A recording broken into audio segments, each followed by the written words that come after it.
Everyone, so we're late.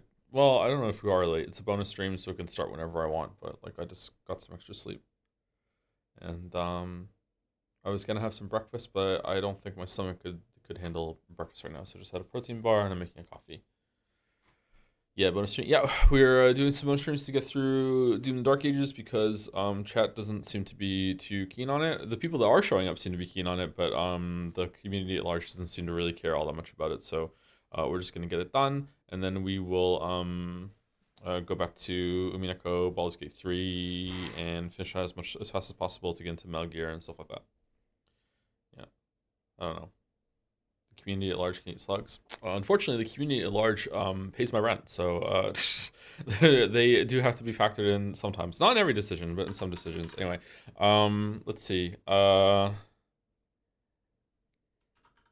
Bonus Dune the Dark Ages streams today and tomorrow. Seki. How do you spell Sekimea again? Sekimea with mouse. Later tonight after this stream. Umineko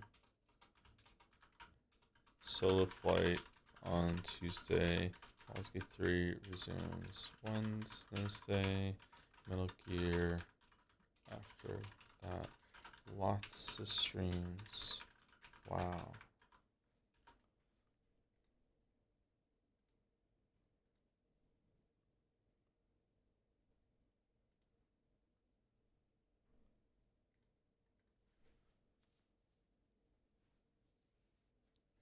Lots of streams. Wow. Okay, my link is out. I also have my Chaz on the screen. All right. I'm not in the best mood today, chat. I'll try and be okay. Usually, if I'm in a bad mood, or no, I'm not in a bad mood, I'm just in a kind of a sad mood. Usually, if I'm in a sad mood at the beginning of stream, usually I'm able to get through it really quickly. But like, there's a lot on my mind at the moment. A lot of things I'm not happy about.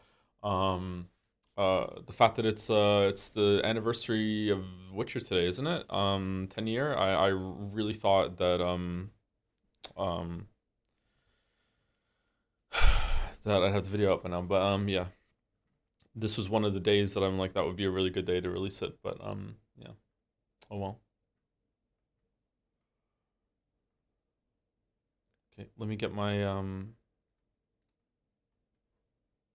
Windows set up. Watch to earn drops. What? Get rewards for watching Anderson GPH Holder and Doom Dark Ages ends on June 13th. Oh, I guess it is just turned on automatically. Okay.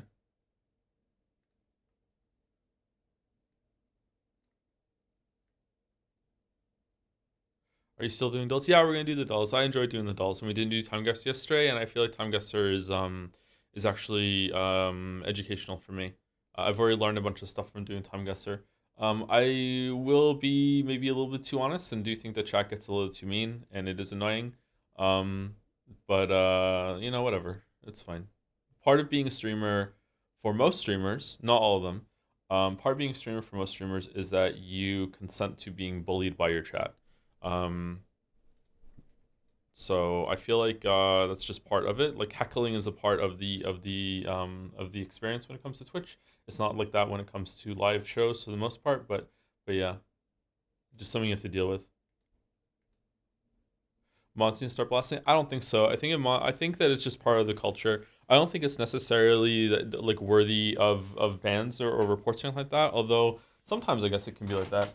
I don't know. I don't know how you find a line or enforce that sort of line without like changing the culture of the entire website. I don't know. Heckling literally came from theater and stand up. No.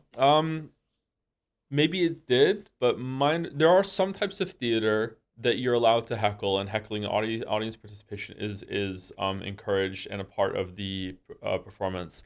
But when it comes to stand up, most stand up comedians like it is a huge no go to heckling and interrupting the performance. Like they hate it, hate it, hate it, hate it.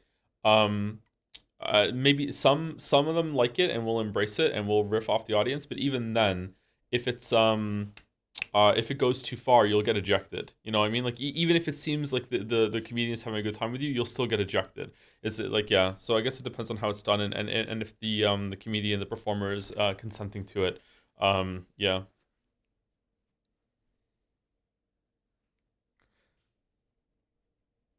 I think a quick an offhand quick heckle is fine, but it's like your persistence issue. Yeah, yeah. Streamers should obviously be made fun of their chat in Northernline. Northernline say that? Yeah, that's probably true. Um, the one thing I learned from Northernline, watching Northernline a few years ago, like I think maybe 4 years ago, was when I was watching some Northernline clips and Northernline like highlights. Because my chat was exploding about him all the time, and I was like, "Who the fuck is this guy?" Although I'd seen him before playing Binding of Isaac, so I knew who he was, but I didn't really know much about him. Um, one of the things, I think maybe the only thing I learned from Northernline, because I try not to watch a lot of other streamers because I don't want to adopt their mannerisms, is that Northernline made me feel better about pushing back against chat. Northernline does not tolerate nearly as much bullshit as I do from chat, and he will really put chat on blast and will like stand up for himself and defend himself. I would say that he probably goes too far with it sometimes, and I think even he said a few times that he has. I do too. I've gone too far 2 times, so I don't want to be exactly as like stand my ground, you know, as firm as like Nordline is when it comes to pushing back against chat, but I did learn to have more of a backbone with my chat from watching Northernline and being like, oh, okay, like I just don't have to sit here and take it. Yeah. But NL seems to have a maybe a healthier relationship with his chat, or maybe he has a healthier boundary with his chat. I don't know. I don't know.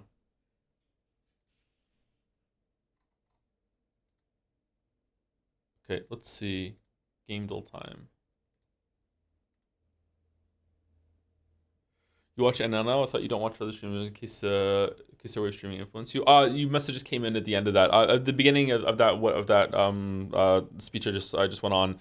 I was talking about it was like years ago. I when my community on Dragon's Den on Discord, I kept bringing him up, and I was like, okay, let me go and see what this guy's about.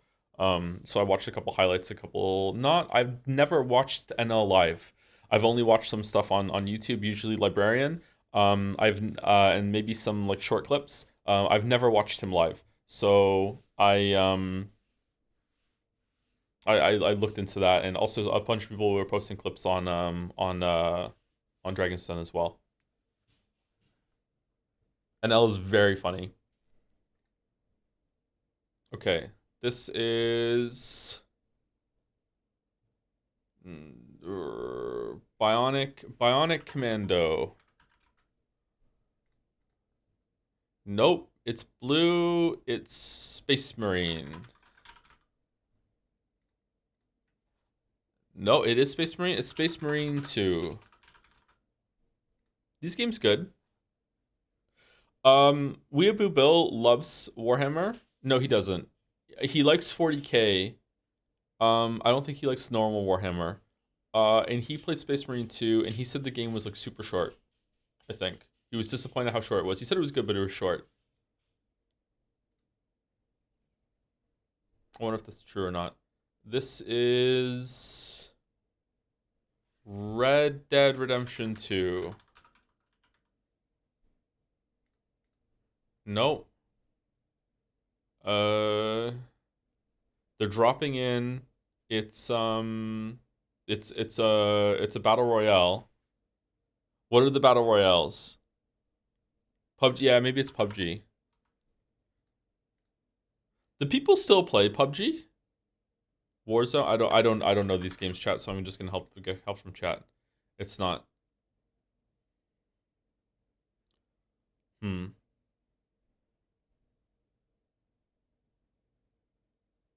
Tarkov. You don't drop in Tarkov, do you? Yeah, you don't drop in Tarkov. It's not Tarkov. I played Tarkov for an afternoon once, and I was fucking miserable. It's Battlefield. Battlefield 5. Nope. Okay. Oh, it's a World War. Okay, it's Medal of Honor. New? No, it was Squad 44. Okay, my bad. All right, sorry. I was not familiar with your game. All right, on to Bandle. Let me tell you if you can hear it. Sorry, tell me if you can hear it. 1964, very hard, 64 million views. Well, I'm not getting this one.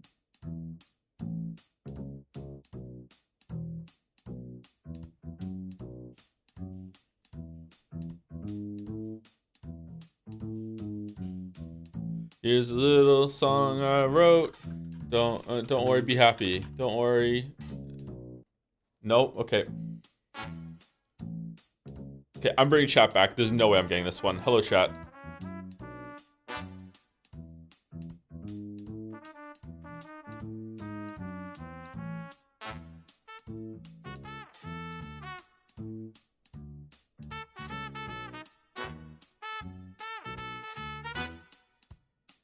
Do. Oh, maybe I'm gonna get it. Hold on.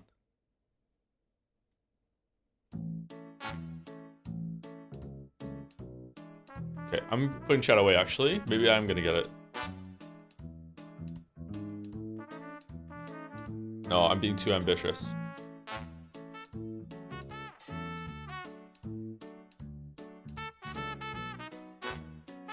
This part sounds so familiar.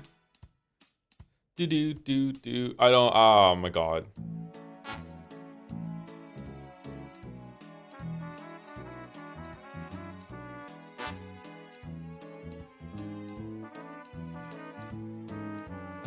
Glorp me.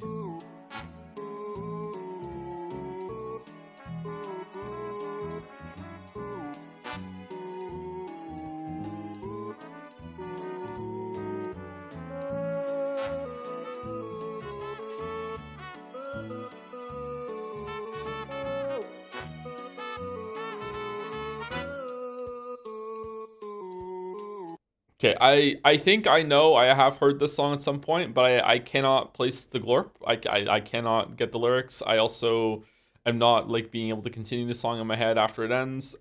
This is probably going to be, oh yeah, I've heard that song at some point in my life, but I can't place it. Affection.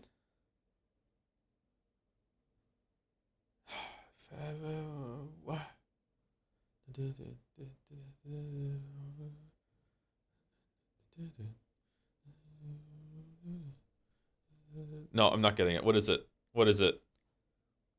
Nat King Cole, Love. No, I was never gonna get this. Okay. Yep. Put me in for Bandle every day, coach. I got it on the brass. Wow. Really? Damn. Damn. You're more cultured than I am, Mouse, and you know about more things about the classical era, as I learned very quickly about you. So it doesn't surprise me. But I'm still impressed. That's crazy. You got it here?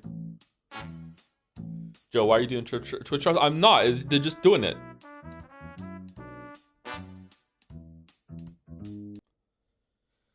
Joedle, I like Jenny Nicholson. She's the one who did the Suicide Squad video, right? I do not remember ever talking about Jenny Nicholson on stream or the Suicide Squad video. I don't even remember watching the Suicide Squad video. Am I driving on the wrong side of the street? I am, aren't I? We're already oh no, oh, this is Euro Truck Simulator.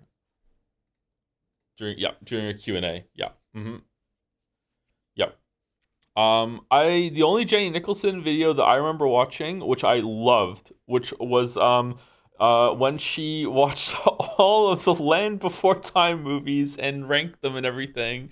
Because I watched those movies growing up when I was a kid, and it was like a really nice trip down memory lane via her commentary on those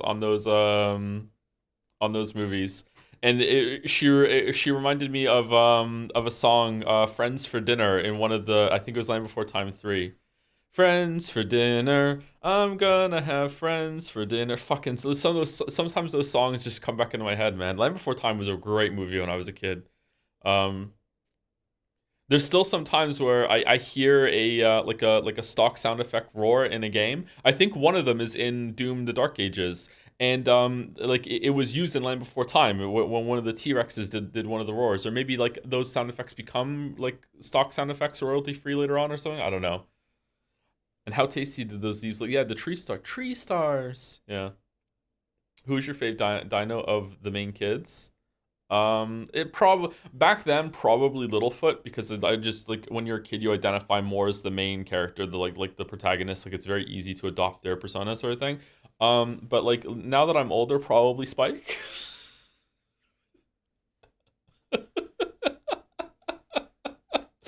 Did your kids watch these movies? If yes, they like it. They have not seen Land Before Time. No, no. Leo would love Land Before Time. I should probably. Oh, maybe we tried and they didn't. They were too scared or something.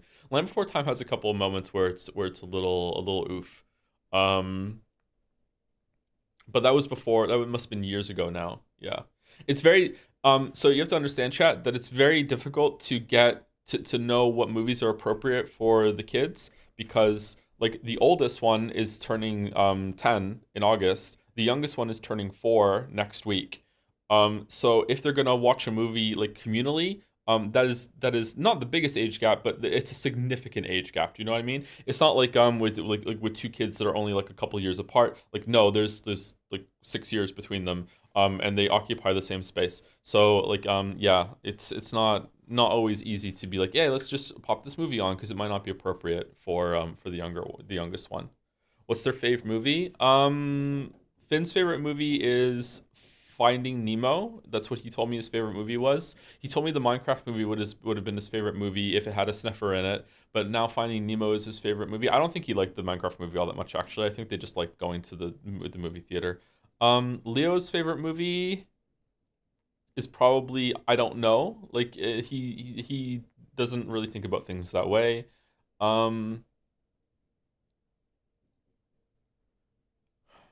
I can't remember which Pixar movie. Kate would probably not also have a favorite, but she probably really enjoyed Finding Nemo as well. They really like Finding Nemo. They've watched that more than once. They've the movie they've watched the most is the Mario movie. They watched the Mario movie quite a few times, so maybe that's their de facto favorite because that's the one that they like to put on repeat. That they just don't think about things like in favorite ways. I don't know. And Mila does not have a favorite movie, so yeah, Finding Nemo is great. Finding Nemo is great. Finding Nemo is a great movie. Finding Dory is also a great movie. Do they like Ratatouille? They like Ratatouille, yeah, but not as much as the other ones because Ratatouille just doesn't hold up compared to the Pixar classics, you know? So true. Timeguessr has an app. Don't care. Don't care. Don't care. Okay. So this is in 1912 and it is in Odawara, which is down here somewhere. Where's Odawara? It's Odawara, somewhere along the Sweet Fish River, somewhere around. Oh, it's in Sakawa. Okay. Hmm.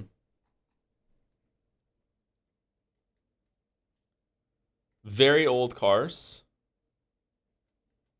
but there is cars. I'm gonna guess the 30s. I don't know for sure. Hmm. Man, I need to learn cars more.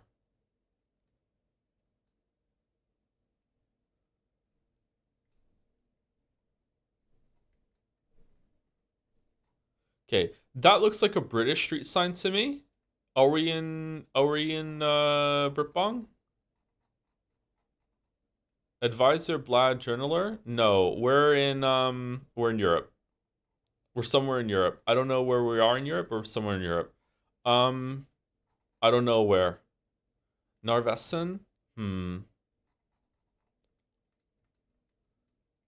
This is a like kind of amazing photograph. Like it's been overexposed, unfortunately, but like it's kind of cool, isn't it? Okay, what kind of era is a camera gonna need to be exposed for so long that to take a picture? What the fuck is this here? That it's gonna have like multiple exposures, or is it just a like an error, like a hmm.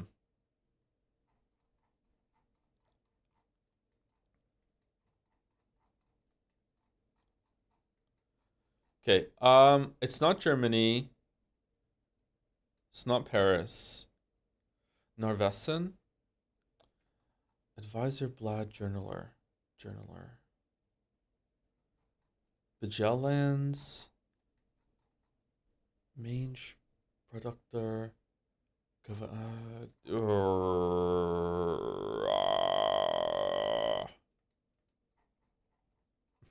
don't know. I don't know. I have no idea. I'm thinking this area up here. Um, Belarus, Hungary, Norway, Sweden, Finland. It's not down here. It's not over here. There's snow, so it's probably up here somewhere. Maybe it's Sweden. Is this kind of has like Scandinavian kind of language to me here, but I'm not sure. I don't know them very well. If we go Stockholm, then we're going to be centrally located. I'm going Stockholm. Let's do this. Here we go. Here, check the flag. I don't even see a flag. Oh, there's a flag. Oh man. Oh, isn't that the Norway flag? Okay, well, I'm not Oh, there's flags here too. Okay, I don't know.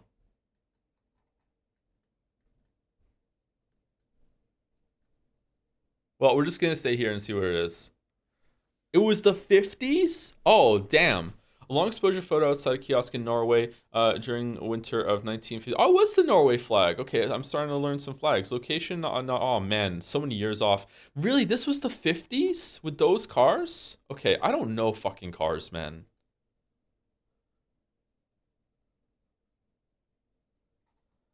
Okay. To have and to hold the friendly North River Savings Bank 206 212 West 34th Street, one short block west, safe deposit. Okay, so this makes me think that it's New York. Is any other city in America do this like numbered street bullshit like New York does or no? It was likely the Swedish flag for the right. Oh, was it? I don't know flag. Sorry. Okay, so this is again probably the 50s. Those are the same kind of cars that were around in the last photo. 50s. Oh, there's a horse-drawn carriage. Holy fuck. Okay, would car tech in America be a few years ahead of Scandinavia? Like if that was the 50s in the last picture, would this be earlier? This feels I don't know, man.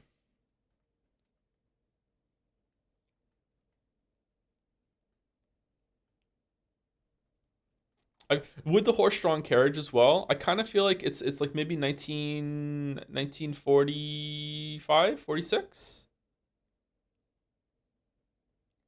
Let's go 1943 for no reason. Okay. So where is this?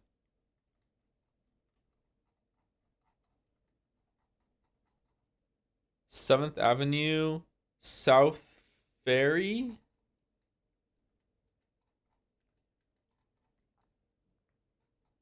Saks at 34th Street. Okay. I think it is New York because I don't know another city in the world that does this shit.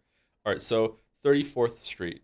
34th Street. Okay, here's 34th Street and it's Saks at 34th Street. What's the other one? Oh, it just says New York City right there. Okay. Gotham? Oh my god, we're in Batman. Gotham Gold Stripe. Holy shit. Goes hard? Okay, 34th and what?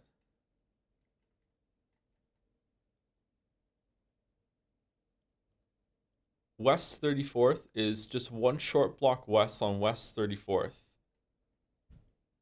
West 34th. Where I just saw 34th Street. Where is it? 34th.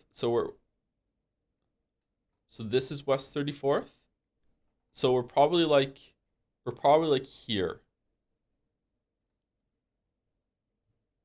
I'm gonna guess we're here. All right, let's go. Damn. 7 years off. It was even earlier than I thought. Holy shit. A view of Herald Square pedestrian crossing in Manhattan during the mid 30s. You were 7 years off. Why are American cities so square? Because okay, So here's my understanding. I could be wrong. Here's my understanding from what I was told growing up. Maybe it's wrong. European cities were built for people. American and Canadian cities were built for cars. So because they were built for cars, or like more vehicles, because of that they're very blocky, they're very like easily now you can navigate them very easily, like it's laid out in a grid like structure because it was built with vehicles in mind, whereas European cities were built before the vehicles came, so then they had to like repurpose a lot of things, and there's a lot of winding roads. It's kind of like a nightmare. It makes it so European cities are a lot harder to navigate, but they have a much more character. Whereas American cities and Canadian cities are very easy to navigate. It's so simple to get around. You can just see everything on a grid laid out. It's really easy, but it makes everything feel kind of boxy the same and kind of soulless. So I don't know. There's pros and cons to both, to be honest.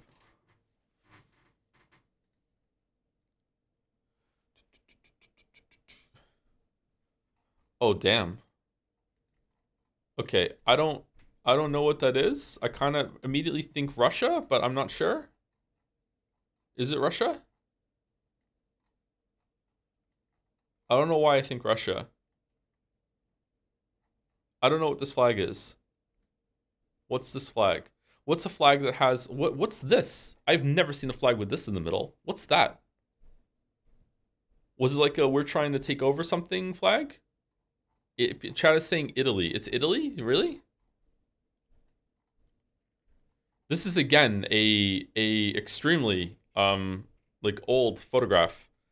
Okay, it's definitely somewhere in Europe, and as we just learned, the cars in Europe took a little while to catch up. So I'm gonna guess that it's the 40s.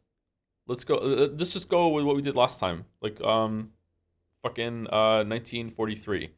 1943. I would not have gotten Italy. I for some reason this makes me think Russia, but it's not. This maybe this flag would have made me like, oh, okay, the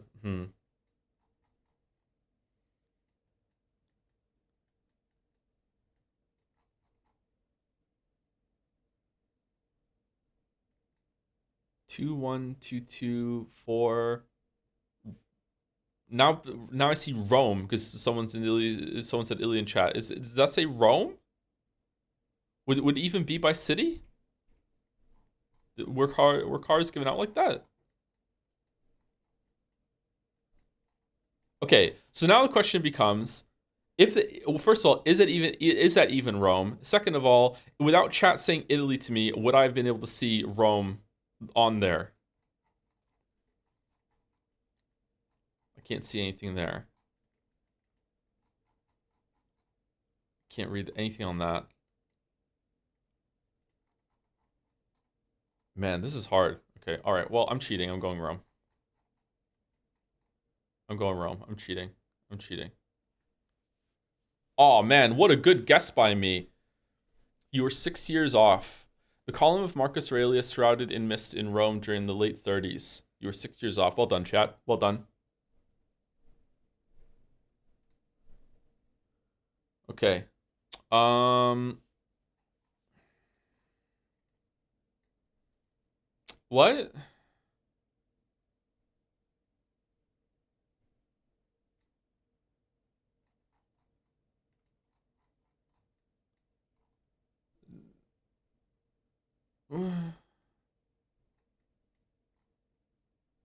This is not New York.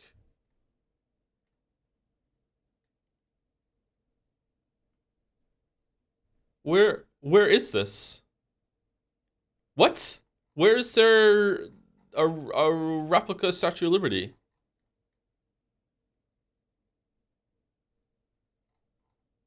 What do you mean not New York? That's not New York in the background. I've been to New York. I've been to Statue of Liberty. I don't remember this being here. Maybe it is. Maybe it's changed since I was there. I was there in the early 2000s. Like this does not look like Liberty Island at all to me. Is it? There's there's no fucking way this is New York. A lot has changed since then. I mean, the phones are more recent. What are these phones? 2017?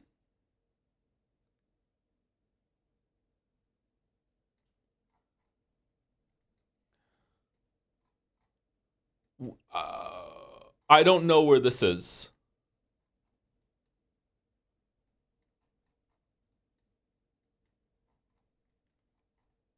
Okay, so for some reason I think Korea. Is there like an island off of South Korea that has like a replica fucking Statue of Liberty? What would it be called?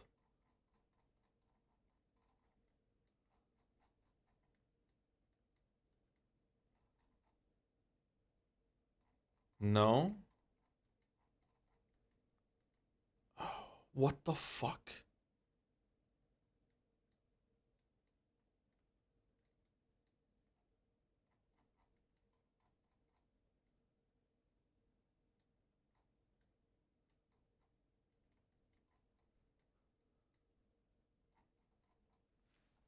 I'm feeling Odawara for this one.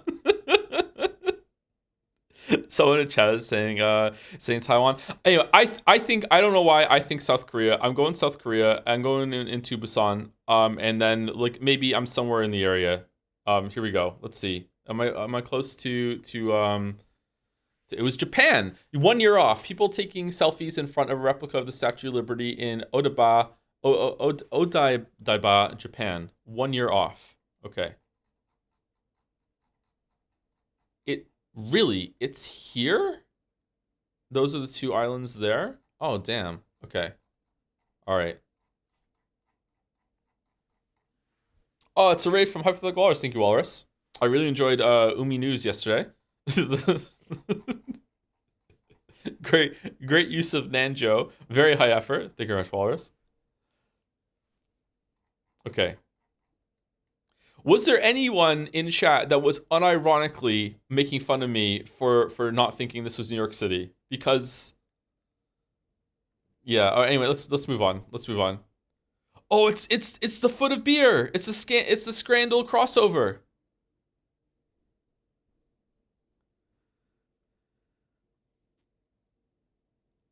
Paul Warner? Munichin? Okay. I have no fucking idea. Unichin makes me think of Munich, but that's probably not what it is. There's an umlaut. Okay, just because this is where okay, hold on. If they were doing celebration beer, they wouldn't use a glass and beer from somewhere else, right? It would be from that region, right? It has to be. Because it's all about. Because otherwise, I have no idea where this is. I'm gonna go with that. Is this actually what Munich is in German? I took German in high school. And I don't remember that. Is it? All right, let's go Munich. Okay. This is a digital photograph. Oh my god, look at that. Digital photograph. I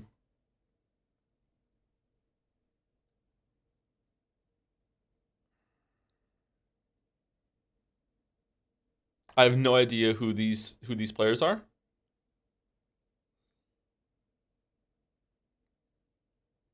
I'm gonna go 2010. I'm gonna go 2010. 2010. 2010. Here we go. Let's go. This year? Holy shit. Bayern Munich's Jamal Musiala being doused with a beer as part of the club's traditional Bundesliga title celebrations after a 2-1 win against Borussia. Oh my fucking god. Holy shit. This year. Damn, look too good for 2010. This looks so good that it was 2025. This doesn't look good enough to be 2025. All right. You know what? Pretty good Timeguessr today. Not bad score. 37,000. I'll take 37,000. Not bad. Not bad. I'll take that. Yeah. Pretty good. Pretty good. Pretty good. Hey, gotta say though, chat helped. Chat helped twice today, big time. Chat helped when it came to like I would have probably put this one up here more, and I would have lost at least like 3,000 points from that one. And I don't know if I would have like just said, you know what, maybe it is Munich. I probably would have actually. So that's the one where chat helped. So chat helped. Has Scrandle already happened? No, don't worry. Don't worry. Scrandle's still here. Scrandle's still to come. But I'm going to go finish my coffee. I'll be back.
All right, so I think this is an easy left. Presentation on the left is like so much better. The right looks like someone just like pooped out too much mustard all over it. Don't get me wrong, I would eat right, but left has just the better presentation. It's also a little bit cheaper. Right looks slightly burnt. Left looks a little generic in the wiener. The pretzel looks good. It has a couple bites left out of it. I think the left. Yep, it's left. Okay, left. There we go. Mustard's too heavy on the right. Okay, that cheeseburger is burnt as fuck. Yorkshire pudding wrap doesn't look all that great either, but it has some gravy to dip it in. It's got to be an easy right. Yep, easy right. Yep. Okay, easy right. All right, two out of two. 2 for 2. Curry rice with Scotch egg and rice. Sanguchi de potito, cow's rectum sandwich. All right, easy left. All right, 30. Wow, really? All right, okay. Fish and chips. That looks like chicken. That does not look like fish. I had fish and chips last night, and let me tell you, it was those chips look good. Hot dog and waffle. Okay. The novelty hot dog can go hard. However, I will say the waffles look pretty good. I would try this. It looks fun. These wieners look generic and kind of boiled, but the ketchup looks so lazily put on. It's like, who gives a fuck? I think left is gonna take it because like the fish here looks crispy. It looks really really good. The fries are chunky and look interesting to me. I would definitely go left. The mushy peas can fuck off. It's curry sauce. What do you mean? Where I don't see curry sauce anywhere here. Is it mushy pea curry sauce? It is 10 pounds. Hold on, it's more than twice the amount. Hold on, this is cheating. Hot dog and waffle. Why are there two in the picture? People might get confused and think that you're getting 2 hot dogs for 380 when really you're only getting what's gotta be left. Nobody cares about the price. Excuse me, objection. People do care about the price when it is 10 quid or above. Then the price factors into it. Or if it's 1 quid or below. If it's 1 quid or below, then suddenly it's like it's practically free. You know what? Free food. If it's free, it's for me. Whereas above, then people care. All right, akaraji. Okay, I don't know what that is. Fried bean dumpling with shrimp, vadapa,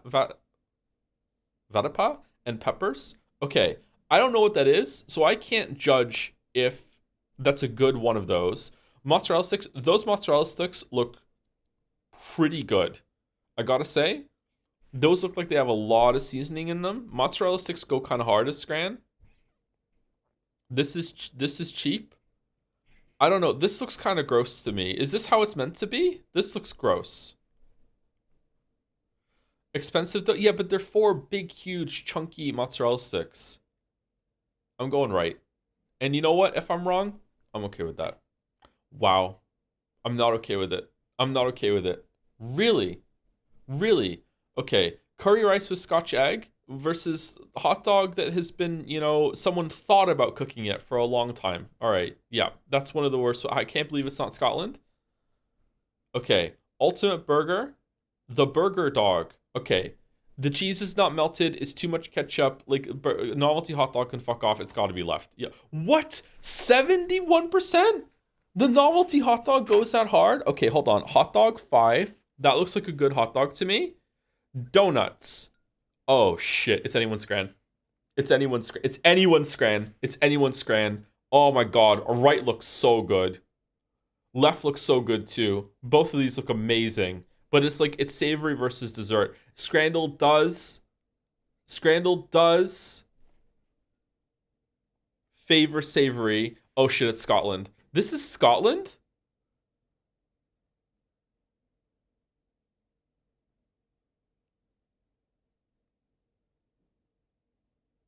I'm going left, and on my own head be it. Wow. Wow. Yeah, I don't think that's from actually from Scotland. Currywurst, easy left. Yeah, easy left. Easy left. Okay, can we at least get 8 out of 10 for the believers? Pulled pork cob. Okay. Everything on the left looks amazing, except for whatever the fuck this is in the middle. This looks like it's been smuggled in. I don't know what the fuck this is. Cheeseburger with pulled pork and fried chicken. Huh. Applesauce, apparently. With fries, applesauce, and gravy. Huh. Okay. This is finally a worthy opponent. This is a suitable end of Scrandle. This is anyone's Scran. This is anyone's Scran. These are gonna be within a couple points of each other for sure. This is anyone's Scran. Left looks amazing. Left looks amazing except for the applesauce. And it's making me mad that the applesauce is just like plopped down in the middle of it. I don't like that. Right looks like a pretty good burger. It's just not the best photograph. The lighting is so much better on the left, okay?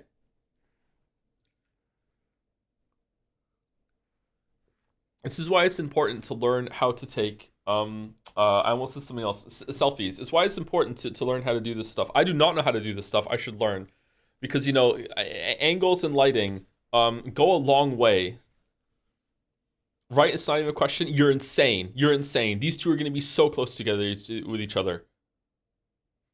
There should be a third option that is, I think these are within like 5% of each other. And if you do that, then that's like the way out. Like even Scran.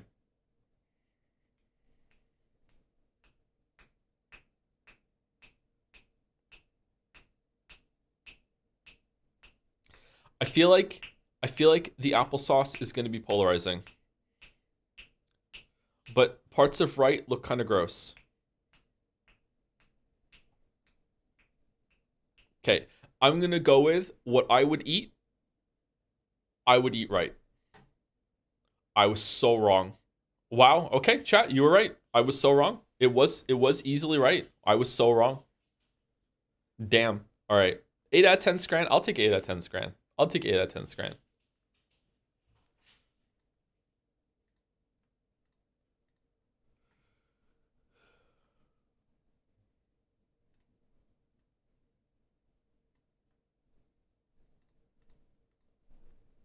My fucking monocoins, Natsui.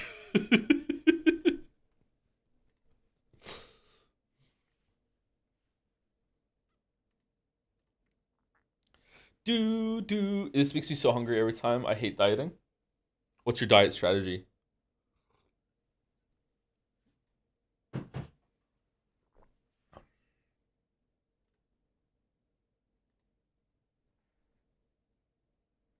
Only 6 Scran streak. You don't Scran on your days off? No, I don't Scran on my days off now. I only do it with chat.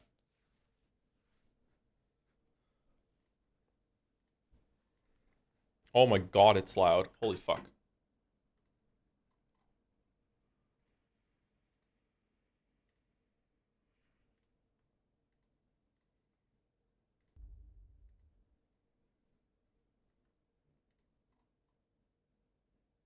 Okay, let me know if it's too loud for you, chat, because it was on Umineko volume.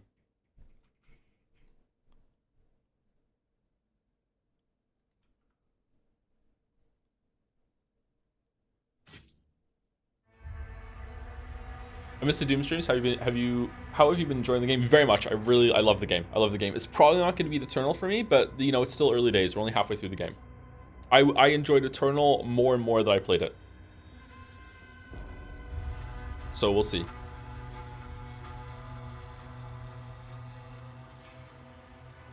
Okay, how is the sound compared to me? When we get into the game, there's like going to be punching and shooting, so we might have to do that. But is it audible right now, and is it drowning me out, or are we good?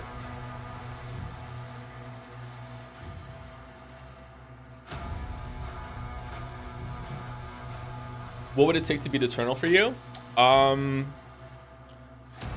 Honestly, it probably can't at this point because it's like 5 or 6 really great bosses that explore boss kind of like combat in this game. The back half has to have like some amazing combination of really great arenas with like really good enemy variety. When we hit the full like saturation of the enemy variety, that they all work together really well. And I guess like maybe one more bit of movement tech, I think. But I think maybe we're not going to get any more movement tech. Low but audible, a bit loud. Okay, so chat is just all over the place. Okay, let me turn it down a little bit. I still don't know what to buy. How does it compare to 12 minutes? 12 minutes with who? Thank you to the following people.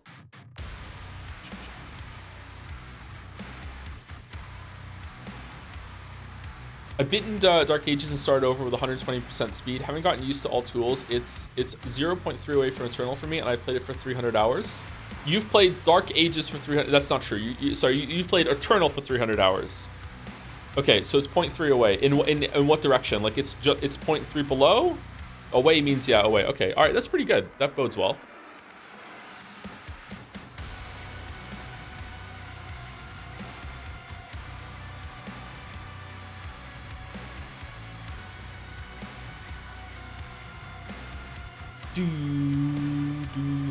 Clips leaderboard. Deal 7 is the new top clipper at 795 views. Congratulations. I don't know. I've never seen that before. Thank you, Chefin, for the resub. Thank you, Chefin. You're playing 100% speed? Yeah, I'm not. I think maybe playing it playing higher might be good. I don't know. I don't feel like the movement speed is that bad once you get to sprinting, but before the Doom guy starts to speed up, it is a bit sluggish. I don't know. I played a bit 150 speed and it was giggles. Maybe I should try it. Maybe better. Thank you, Shefton, for the resub. Thank you, Gherkinstem, for the resub too. Thank you, Jay Duffiel, for the resub. Apparently, it's my 8-month sub anniversary. Check out this walrus emote. Damn. Thank you very much for the resubs while the stream is down. Thank you, Dubalder, for the resub. What does BG3 stand for? Big Gun. It is new Doom 3, so it's Big Gun 3. Yeah. BFG. When are we gonna get it? Thank you, Chitalian, for the resub. Hello, Weebs. I've stepped off the plane from Japan. Can't wait for today's Weeb game. Enjoy Japan. Very Weeb game. When are we gonna get Weeb Doom? Thank you, Biologist, for the resub. Dirk Grayson for the resub too. BC Kicks. George Washing Machine. As a Brit, any thoughts on Morris dancing? I don't know what that is, sorry.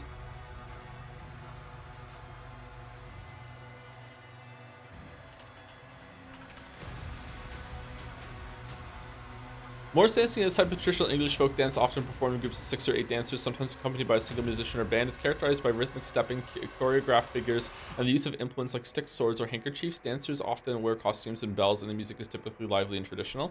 Oh, okay. I think I've seen like some different versions of this. English traditions? What do you mean? England has a lot of traditions. UK has a bunch of them.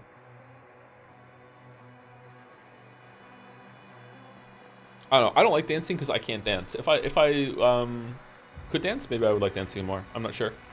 Thank you, Capsador, for the resub. Tier 3 as well. Thank you, Caps. Thank you, Avdali, also for the hug. Thank you, Avdali, for the resub. Hello, Joe. Sending love from the president of the Undercourt of Umiful. How is Undercourt Umiful taking the streams? Or do they not care? Are they their own insulated community now?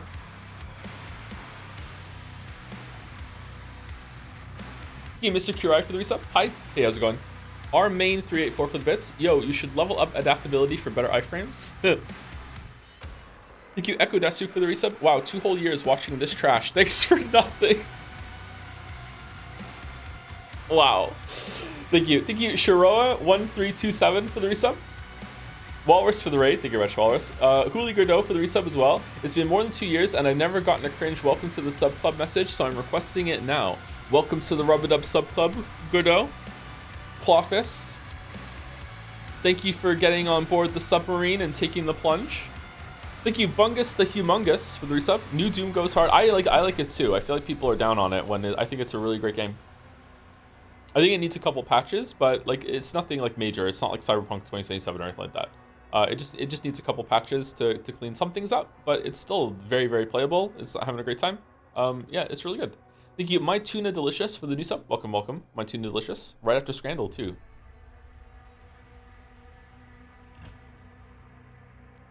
Very topical. Thank you, Vortex PDX, for the resub. The Mika for the new sub. Welcome, the Mika. Reminds me of Blippi. Thank you very much, the Mika. Thank you, Aw Parker, for the resub, and Koji Brother also for the resub with sub message. And that's it. I'm all caught up. Thank you very much. Patches, Dark Souls reference. Whoa. All right, I think that we're gonna start off with a big mech level here.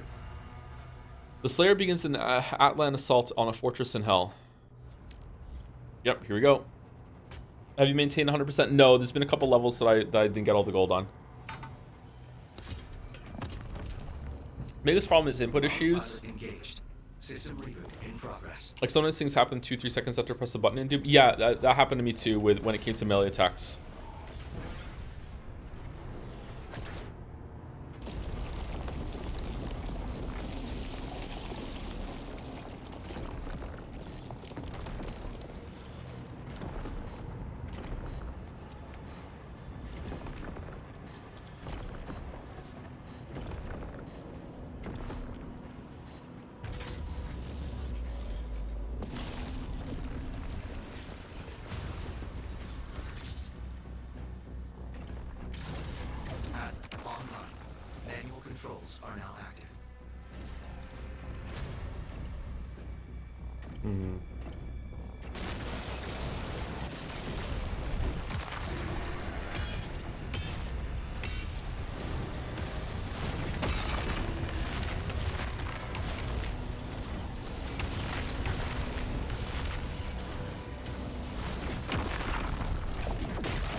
Challenges.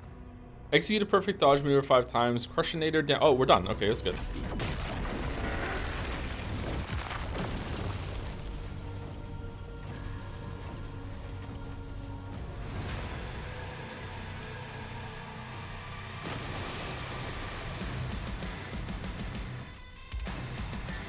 Okay, is it possible to even have this perspective without it thinking that you're just a normal person running through a miniature town? Like, is it possible?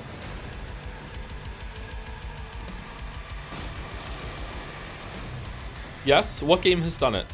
I think it's very difficult. I think it's difficult too. I don't know if it is possible.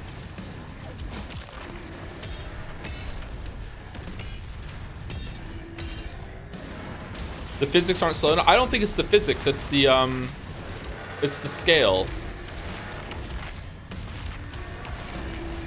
Maybe it's because everything's like oh shit, I'm dying. Maybe it's because it's like vacant. There's no like little dudes like running around on the rafters and shit.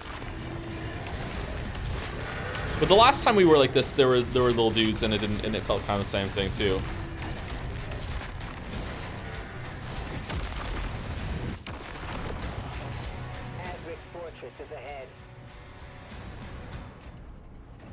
Oh man, the music cutting out. What's going on?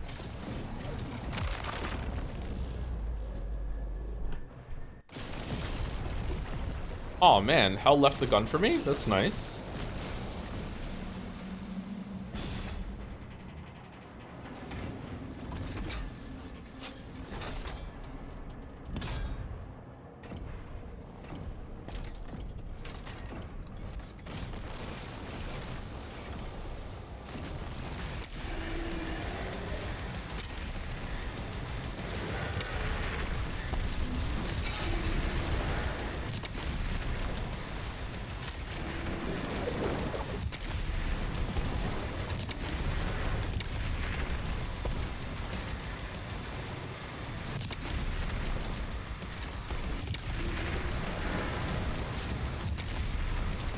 McFlurry rush.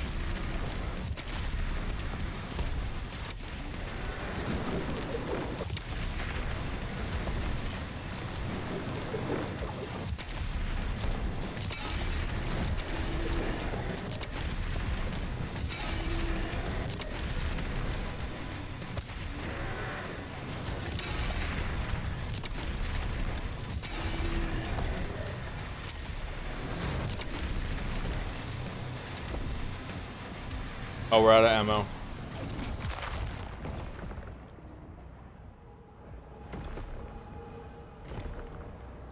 think it's possible you need to make fundamental changes to how the camera works, such as designing a game around a cinematic camera mode or such. Yeah, maybe. It's not bad. I'm okay with these being kind of like filler levels that are just about empowerment. I feel like they don't land that much. The dragon did better. There's some novelty here that other people might really enjoy. I don't know. It's all right. They're short. The makers have confirmed that Azric's signal is still inside. Okay, so we fully upgraded the flail. Do we want to upgrade the earth? I want to wait and see which one of these I like the most before I waste some gold on this, because if with gold I can like start upgrading some other weapons here in case I decide that I don't. Oh, I have a wraith stone. Okay, I really like the cycler. I also really like the rocket launcher. Cannibalism lasts significantly longer. What do you mean? Okay, significantly longer meaning I can get 2 shots off instead of 1, because I love the rocket launcher so much, but I think I prefer the cycler. Killing a shock demon with the cycler builds charge based on the size of the demon. Cycler deals increased damage. Okay, I'm gonna go with this one, because this is probably my favorite gun at the moment. And I'll get the rocket launcher next time. Thermal runaway, cause overload or lightning arc damage to demons with the plasma rifle cycler. Okay, what do I get when I get the masteries?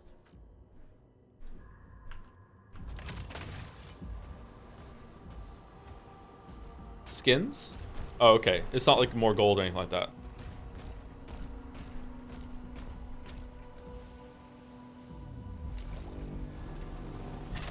Oh, we're getting another shield rune right now. From hell.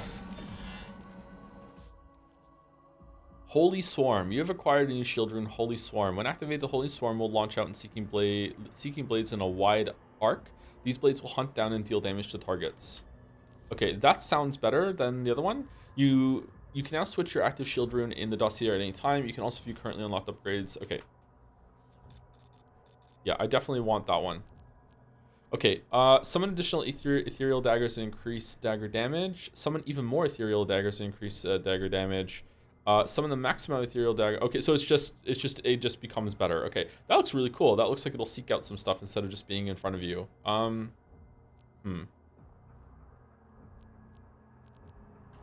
How much would it be to upgrade this one right now? Because this one seems pretty good. And then I have a full power shield upgrade. 100? Let's do it. This goes against my my instincts as a gamer, but let's do it. Yo, is the premium edition worth buying? I didn't get the premium edition, so I can't tell you about that. I'm not that kind of gamer.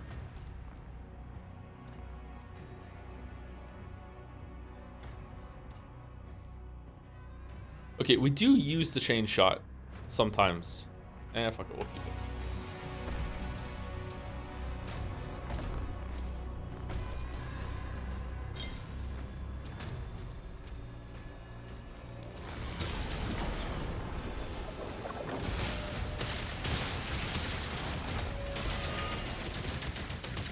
has a cooldown.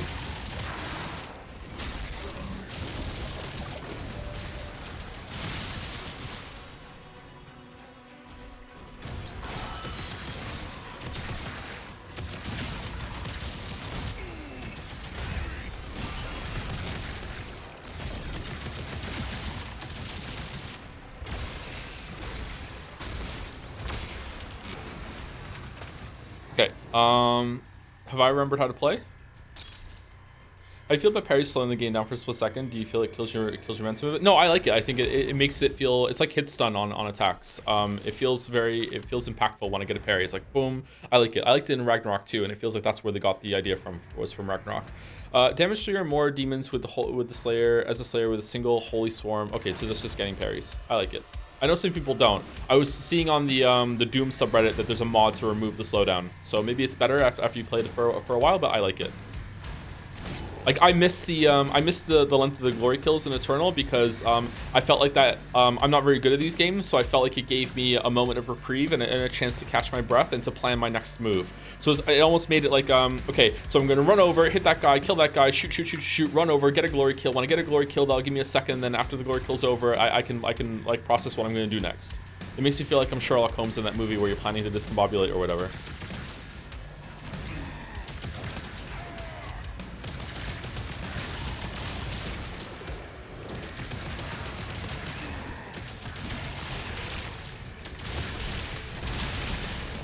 Playing on the highest difficulty though, and dying all the time.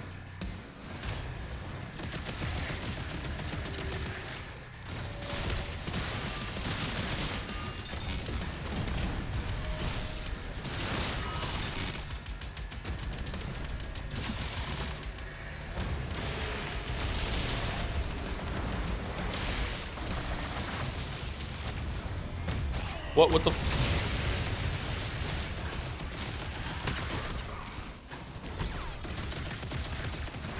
Whoa, how did we die? Oh, this guy. Okay.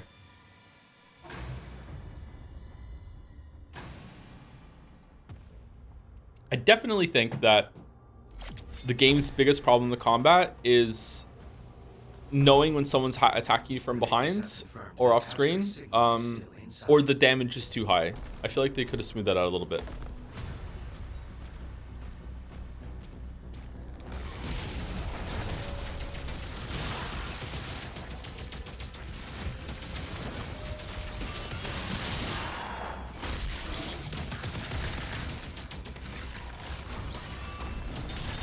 There's a mode that lets you turn it on. Yeah, but because it's not on by default, it's resin, so I don't want to use it.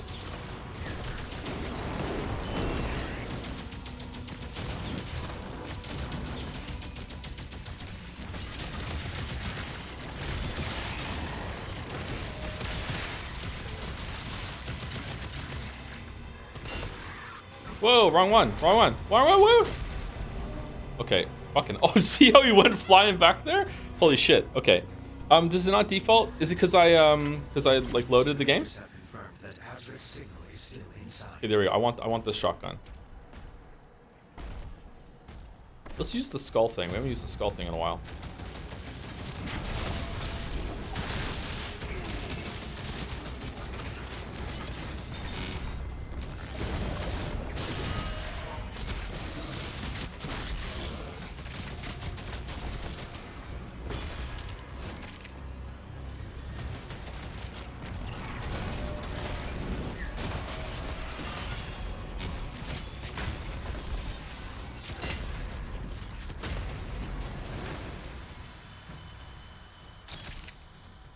Does that mean you watch Christopher Nolan movies without subtitles since they aren't on by default?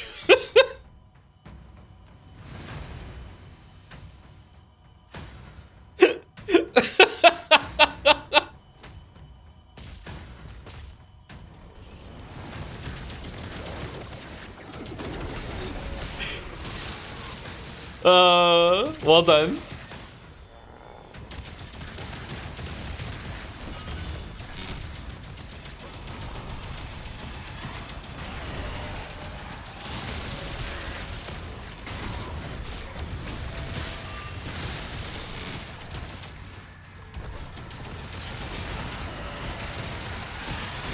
Whoa!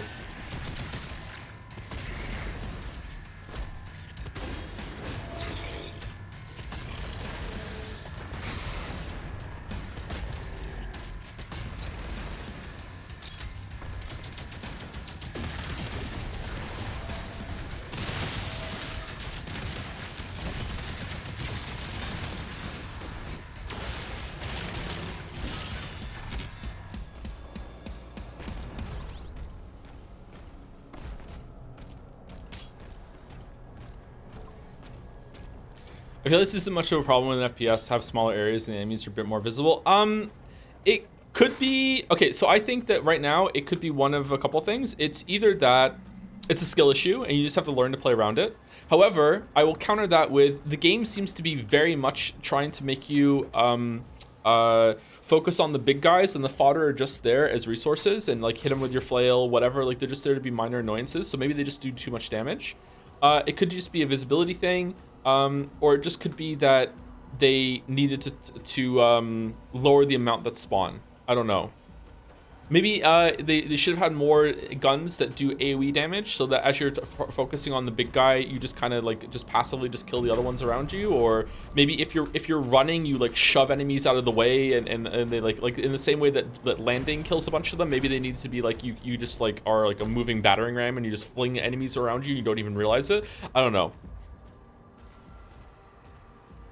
Like I don't even know if it's even a problem. Like it might not even be an issue. It just might be skill issue.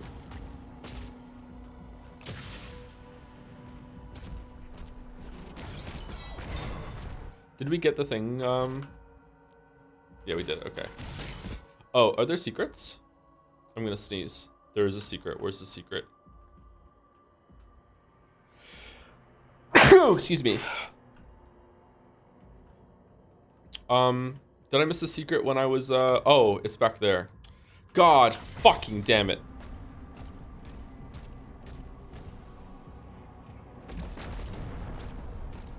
Gesundheit, thank you very much.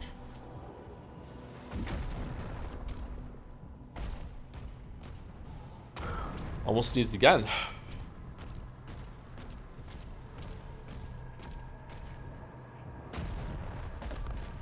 That she did a bit already. Shield charge explodes everything smaller than the big imps that I don't know the name of. Yeah, maybe I'm just not using the shield charge enough to get around. Maybe I'm plodding around too much. We can't get back up there. It's the point of the return. All right, never mind. Favorite gun so far? This one or the super shotgun. I really like the combat interaction of get a parry, get free rocket launchers that you can blast on the enemy, and it heals you. That's really cool. I like it, especially with the upgrade. That means I can get like more than one without. It's not so much I want the healing, so I just want to be able to not take splash damage. That's really, really cool. This gun just feels really awesome to use. I really like it. I really do not like this gun because it just feels like weak. It doesn't feel like skull fragments would do that much damage. I don't know, just like I don't know. I just really don't like it. It feels just kind of like a wet noodle. The super shotgun is probably the best super shotgun they've ever had. It just feels so meaty to use.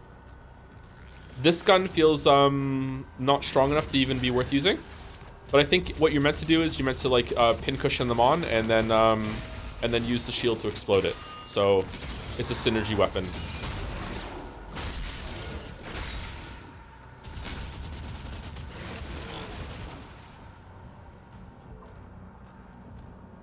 But this gun is probably my favorite overall. It's really chunky. It's like big energy weapon. It just sounds cool.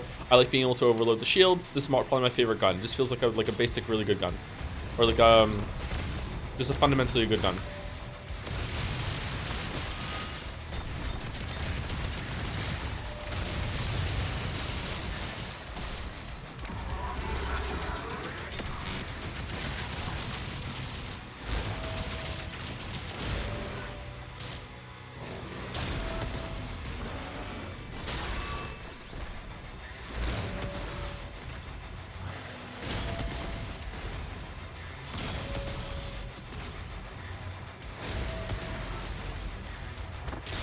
Huh, I feel like the rocket launcher doesn't do enough single target damage.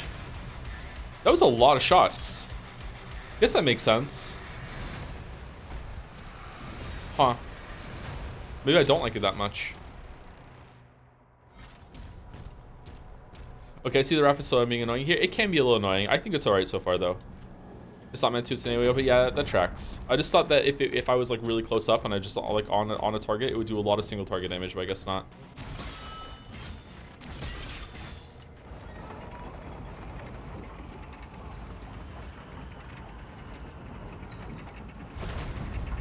I know what the devs want to do with weapon swaps. I don't think it's that kind of game. I think that you can play with whatever weapon you want, except for like you can't use like the super shotgun at long range or whatever.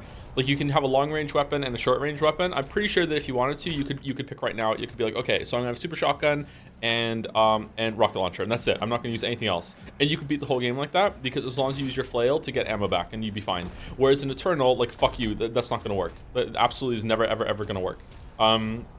Except for maybe in the late game when you have enough ammo upgrades.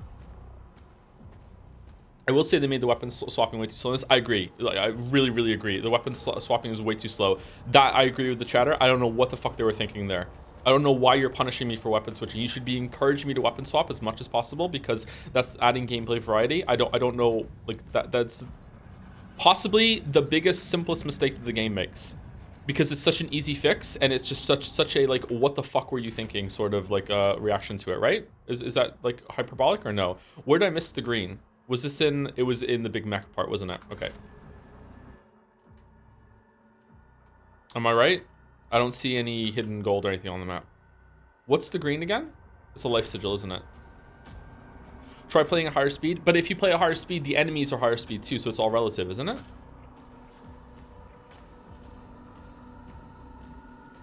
It's not just you that moves faster. Solve the epitaph first. Should we try and do a solve the epitaph stream?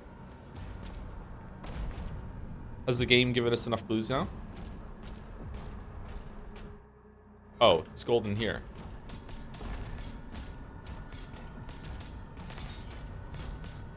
Man, this gold looks so pleasant to pick up.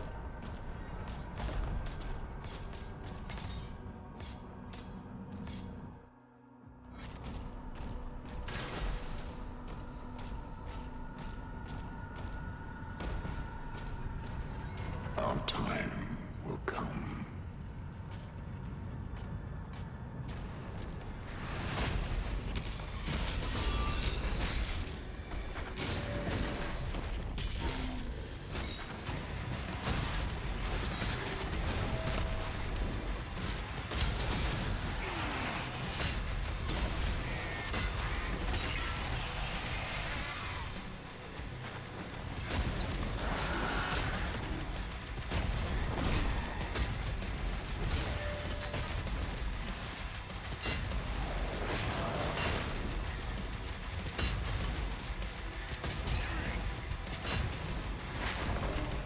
Whoa, okay.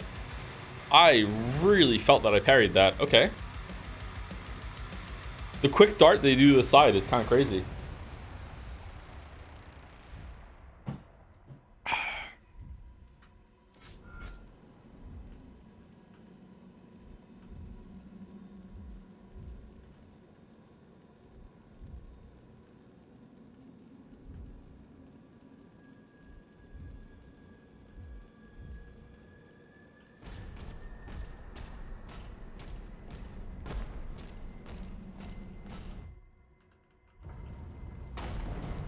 Ultra Kill is going to be Joe's favorite game of all time. I would really like to play Ultra Kill.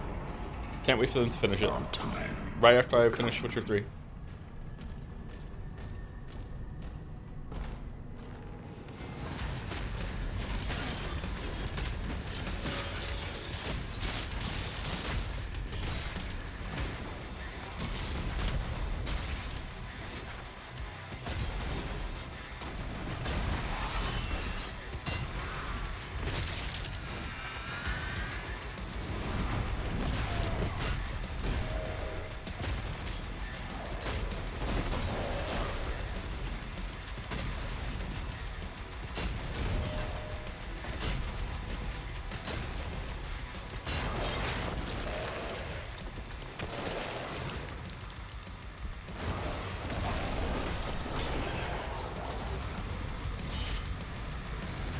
Creed has called a meeting with me.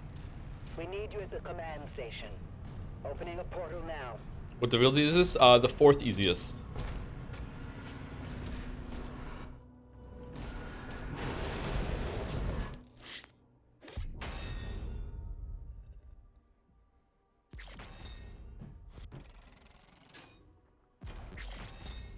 Elusive. Elusive. Thank you, Henry Wyatt, for the bits. As a person who finished all Umineko and 7 episodes of Higurashi, I like to say that Echo and Arches are better. What are those? The pacing is so much better, you have no idea. I actually stalling finishing Higurashi because of this. If I might have some slight caveat in recommending Echo, I absolutely recommend Arches to anyone. It's a kinetic VN, so you'll love this. The amount of feels I experienced in Arches, I'm still recovering some days later. All right, fucking take your +2. All right, Sentinel Command Station. Thank you, Henry Wyatt. The Sentinels prepare for the Creed's arrival at Theria's command station.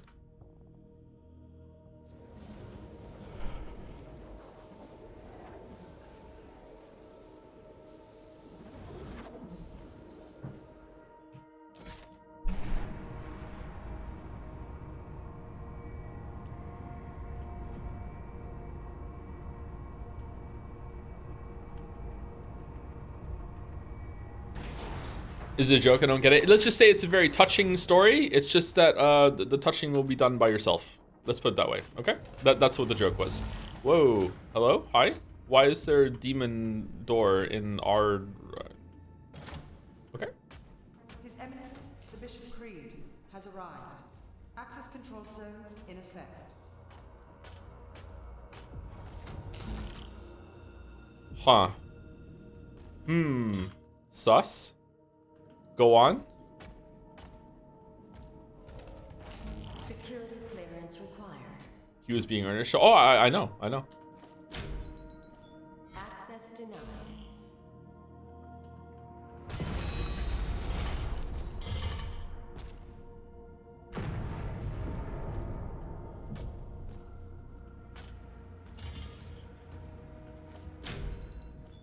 Access denied.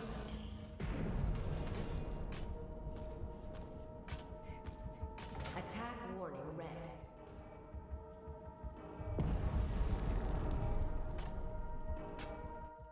Uh. All personnel, please evacuate the facility.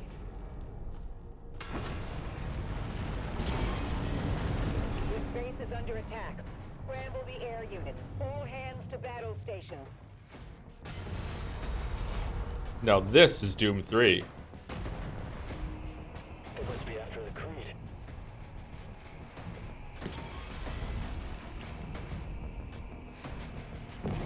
Hull breach. Damage on multiple levels. Move the Creed to the command deck.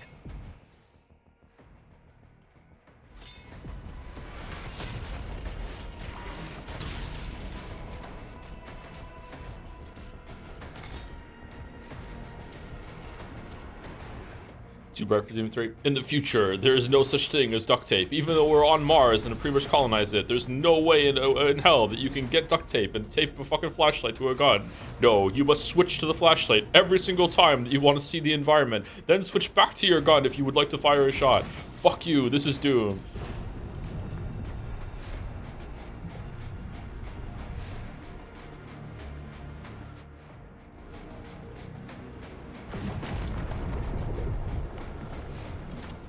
Man, you guys are remarkably chill for what's going on. Portal opening above the command station. Something massive is coming through. We need air. Oh yeah? Enter. Prepare the Slayer's dragon. Yeah, dragon! Dragon, dragon.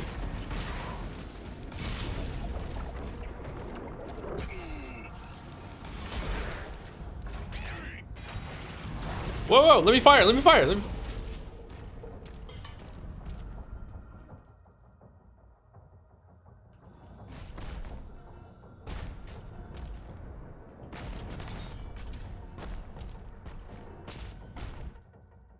Yeah, dragon. How's your new game, Mouse? Is it good? You're a couple hours into it now. Is it holding up to expectations? Will it hold up to my expectations? Because you know I'm a big fan of that series too.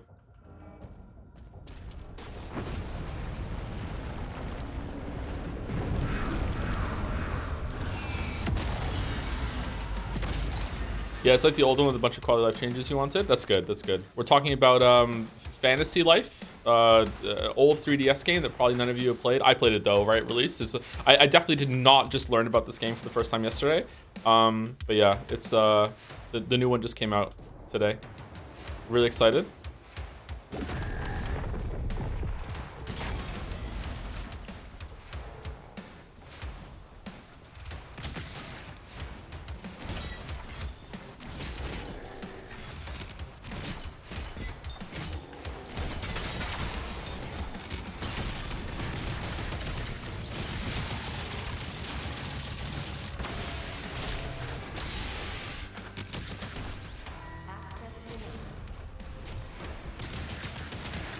It has unlimited inventory and a glamour system and gear set slots for every job. It's legitimately doing better than Final Fantasy 14. Oh, does it really?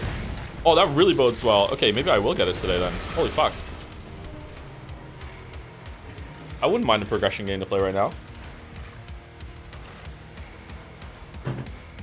I mean, I don't really have time, but you know. I just died. Like just miserably. I just died.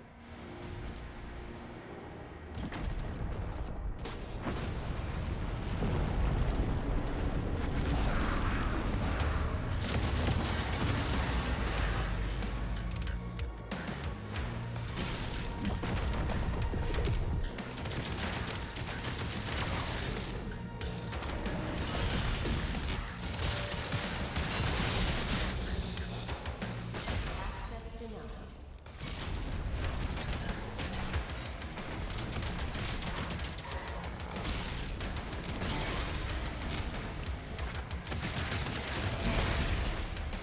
Oh. Punching bag. Strike a battle knight with a melee attack 10 times. Killed. Oh, what the? I don't want to switch back to fists. Open 2 secret doors. Kill. Okay, well let's put these on. Can I switch to fists just right now?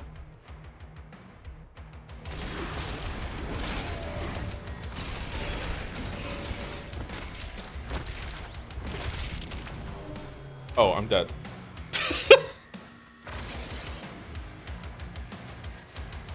You don't need to switch? Don't I?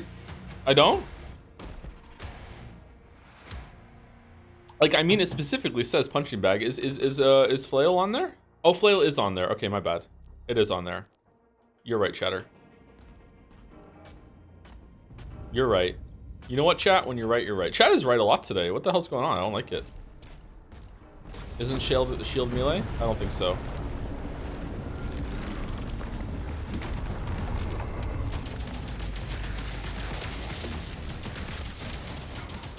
Access denied.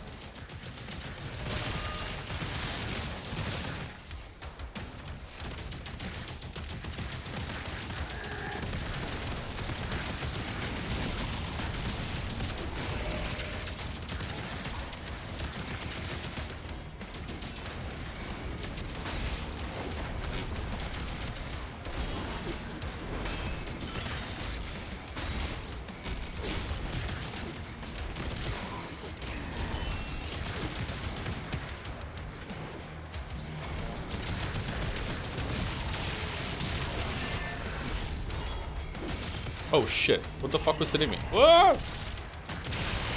Ha ha ha ha ha!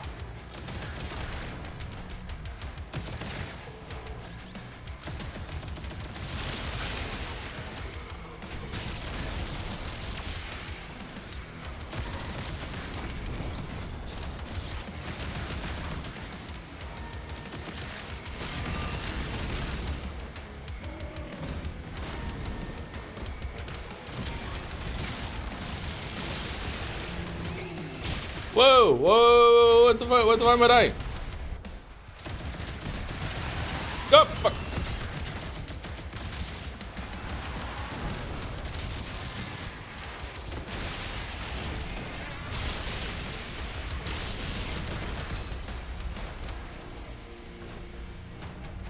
Alright, that was fucking clutch. You should play Yellow Taxi Goes Room, by the way. Easily Game of the Year 2024. More than 9 souls.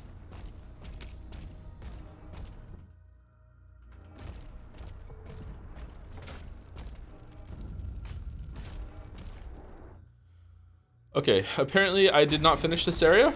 There's like another dude that's gonna spawn here somewhere.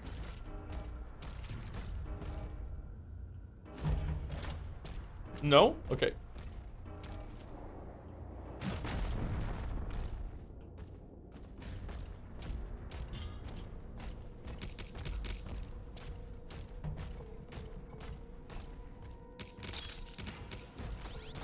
Damn, those are some big guns. Or big bullets.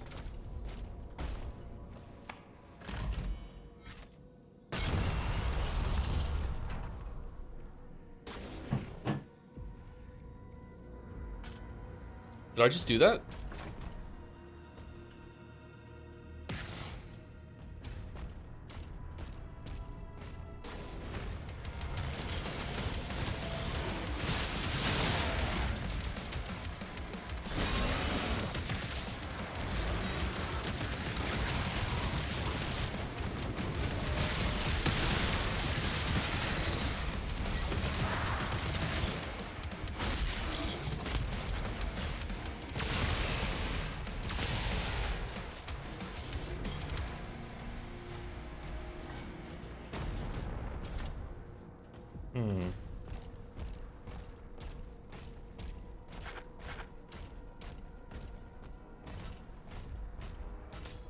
You know what they say? They say the mark of a really great game is how long you're still thinking about it after you're done playing it. And I gotta say, we think about Forspoken a lot.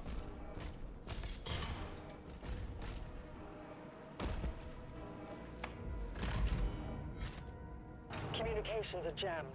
We can't reach Valen or Man, saying that just as the raiders show up, 1,000 people just heard me talk about Forspoken thinking about RT for the raid. Forspoken sucks, don't get me wrong. But we quote it a lot. We're playing Doom in the Dark Ages. It's really, really good. It's probably not as good as Eternal, but it's close. I feel like this game is getting slammed a little bit unfairly at the moment, but I definitely see why people would prefer Eternal. I think I will too, but this game is pretty fucking good. What was RT playing? Still Expedition 33? I'm going to be starting that in a month or so, I think. Maybe 2 months. All right, how do I get up there?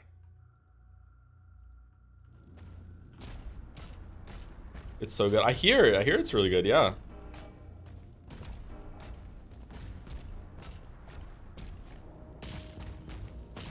RT just finished it? Oh, really? Oh, shit. Congrats on getting to the end. What do we think? Game of the Year material or no?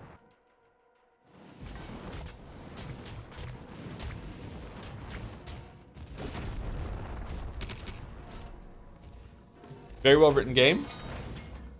Oh, I'm sorry.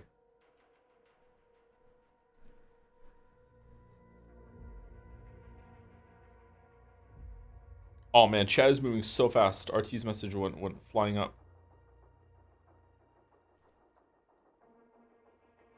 Finish it, yeah, it was a great time. Very well written game. My game of the year, yeah. Oh wow, okay. Joe does have a soft spot for turn-based combat though. Yeah, I do, yeah, for sure. I do like JRPGs that I grew up with, so if it's in that kind of area, then I might be able to enjoy it. I watched Mouse play it a little bit, and the opening was really, really cool. It was like very atmospheric. The Ranger focuses a hail of bone shards in a tighter spread. The fire ramps up over time, allowing for massive damage output at the cost of movement speed. Damaging enemies at close range enhances damage. Okay, cool. So it's like a beam, skull beam. I was starting to worry that this gun wasn't going to get an alternate fire mode. Okay.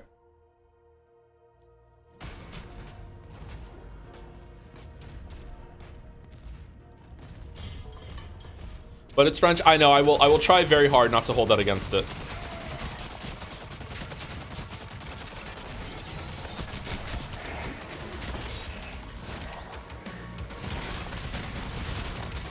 Do I need an Switch to play Fantasy Life? Maybe we're worth waiting for the Switch 2. It's on Steam. The Fantasy Life, the new one just came out. Oh, just to be clear, I know nothing about the series, by the way. I watched Mouse play the original a little bit yesterday. But like I have no idea if it's good or not. So do not take my my recommendation of it like seriously.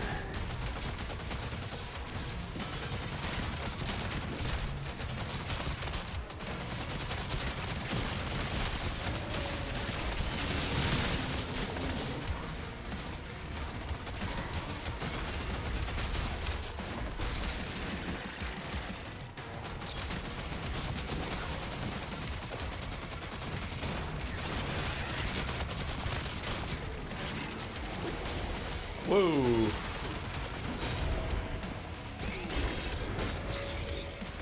Okay, I did not have time to parry that after the first parry. That's kind of bad.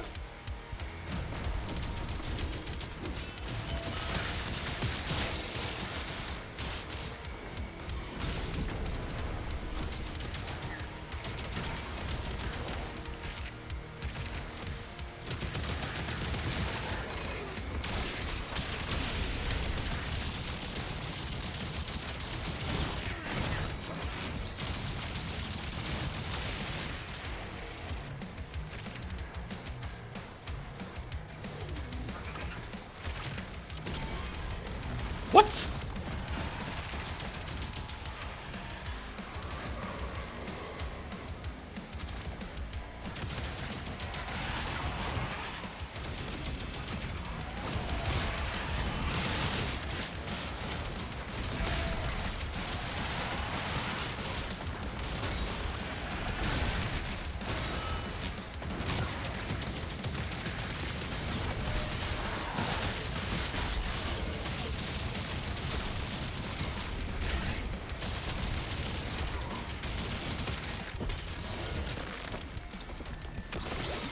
Oh man. I don't know how I survived there. I feel like the game was taking pity on me there. I did not deserve to win that. Holy fuck.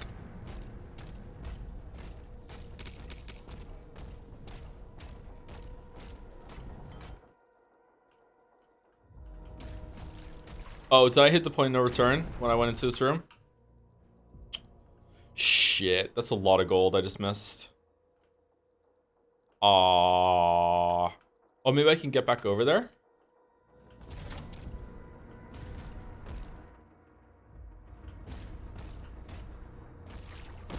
Is it Nightmare? Yeah, this is on Nightmare. I'm playing on the hardest difficulty. There is a harder difficulty that makes it so you have limited lives, or you die in, if you die in one life, it's game over. And you have to start all the way from the beginning again, but I'm not playing on that. But that doesn't increase damage taken or damage dealt or anything like that. Hellships have entered the airspace. They're blocking our flight decks. We need the Slayer in the air. The station won't last much longer. I guess the parry system kind of occupied the place where the glory kills used to be in with the combat tempo, so they're more rare now. Yeah, that is. It does give you like a little bit of moment of reprieve while staying engaged. I feel like that was probably the intent, but I don't think it worked quite as well. The glory kills are still here; they're just inconsistent. I don't really know why I sometimes get a big glory kill animation, sometimes I don't. Feels like if I'm in the air when I do it, then I get more of a breather. The best way to play Doom is Nightmare. I agree. Yeah. Would you ever attempt Ultra Nightmare in this sort of tournament? No, I'm not that good of a gamer. Like, I would be really frustrated if I died because of a glitch. Like, in general, Iron Man modes in gaming are usually like an exercise in frustration. So not my favorite thing to do. How do I get in there?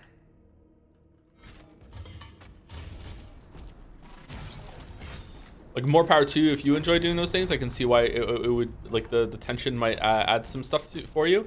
Like, I like the idea of it conceptually, like Witcher had it, like Witcher 2 had an Iron Man mode, and I like the idea of being like, it makes you role play way more like in the mindset of someone that's actually in there, instead of being like, oh, I'm invincible, I can just reload, who gives a shit. When it's an Iron Man mode, it makes you think, okay, I must take every advantage I have, I'm gonna really research the monster, I'm really gonna give it my all, I'm really gonna focus, and it's like, yeah, it can be really good for that sort of mindset, but also like games are fallible, like they have glitches, and I encounter log glitches when I play games, and if I ever was doing an Iron Man like permadeath mode and I died because like in the online game because I got disconnected in Path of Exile, or if it's because I fell through the world, I would just be like permanently fucked off. So like, yeah, I would be more on board if it was guaranteed that whenever I died it was my fault.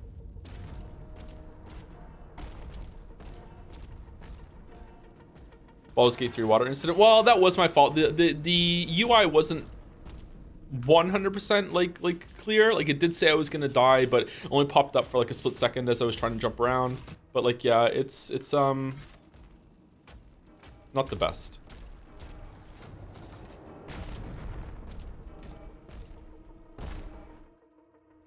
Hates roguelikes. I like roguelikes. Okay, where are we going? This way? Did we get the key? We're going this way now. Okay, I'm confused what I'm supposed to be doing right now. I feel like this room bugged out because there's still a red X here, and I feel like we should be able to fight some more monsters here at the moment. Maybe go that way, where the green is. Did we get this key? No.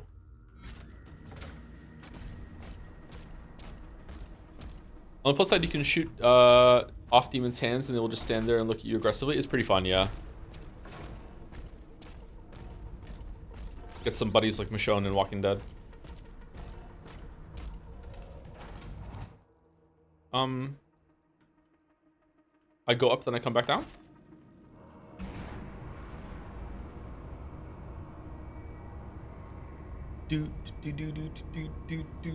Thank you, Big Dig Bandito or Bandito for the resub. Thank you very much.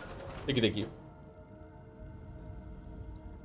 Oh, thank you also to the Speaker 96 for the resub. Hey Joe, how much are you hating Doom the Dark Ages? I've been playing through it, and while I think that Eternal is better, I've been enjoying Dark Ages. I feel like the game doesn't have everything as polished as it should be. I feel like I've run across some glitches that can let you deal way more damage than is intended. I do feel like it is lacking some refinement in a lot of areas like that. Input coming in way too late, I'm pretty sure there's been sometimes that I've parried and it hasn't given it to me, and also on the flip side, I'm pretty sure that I have parried way too late and it has given me. I don't know what that is. It does feel like it needs to be like some tweaks and stuff like that. In that regard. But overall, I think it's definitely fine. Like it's playable. It's if it never got patched out, I wouldn't be like, oh, this game sucks. It's not that level, but it could be cleaned up a little bit, and it could be a bit tighter in that regard. Yeah. I'm really enjoying the game. Thank you, Funkdev, for the resub as well, and Harry Wyatt for 100 follow-up bits with no touching.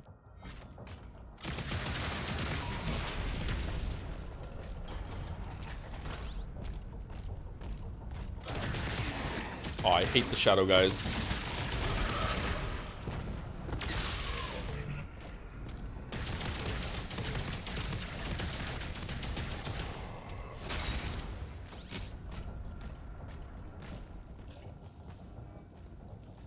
Okay, that's the way.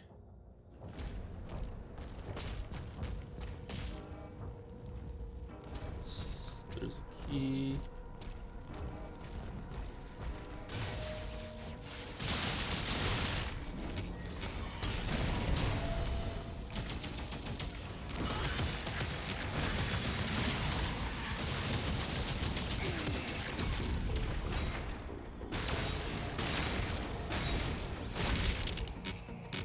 Are these not Hell Knights?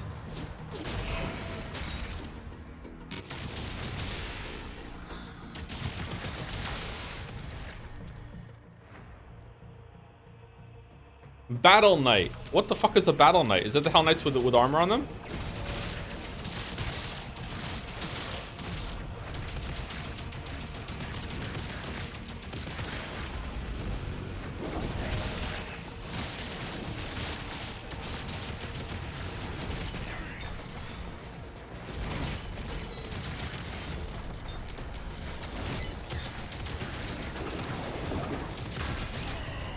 God, I'm gonna die. What? How is that not a parry?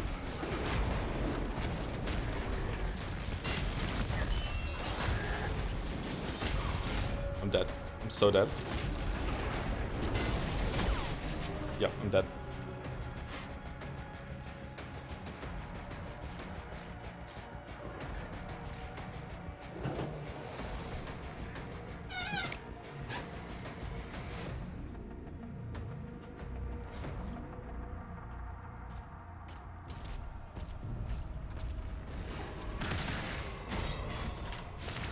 Whoa, what the?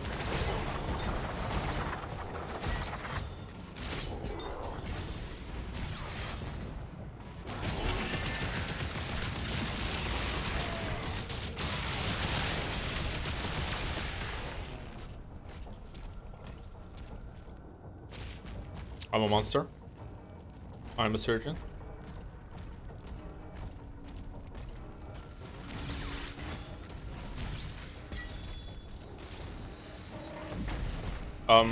What?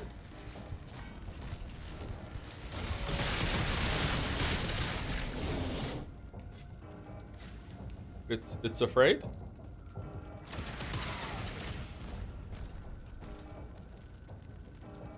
Huh.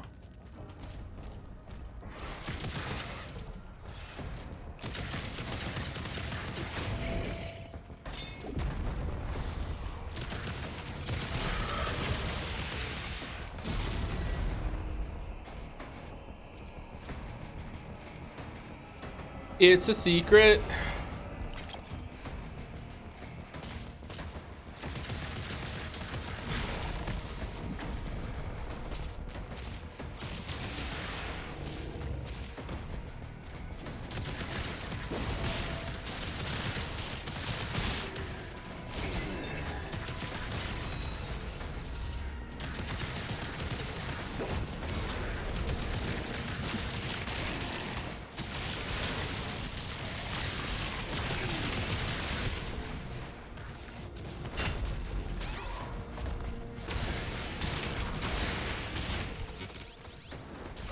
Oh my god, fucking owned. Okay.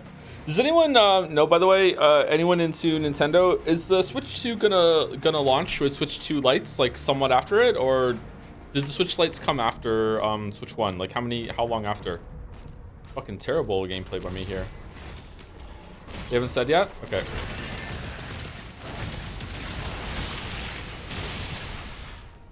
Took some years. All right.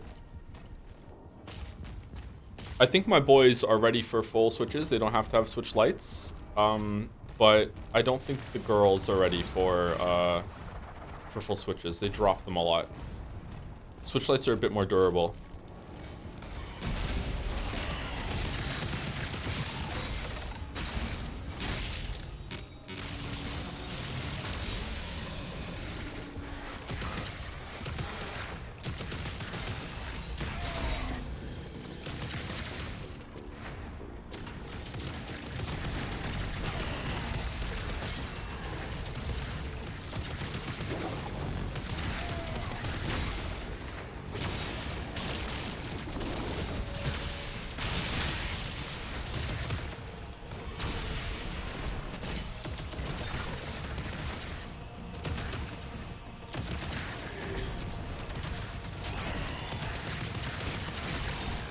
Okay, this room's insane. Are the blue ones getting buffed, or does it mean they're gonna come back after they die? Maybe I should clear them. This room is like really hard. Am I not using the shield throw as much? Maybe I should use the skull one. Oh my god, that room's really hard.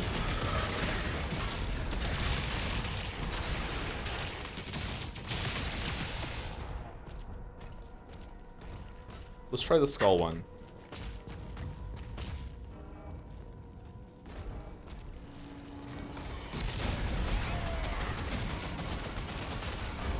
Okay, now I died to that one right away. Okay, you know what? Deserved. Deserved. Deserved.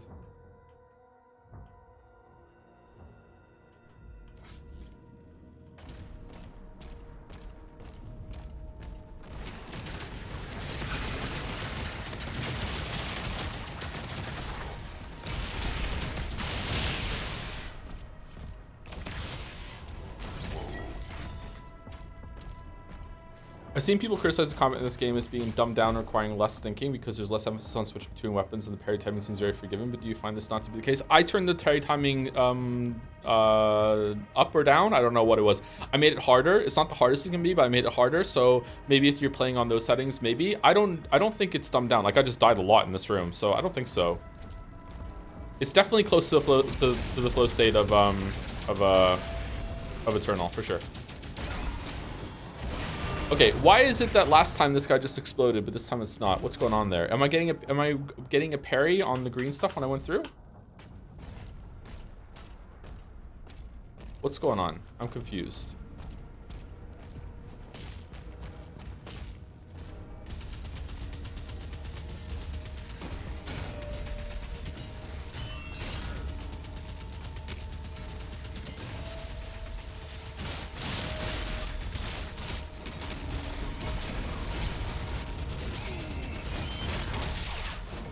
There we go.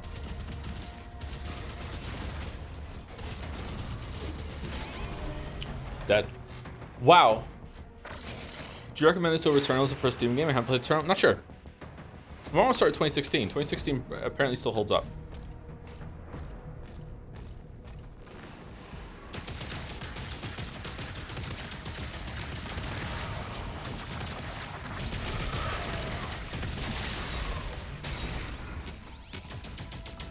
This is the longest stretch I've died, by the way. So this is either I'm playing like shit today, or this is a big difficulty spike in the middle of this level, or like I just got unlucky and now I'm just like tilted or something. I don't know.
Whoa, the whips go that far? Holy fuck. Do you have any weapon upgrades to give you health? Those ones help me a lot. I have a rocket launcher one that I'm not using because I need to get parries. Holy fuck, I've never seen the whip go that far before. That was going well too.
Sculpting isn't doing all that great in here, actually.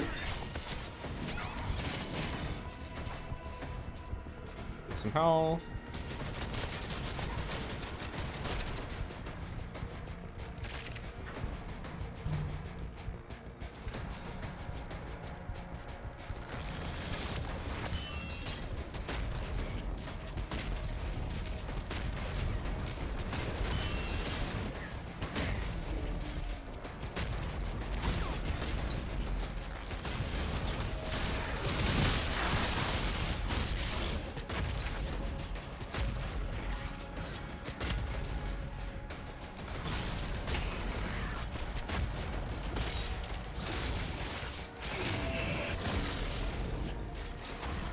Whoa! Holy shit.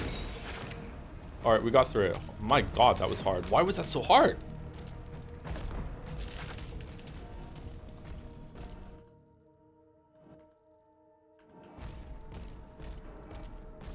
Secret key. The skull gun seemed worse than throwing the shield every time I targeted. Yeah, the shield does really great AoE damage. It's a bit awkward to use sometimes. Emphasis on the sometimes. So yeah, I think that just having it on the beam version and just melting an enemy is better.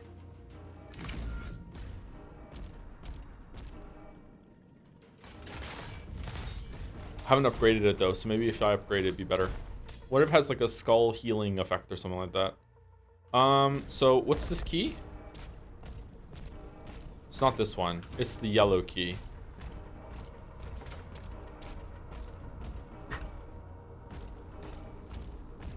Commander, the rift is getting larger.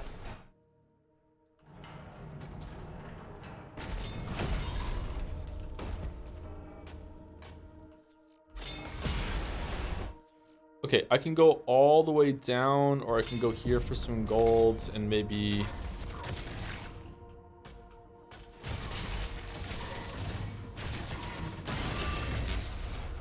one guy with a shield.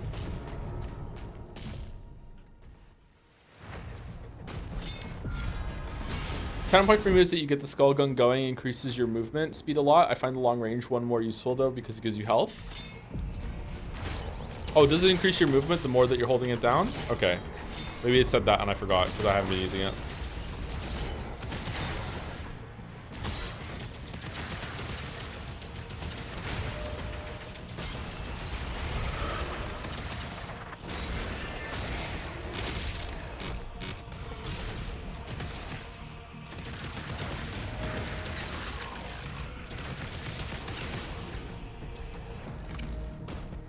Secret key.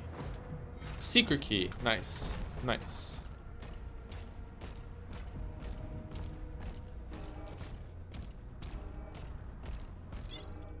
Hey chat, are sending streams besides Sekime a constant feature now? No, they're not. They're only for games when I just want to get them done, or like I want to play it more and I can't wait for the next stream, and it's like a gameplay sort of thing, like Blueprints or this one.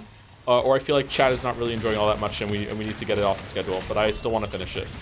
I don't want to be like Netflix. If we start a game, I want to finish it. I don't want people thinking, oh, I have to wait and see if he's going to still playing it 3 fucking streams from now before I commit.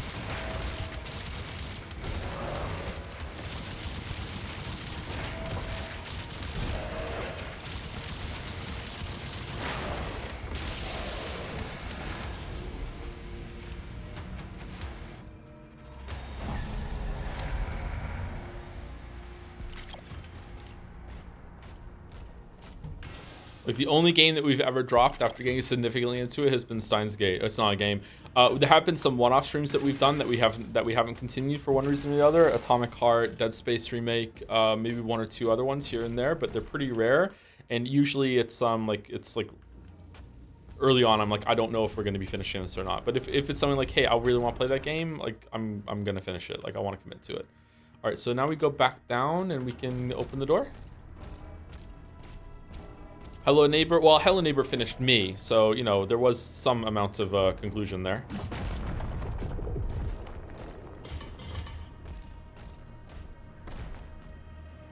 Another one. Jump King turned into music before drop release. I finished Jump King. What are you talking about?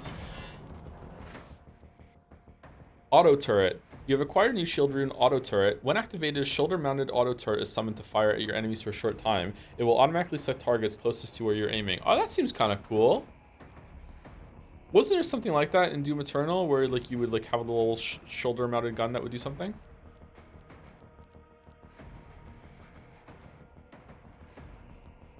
Health extractor. Oh, that seems like a really good one.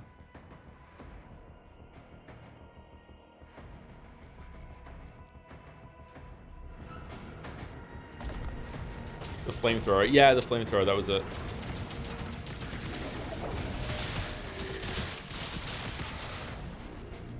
Where's a Hell Knight? There we go. This one. This is it. Yay! We did it.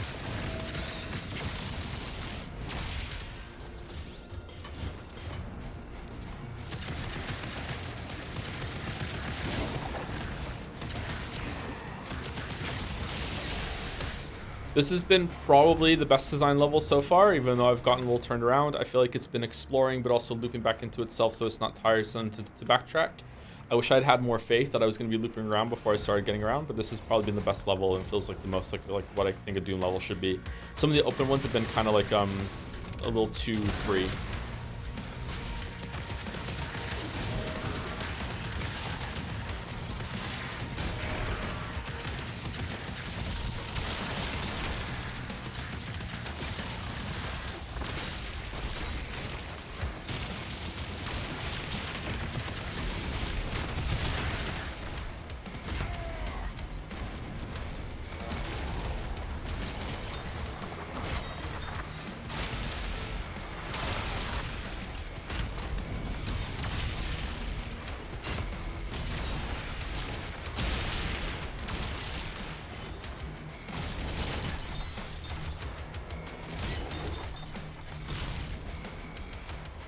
Where's the big guy? Where's the big guy? Where is he? How did that do damage to me? What? Wasn't that a parry?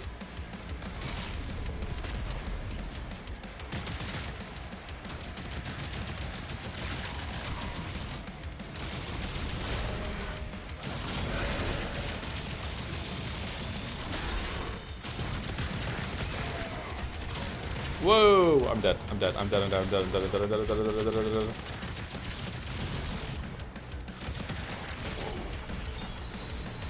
I'm not dead. I'm not dead. He's still in it to win it.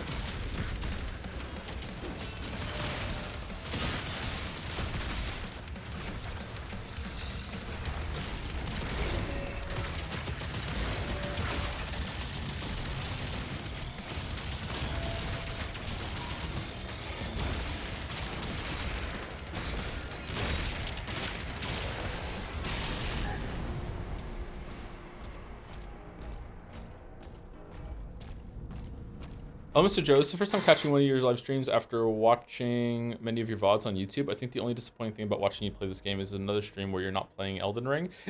In all seriousness, glad you're playing this game and enjoying it. Oh my god. Like I said many times before, me not streaming Elden Ring is an act of self-care. There's no fucking way I am ever streaming Elden Ring. Fuck that. I'm not putting up with that. Oh man, that would be bad. All right, where are we going?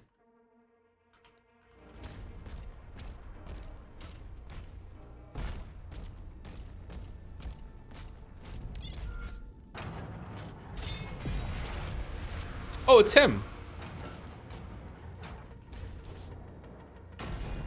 Why? Because I'm the hates Elden Ring guy, even though I don't hate it. I think it's a really great game, but because I had criticism for it, apparently it's the worst thing in the world.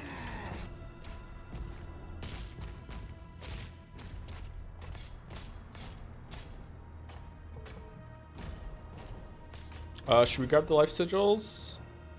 Let's just grab them. Whatever. Reddit Emerald. Is the drop working yet? I couldn't get it the other day. I don't know. It showed up and with a notification at the beginning, so apparently it should work. I don't know though. I have no control over that, or if I do, I don't know how to have control over that. Sorry, so I can't really help you. Maybe I should look into it. I don't know. Do we want to get the? I think I want to get the last shield room before I invest in another one.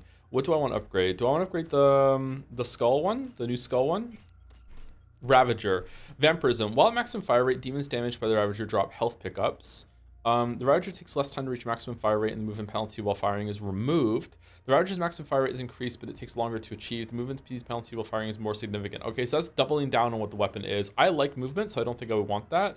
Demons damaged by the Ravager drop Skull Crusher ammo. So it'd be like constantly, like as long as you get this going, you can mow through a bunch of stuff. That seems kind of cool, but let's just leave it for now.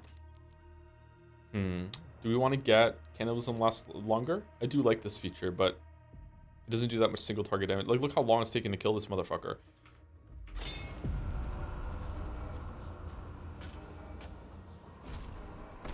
Really, it's a shame people see criticism as someone having no love for something, because in reality, criticism is the opposite in what you care about and want to do better. Yeah, it's don't get me wrong, criticism can go too far, and not all criticism is going to be fair.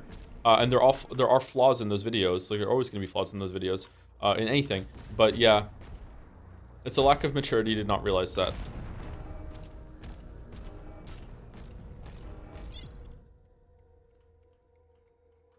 We see it with Umineko a little bit too. Oh, I didn't hit a button.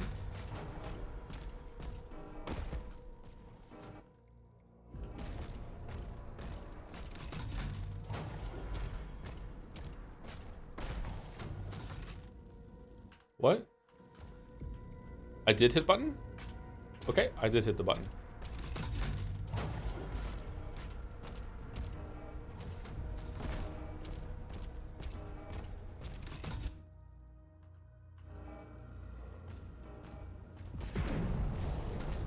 But the people criticizing you for criticizing Dark Souls say you are a fraud who lies for money. Who do I believe? The good faith criticism is difficult, yeah. There's always going to be bad actors. I'm not saying anyone who criticizes me in that way is a bad actor. Maybe they're just very passionate and they feel like one of their favorite things is under attack and they need to defend it. It's a understandable situation to be in, but yeah. Not fun. Not fun. What is this UI? I think UI is okay.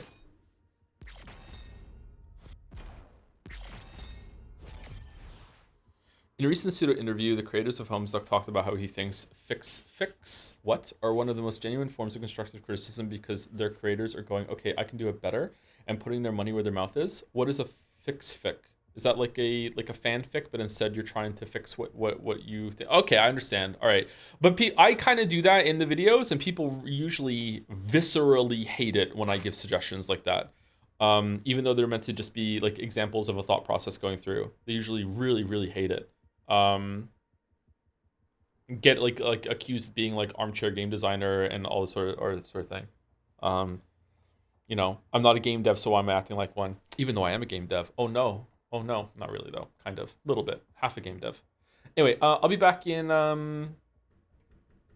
like 5 minutes. We're at 2 hours. It's time for break. I'm gonna run some ads so we don't get ads when new people show up. Hopefully that's okay. That's what we do now. I don't know if we're gonna continue doing it though. I'm like still in like the month-long kind of trying it out. I'm not really loving it right now, to be honest. Nothing happened when we streamed Tears of the Kingdom. Elden Ring spin-off stream would be fine. Tears of the Kingdom was a new game, and I did not get nearly the amount of backlash and like emotional hatred in response to Breath of the Wild like I did to Elden Ring. The Elden Ring critique was really, really well received, but over time, I don't know what it is about that game. Like apart from what I theorized in the Shadow of the Erdtree video, like Elden Ring fans and FromSoft fans in general have become like this frenzy hornet's nest of, I don't even think you are capable of talking about any of those games anymore in any capacity without hitting that problem. Even if it's positive, it's not going to be positive enough. If it's negative, that's not correct. But this whole other negative thing that is correct. But then they're going to get hit with the same thing. Like it's so difficult to have any discourse about those games whatsoever. Like they're on another level compared to Nintendo fans. Even I don't know what it is about FromSoft fans at this moment. Like yeah, someone in chat is saying it. Like FromSoft fans have like mind fucked themselves into a state now that they think Dark Souls 2 is legitimately an amazing game. Like it's like an amazing, like underrated, like unheralded, unfairly maligned game, where Dark Souls 2 is like has so many problems. Like just playing Dark Souls 2. And I'm one of the OG Dark Souls 2 defenders that thinks that it was unfairly like criticized at launch, and it was. But like just because it was unfairly criticized like a month or two after launch, and Matthew Matosis' video wasn't really all that fair to it, I think, compared to the other games. Like oh my god, it doesn't mean that it's like holy shit, one of the best games ever. What the fuck? Like no, it is clearly like a whole fucking tier below all the other ones. Dark Souls 2 is like holy fuck, man. Like that is not an amazing game. It's still pretty good, and the DLC saves it. But like base Dark Souls 2 is like it's just bad in a lot of ways that the other ones aren't. And the fact that you can't even criticize that one freely now without having some Souls fans jump down your throat is fairly indicative that there's a really big problem in that fandom. Thank you, Eden, on the air for the resub right before go on break. Thank you for being the goat. I'm a goat. Thank you very much, Eden, on the air. Anyway, be back in about 5 minutes. Scholar of the First Sin made it worse. Yes, it did. Yep, it did. Yep. Anyway, be back.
have to drive it back into that rift.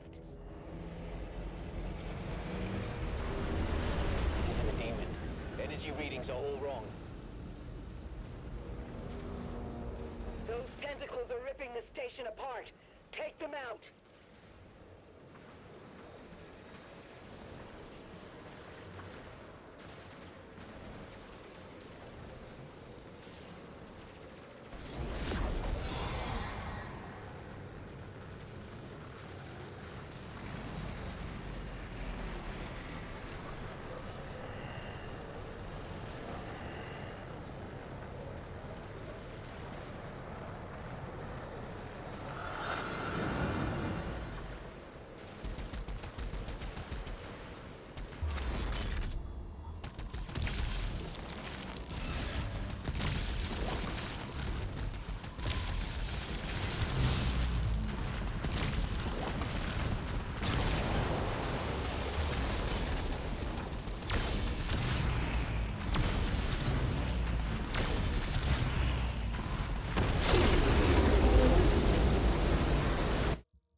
Substation barrier is down. Lower levels accessible.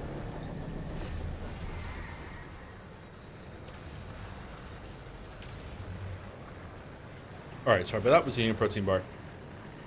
People don't like it when I chew on stream.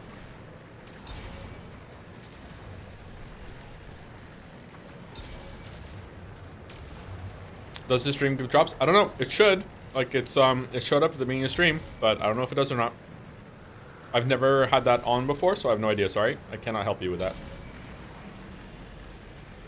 If I remember and if I have time, I will look into it before tomorrow's stream. We're going to be doing it more tomorrow, but like, that probably doesn't help you right now. Sorry.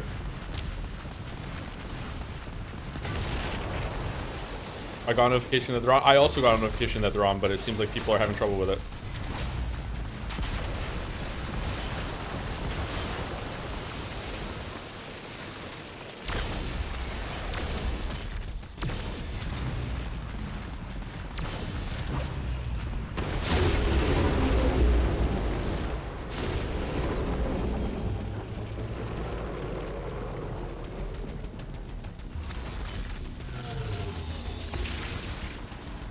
Oh wow, these ones are more delayed. Cool.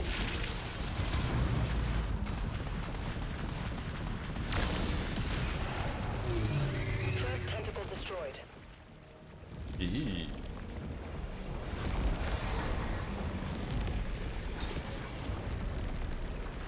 Okay, so I think the dragon parts of this game are not that tight in terms of gameplay, especially with like the dodge timings and everything, but I do like them. They're cool. This is like compared to the mech parts, this is a cool distraction and alternate game mode. Like it's pretty fun. Like it works fairly well. It's not great the way it snaps you to like doing Simon Says dodge timings and stuff like that. It's like, you know, it's not the best gameplay in the world, but it's just inherently kind of cool. I like it. All right, what else are we doing here?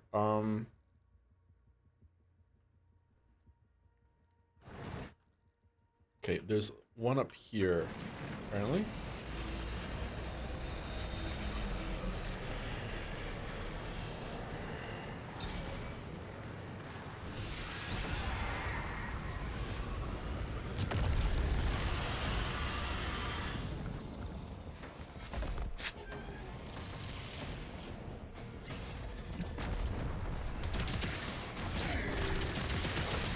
Ooh, brains.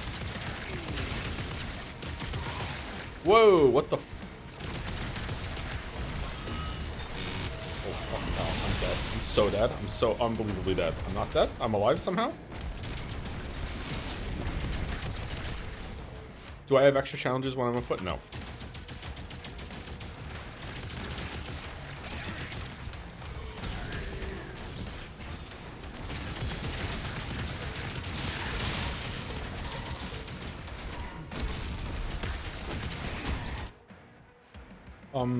Yeah, let's burn them.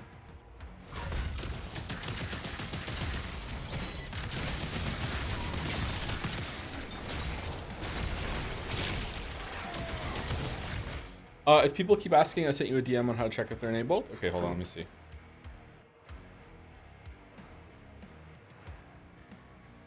Retwist drops, I think, on the dashboard. Okay, let me see.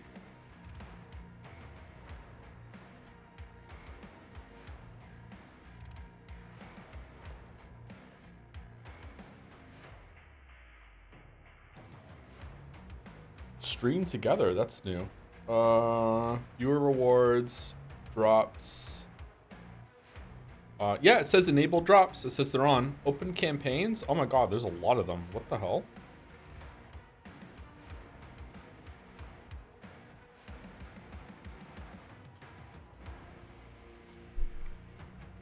Doom is not listed here. But it says that drops are turned on.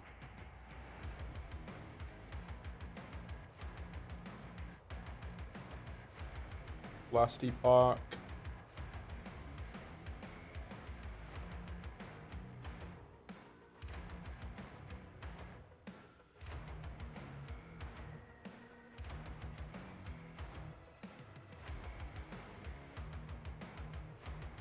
Yeah, drops are turned on. Maybe it's bugged on Twitch's end?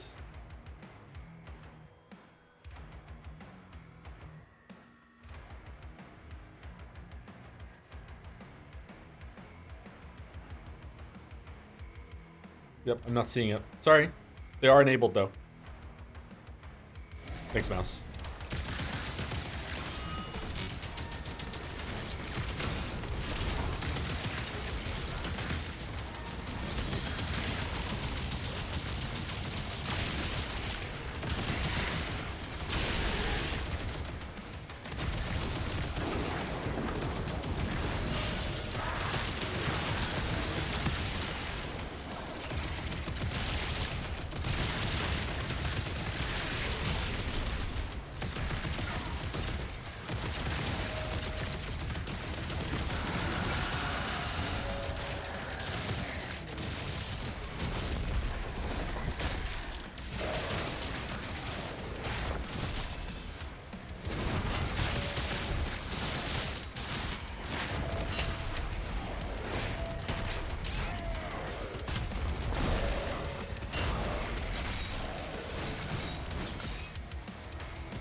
Why is it not letting me break the armor? He looks pretty hot to me.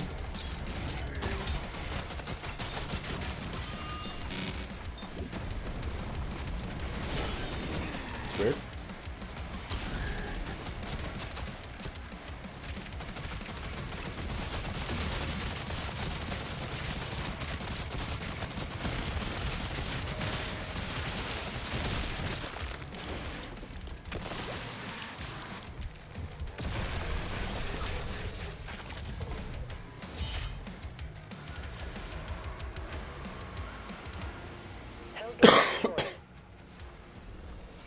Okay, so it seems like the brain things that are flying around, the best way to deal with them is to use your shield to CC them so they can't make their own energy blocking shield spawn, and then take them down.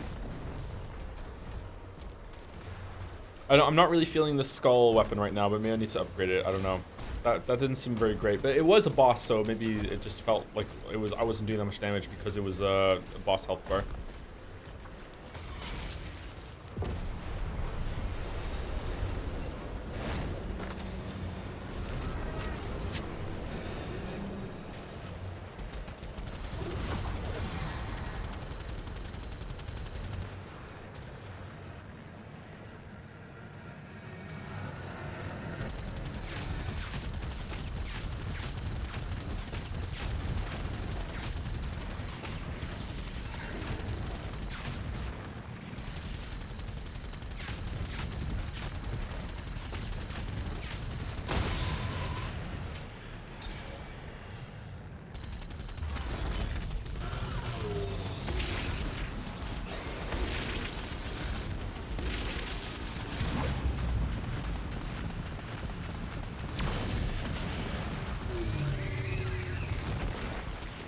Skull's good in my opinion when you upgrade it. It goes really fast, gives you health and spawns for itself. Yeah, it probably is good with all the upgrades, yeah. Maybe it needs them to be effective.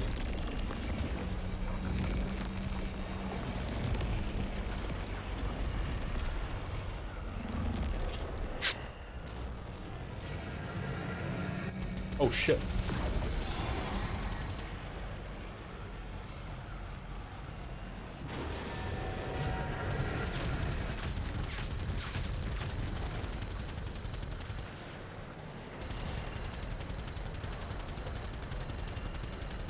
Am I hitting it?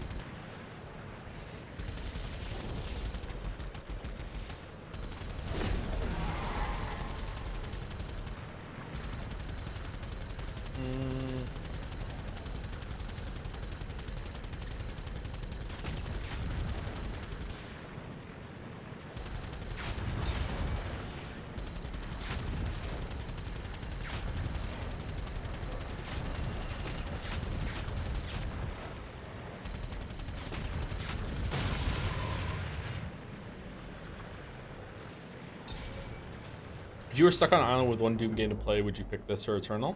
Probably Eternal.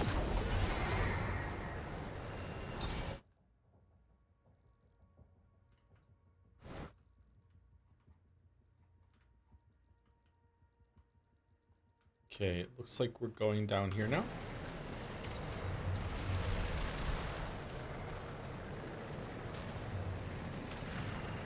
There was like,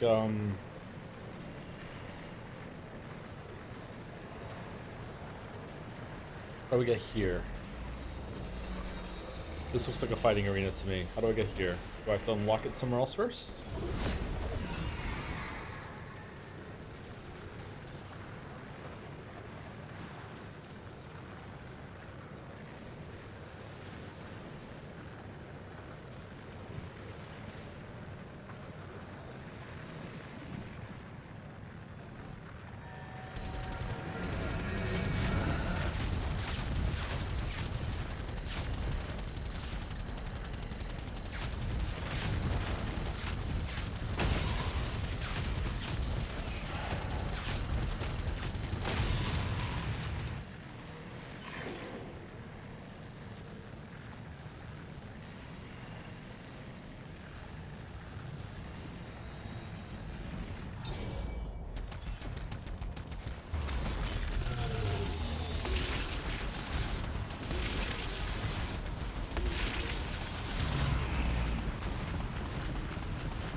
Is this where we're gonna find the big Cthulhu man as the mech?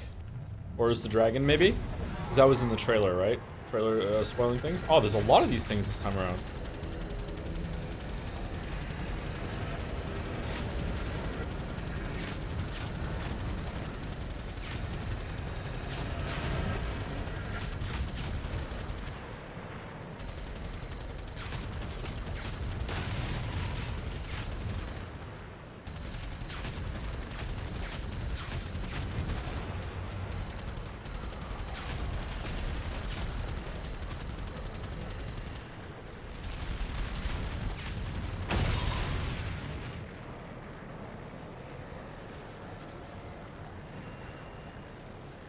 Is this the last Star Wars game? It is, yes. Yeah.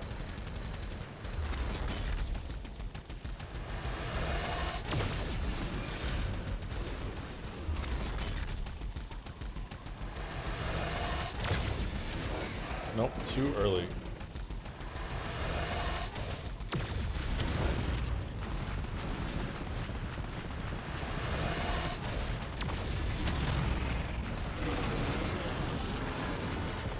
Why do you think the dragon and Atlan sections were a good idea? I think the dragon sections are a good idea. I'm not really feeling the mech sections, but the mech sections are really short, so I think it's fine.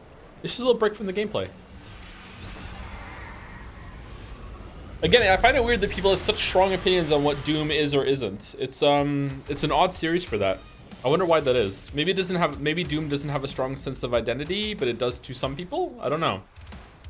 I remember people being very upset about what Eternal did in that regard. Like, why is my ammo so low? Why do I have to use the chainsaw? Like, it's people are very fussy about this series. Not necessarily in a bad way. Let's not find you're wrong. Okay, that's true. Yeah, I didn't consider that. Sorry.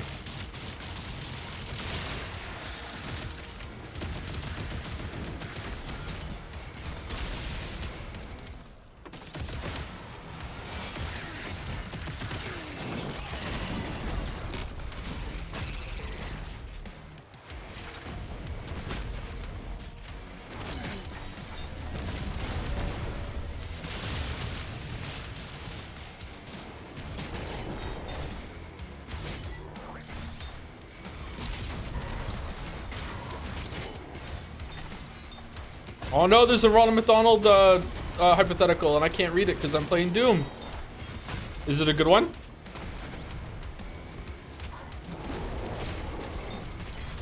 Okay, do I kill you? No, you're shielded until I kill enough dudes. Where's the big dude? There he is.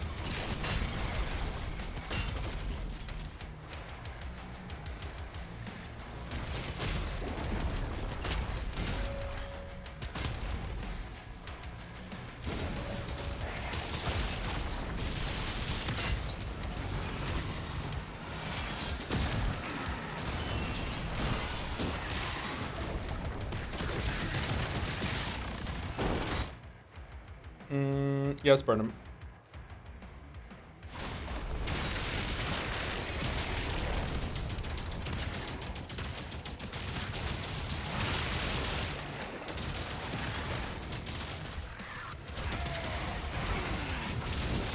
Oh shit. Shit. Run away.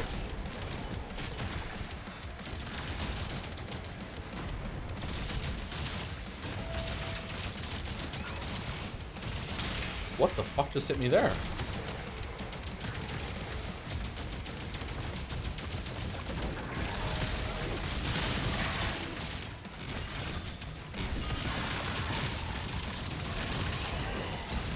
Oh my god. Wow, oh, the bullet's coming right from behind him. Shit.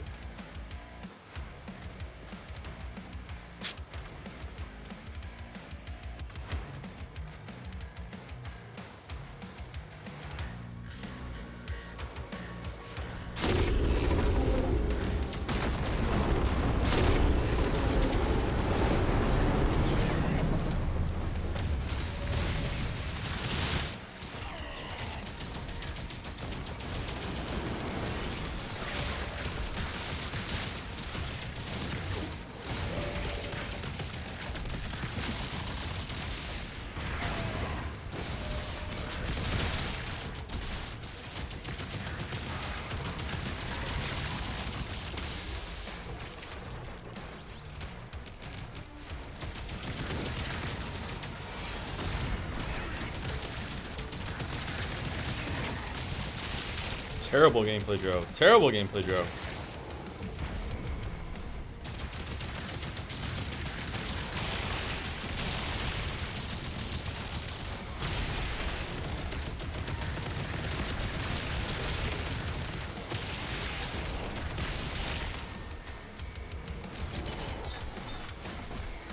Oh, what the fuck happened there?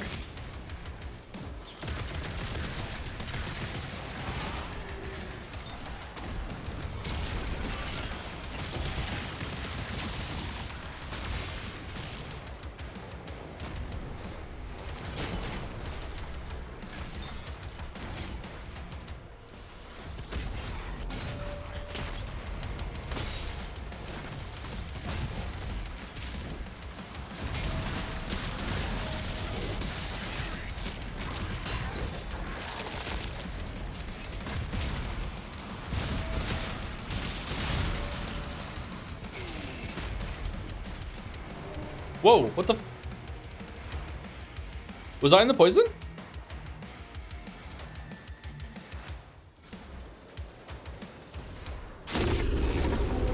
Yeah, I didn't feel like it. Oh shit.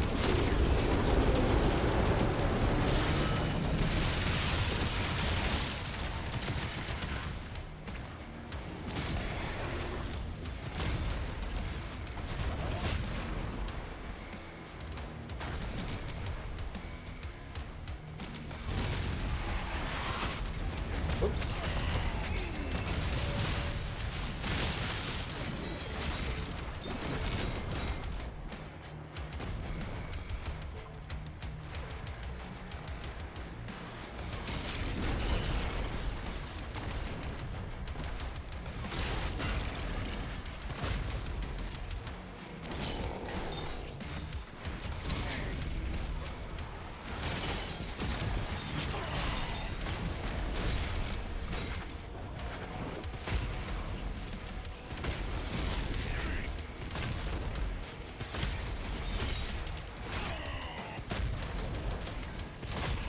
Skip the orb.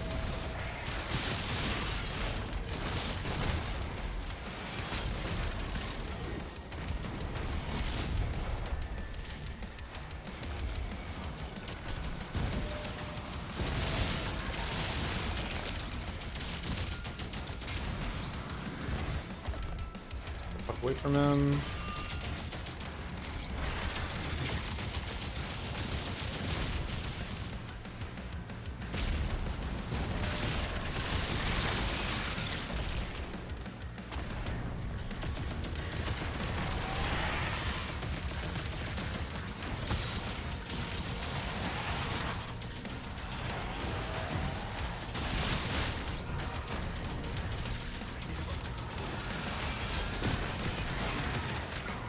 Fucking hell.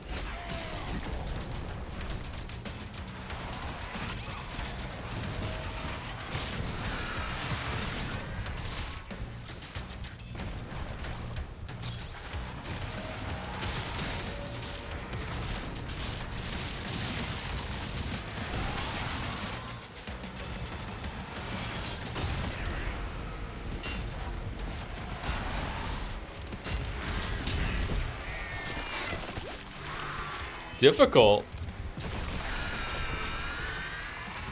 All hell gates closed. Whoa, what are we doing? All tentacles have been cleared. Oh, Threat neutralized.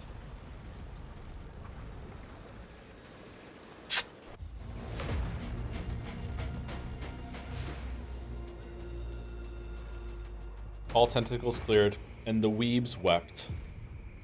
Oh, why are you hanging out with him?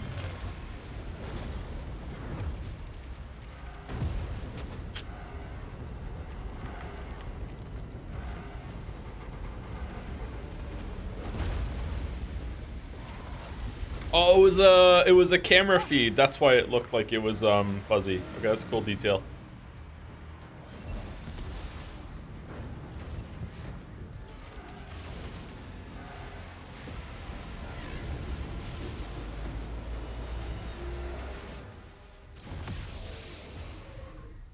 No.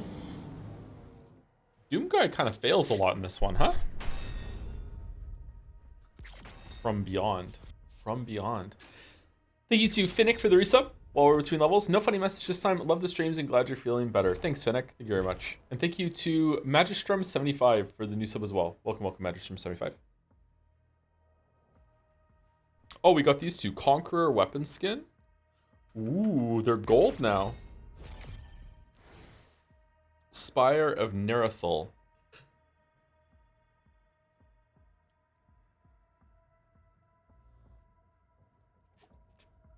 Hey, it's fitting for how much you've been dying. Yeah, it's true. It's true.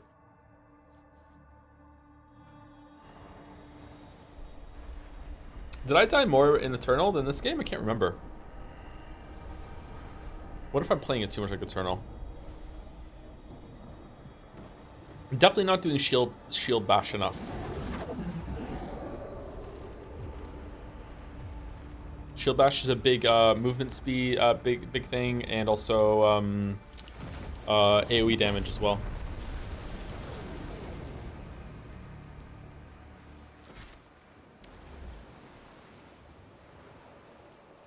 Neat water. Drain water levels. Okay, do we want to put the gold skins on?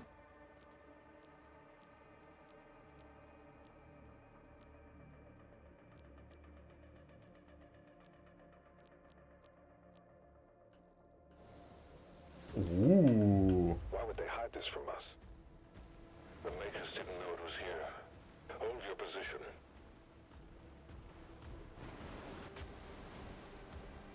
kind of ugly though. I'm like, yeah, a little bit.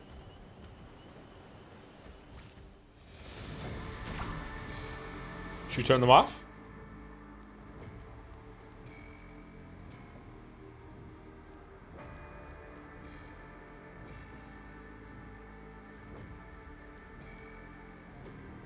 How do you feel about the story? I don't give a shit about the story.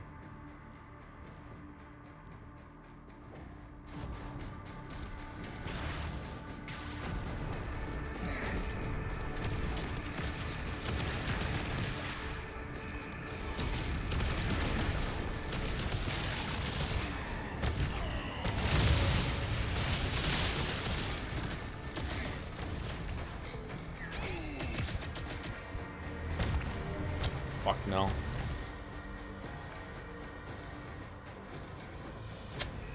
Fucking hell. Why would they hide this from us? The makers didn't know it was here. Hold your position. Makers.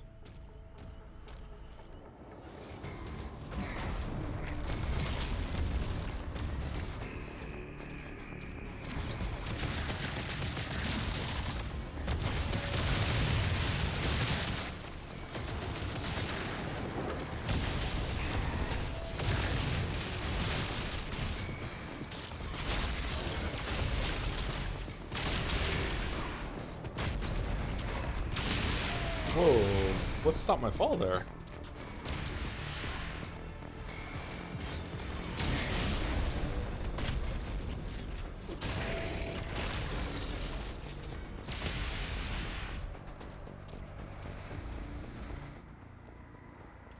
Kill all leader demons, damage demons with 250 auto turret rounds. Okay, so I need to turn that one on. All right. And expert stalker, chase and destroy two hellfighter ships. Oh, now I know I'll go back on the dragon. Spoilers. Oh, new enemy. Oh, he did some challenges to get his golden glove. Holy fuck, who's this dude? Komodo champion.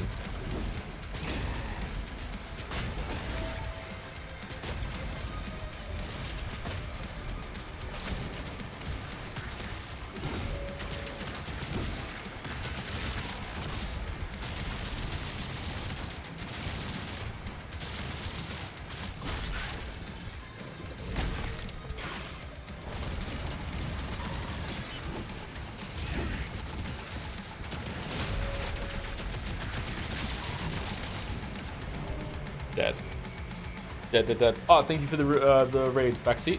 What was Backseat playing? 2 raids today. Holy shit. Joe locked it? No, not enough. I died.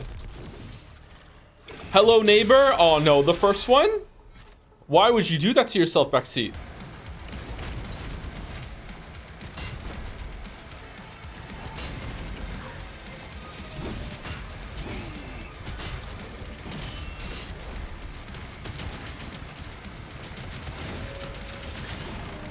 Okay, so when it does the charge with a forward thrust, it immediately follows it up with another thing you have to parry. Okay, this feels like a Souls fight.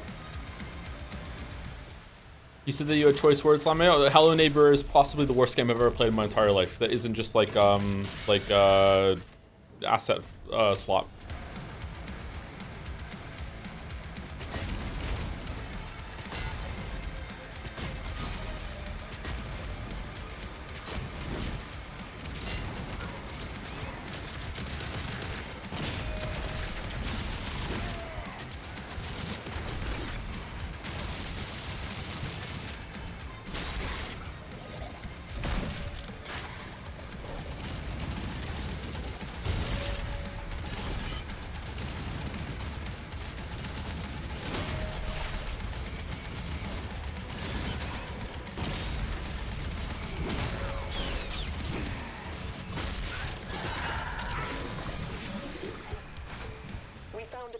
Switch.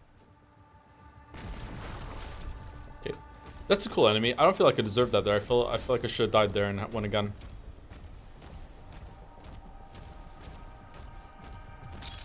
Lots of learning patterns there with melee attacks for parries. Okay. We heard about the pre-recorded stream. What pre-recorded stream? With Hello Neighbor? I don't think I've ever done that. That looks cool.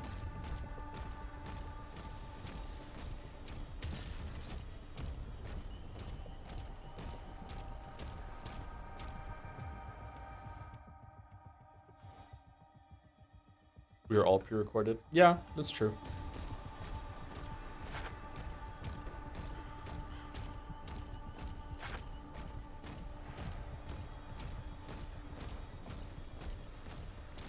One time you streamed and then you revealed you were recording, and then it cut live and it was a recording again. This was years back. Zero Escape? I think it was Zero Escape, yeah. That was a fun bit, yeah. The church wants the Creed and Thera safely returned, and they're willing to help. According to the makers, inside this tomb is Whoa. a deity that will lead you to their location. The bishop's ministry has asked that the Slayer alone take this mission. They trust no one else. I cannot disobey the church, but will be on alert.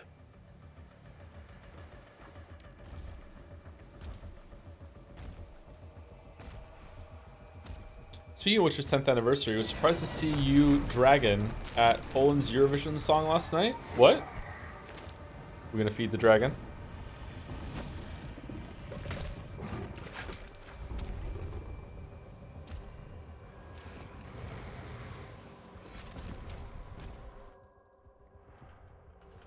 There was a Dragon Man at Eurovision?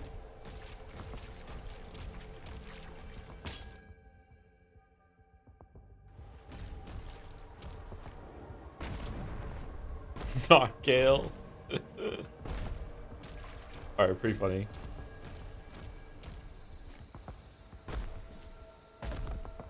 Nah, the Dragon Joe? What do you mean?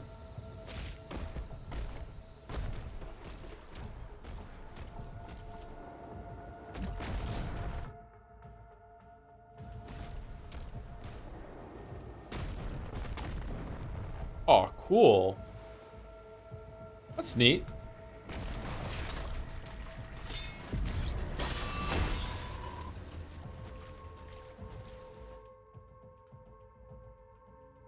Okay, it seems like we did everything here, so we just go on the dragon. Where are we going?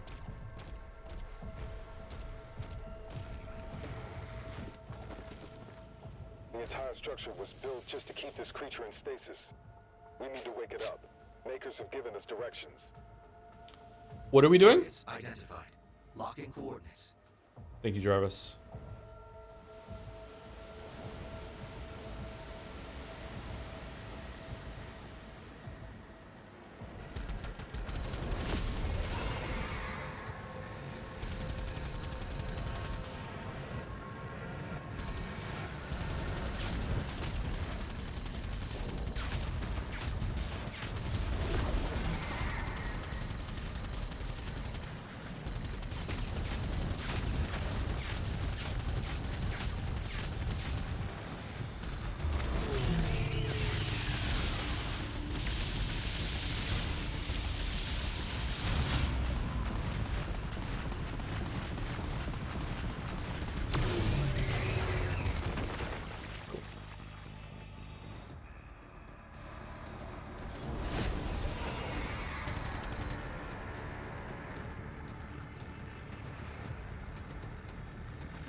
This chat might contain the highest concentration of in-jokes in the universe. Nah, that's just how Twitch is now, isn't it?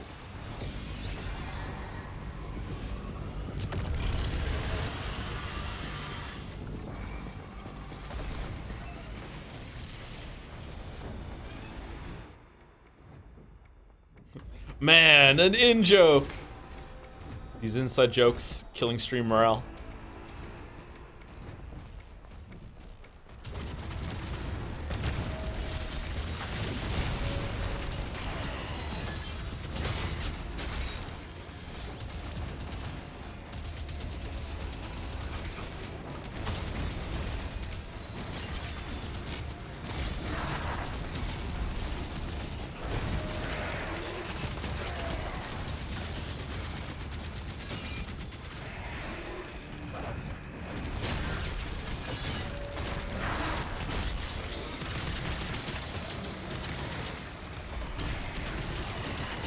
Whoa, what the fuck are we doing right?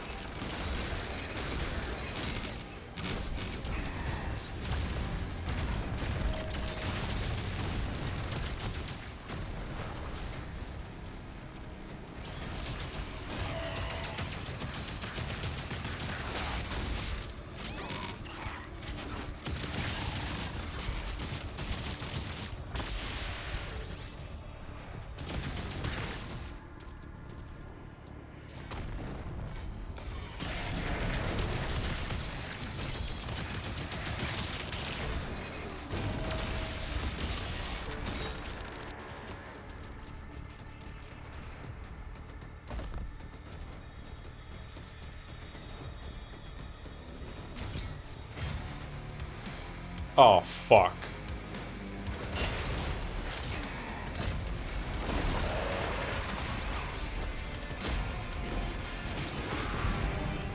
Okay, alright, okay.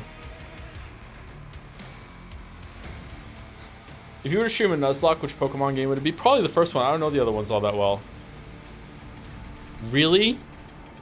Really? Really? But I cleared this room.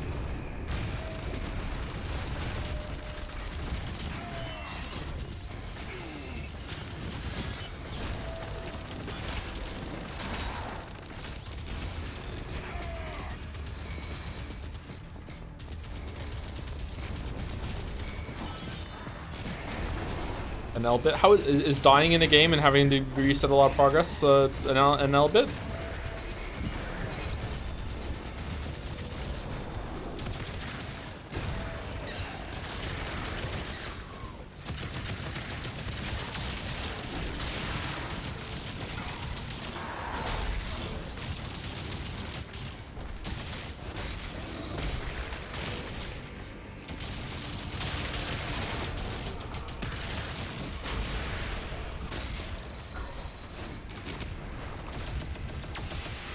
How did I just go flying there?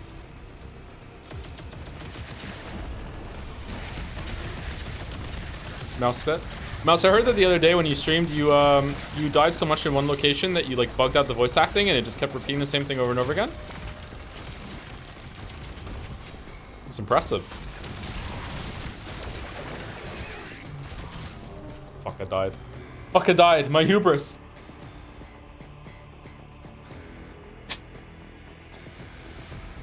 Dr. Lingard. Man. I was trying to own my girlfriend, but then my chat just turned around on me. Alright. Oh, that tracks.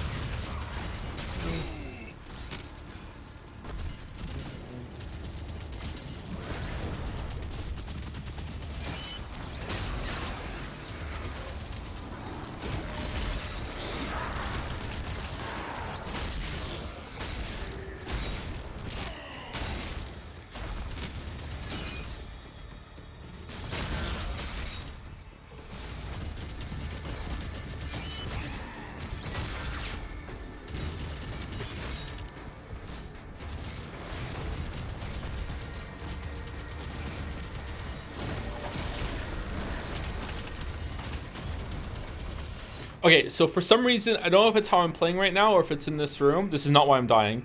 For whatever reason, like it's when I parry and I'm firing, even though I'm letting go of the fire button, when I do the parry, it immediately makes me do a shield charge forward because it's still having the input of the firing, holding down left mouse button, and it's kind of annoying me a little bit. Anyone else have that when they played, or I don't know if it's like if it's just maybe I'm just like holding the button down too much, or maybe it's something to do with this turret cannon thing or whatever. It's like it's like registering as like I'm firing.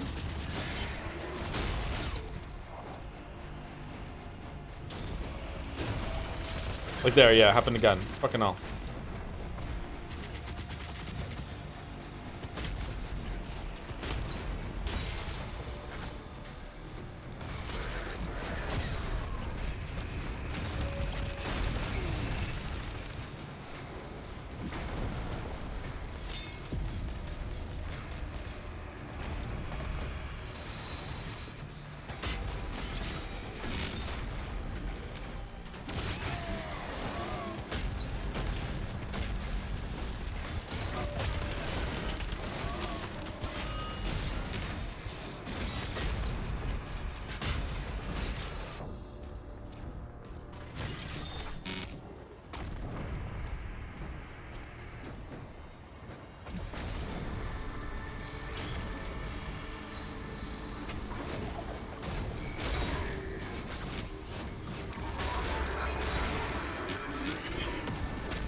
Okay.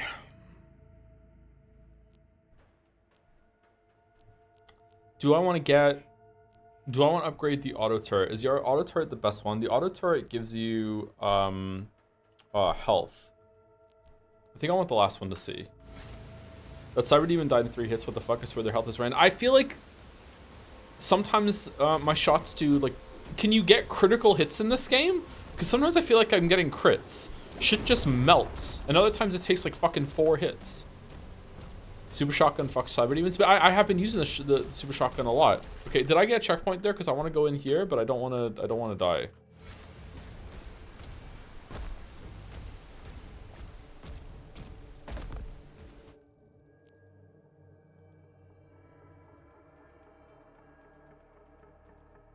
I thought I did one of these already.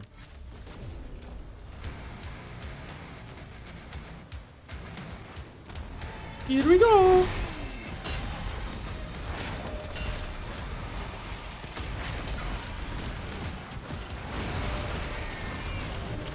Fucking hell.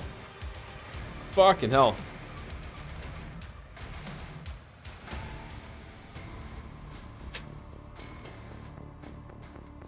No, I don't want to be here. I want to go back and do the fight.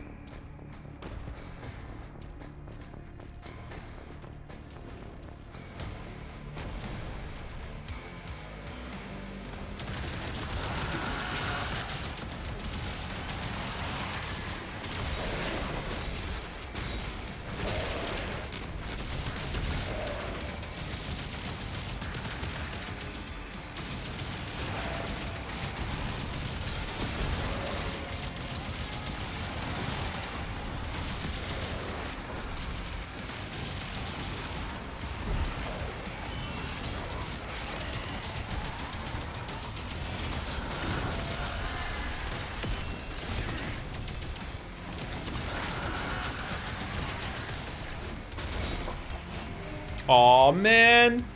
Did that kill me during the hit of that? Fucking hell. Wait, no.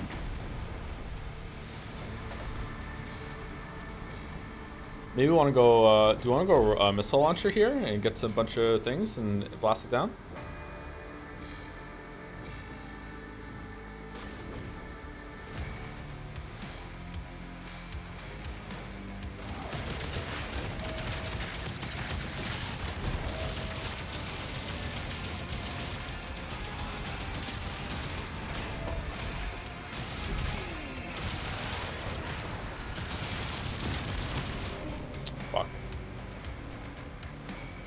Okay, almost had him.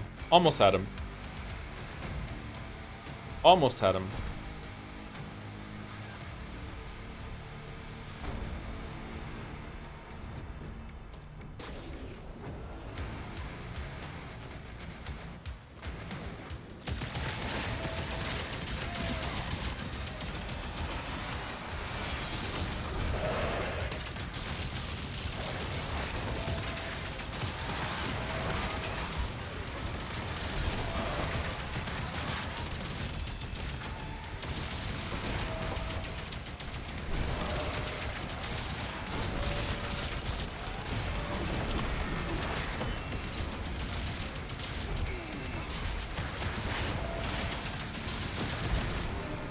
Okay, this room's insane. If I kill the flying one first, it just spawns another one. If I don't kill the flying one first, it just stays in the background throwing skulls that block my shots and everything and eat up my shield charges, and I can't parry at the same time. Do I have to kill multiple flying ones? This room's nuts. Let's try to kill the flying ones. Maybe after you kill 2, they stop spawning. That's insane.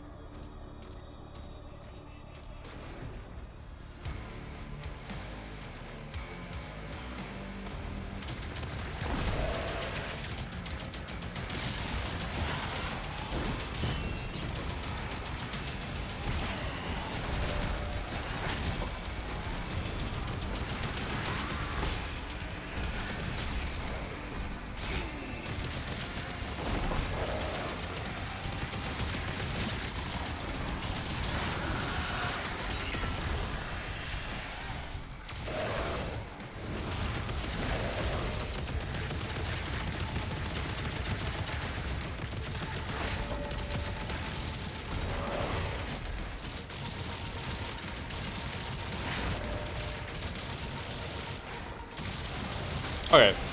Alright, you just have to kill 2 of them. Okay, my bad. I misunderstood the fight.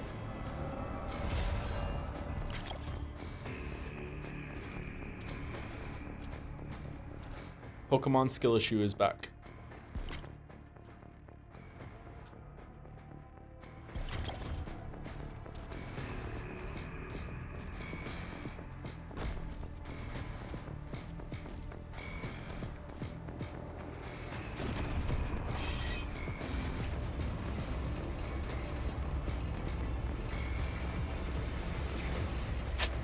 I will say Big Guys with the Shield is probably my favorite enemy in this game.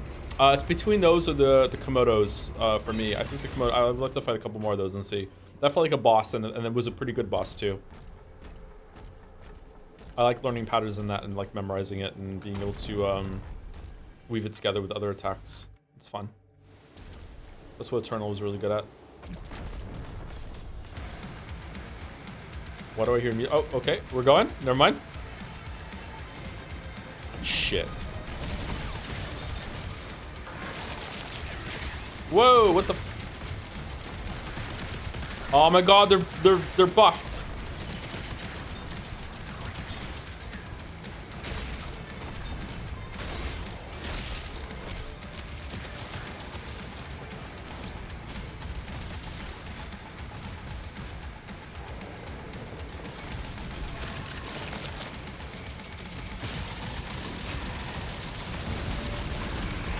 Ah, the fucking shield bash killed me there.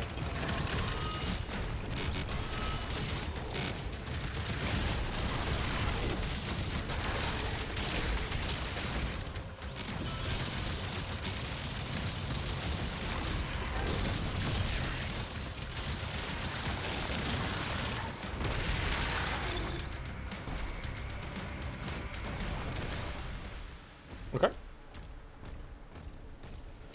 What's your opinion on the game? What's your opinion on the game so far? Doesn't it feel like the new encouraged gameplay loop is much less varied and therefore ends up being more on the boring side? No, it is. I don't like saying more boring because that implies that it is a level of boring, but like it is an objective statement for me that it is more boring than Eternal because I enjoy Eternal more, but I wouldn't call the game boring by any stretch of the imagination. I think that this game is all about getting you into this constant evolving like loop of decision making of, do I have a cooldown, like do I have what movement ability is the best now, what weapon is the best, where should I aim that weapon, should I do a switch, should I fire a grenade, should I try and get a parry, that sort of thing. I'm like meshing Eternal and Dark Ages together right now, and to me removing the ammo requirement from chainsawing and like the weapon switching that you're forced to do in Eternal is a downgrade that's gone in this game, but that doesn't mean that there still aren't a lot of decisions to make on the fly during all of the combat. I think there's enough here. It's just that Eternal had a little bit more and more of a encouragement of weapon switching and picking the right weapon for the environment. But that comes with it like less freedom, and for some people, probably not me. I don't mind when a game makes me do something as long as it feels like a fun, viable option. Surprisingly, that might surprise some of you to hear that, because usually I like to play games in my own way, but it all depends on how it's done. Eternal did it really, really well. Like, I don't mind switching weapons and everything like that, and it forcing me to do that if it's a really, really good time the whole entire time, and it's not something that's like based on consumables or anything like that.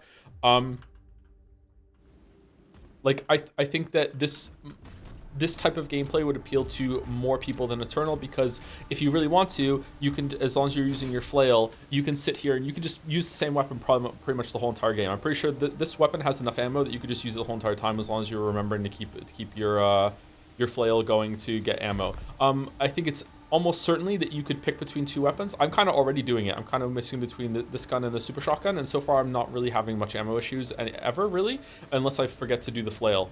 And some people are really gonna like that. I don't know, it's more of a relaxing, approachable version of Eternal's gameplay loop in that regard, because you can just kind of settle into some weapons and you can just like sink in and kind of turn your mind off on that side of the game and focus on what the game is throwing at you in terms of like enemies and parries and all that shit. But it is possibly less engaging. I don't know. It's like a good marriage of 2016 and Eternal. But it still is adding some new ideas to the mix. I like it. I think the game's really good.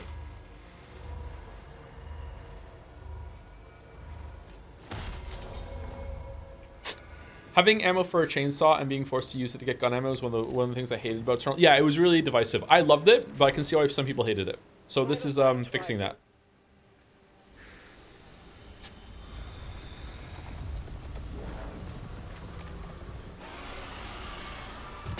This looks like a big version of the guy that was at the beginning, who's floating, the Star Wars dude.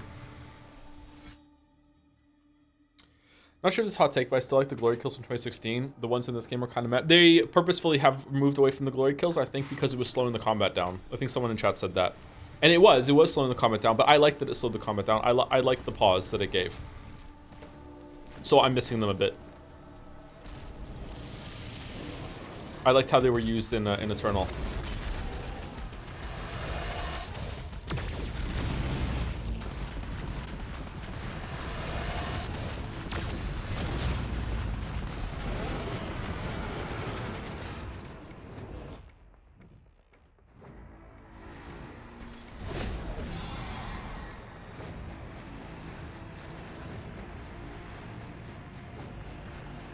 I can't remember if I complained about them toward the end though. Maybe I did.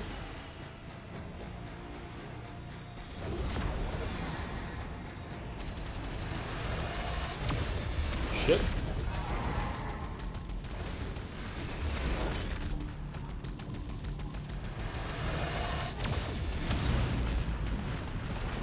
Constant slow-mo slow the combat even more. But it's to make parries feel impactful and to give you still that moment of reprieve. I don't know. I like it. I think it's fine. Again, I can understand why someone might not, though. You decrease the amount of ammo you get in difficulty settings, so you might get encouraged to switch more that way. Also, there are cool weapon synergies, so having the ammo a lot of ammo lets you kind of choose your build and run with it. Yeah, I don't like having to like pick and choose my own difficulty options in that sense though in a game like this. I want a more creative experience. I know that's one of my mind worms a lot of people aren't going to agree with me on, but like intended experience when it comes to gameplay is really fucking important to me, and like if they wanted the gameplay to be like that, I feel like they should have just made that the default then, right?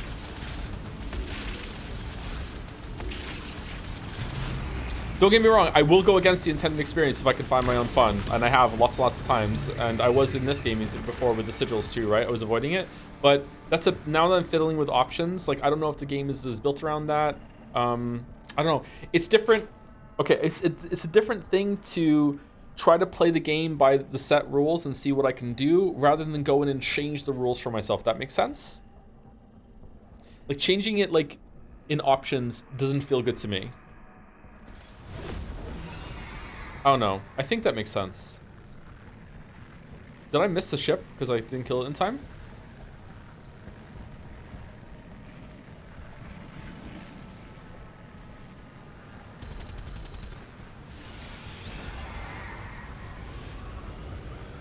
I agree with that as well, and it can be really infuriating when I don't know if I'm actually taking on the game correctly. Yeah, it's why I don't like it when Bethesda games make me switch difficulty options, or like you leveled yourself up too much, so like turn it down from master, or else you're gonna have a bad time. Oh, now you've leveled yourself. Now that you're ahead of the curve, so like now go back to oh fish.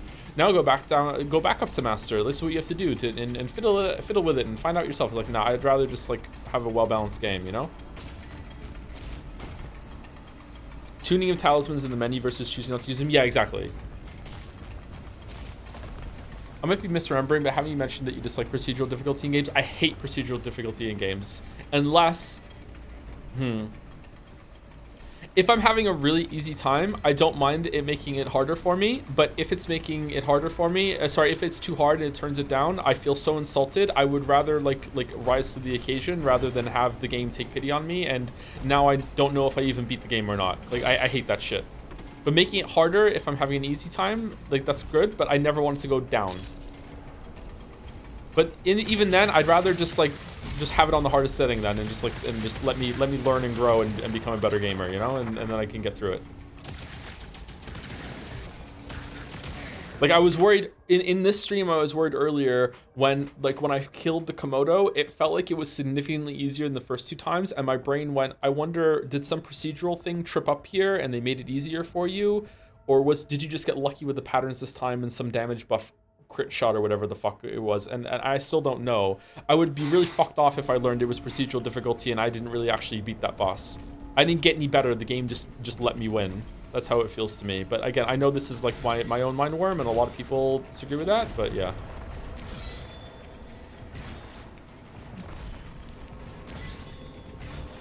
I know some people agree with it too. It's not a completely like bad take.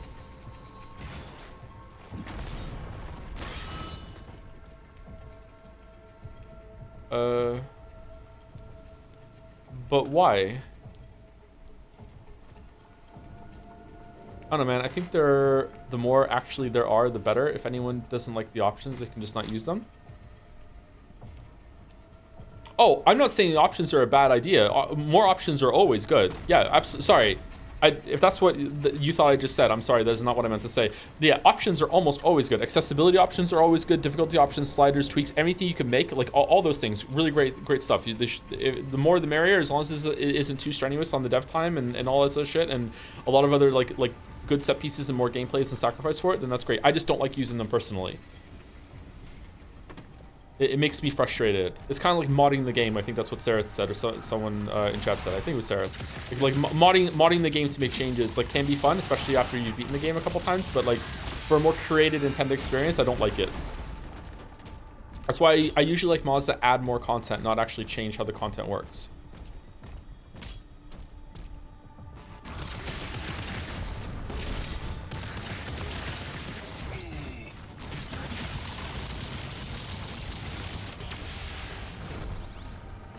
Levito, is this on Nightmare? Yep, we're playing on Nightmare.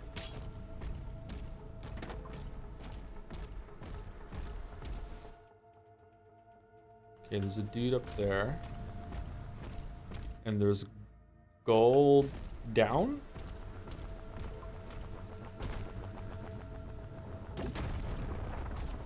Ooh. What?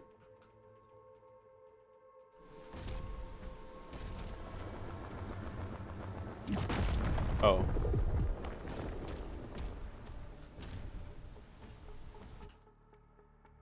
All right, so we go from another side then, and we bash through that wall, and then we use it.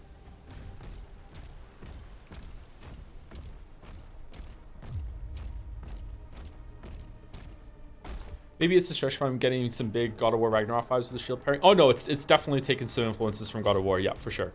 Yeah. Maybe that's why some people don't like it. I personally really like God of War's gameplay. I really like God of War 2018. I really loved Ragnarok's gameplay. Like, Ragnarok's gameplay is somewhat close to Sekiro tier to me. I know that that's an insane statement for some of you, but like some of those bosses where you're getting into the flow state of like getting chaining parries, chaining dodges, like really like getting to swing of things. Like I really enjoyed that, doing the weapon switches, using your runic moves. Like I really loved Ragnarok's gameplay. Loved it. That's insane. Yeah, I know. Yeah, I really did. It's true.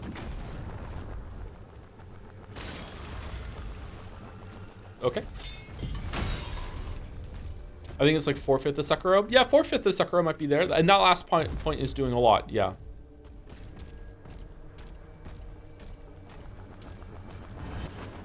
I love Freya shouting mirror. Yeah, I'm not too keen on a square button being Freya or boy. That was probably my least favorite part of that combat system, but it's all right. It just felt like a chore to be able to just hit that button all over and over and over. I wonder if there was a way to have that set on Kratos' moveset without interrupting his animations. I'm confused in this area. Why am I so confused? Why is this place difficult for me to navigate?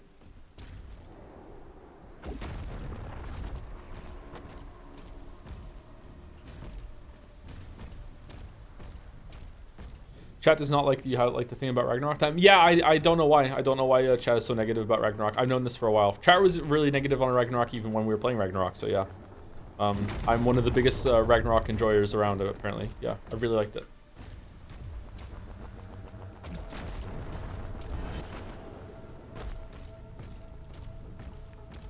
I thought 18's gameplay was very good. Ragnarok didn't change, improve enough to make it last even longer game. I thought that it did enough, personally.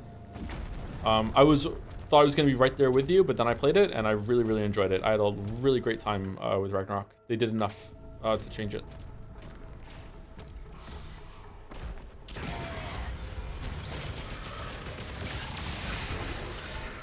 What did I, do I have that? Hold on.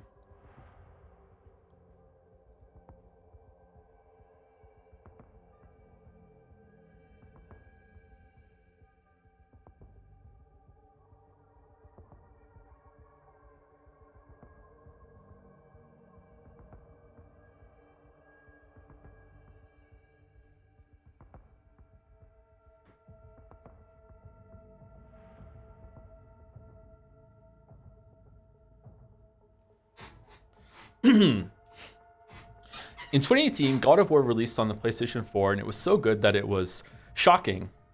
Open parentheses, cut to Thor getting Mjolnir. I'm sure that not everyone was surprised, but it felt to me that the majority were taken aback by the first wave of reviews praising the story and characterization of Kratos more than anything. The shift in combat direction from the first games was, and still somewhat is, a controversial change for some fans.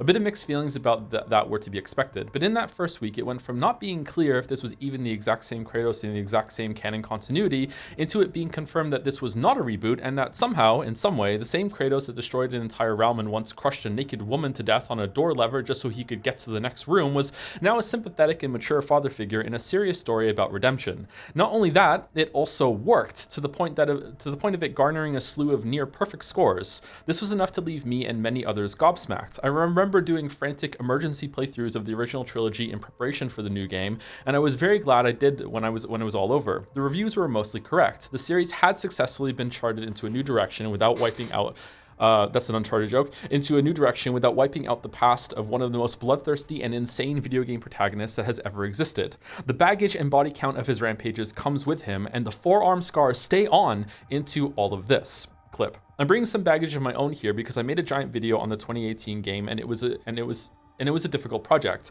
I did a big move across Canada with my family in the middle of it, had to do a bunch of rewrites and restarts of its production, and the final release is something I'm not that thrilled about years later. It's not an awful video, but it is too long, too nitpicky, and too critical. I should have included more praise for the game throughout the video's runtime, and this is a flaw of mine as a critic. I often think if a game is getting lots of praise, then I don't really need to add much in the way of appeasements and reminders of what it did so well, because I figure people have already heard that enough. So I devote a few lines to how much I like the game, state that it's great, and then stupidly think people are going to keep that in mind when I dive into hours of relentless criticism. This sort of attitude about a game's triumphs doesn't always last, and so, watch today, you might come away from that video thinking I dislike the game much more than I actually do. It's one of my favorite big releases. It has some incredible story moments. The combat is way more than tacked on busy work to pad up playtimes, or added simply out of obligation because that's what video games have to be. It has the feeling of a passion project, but with AAA backing. It's an easy 9 out of 10 for me.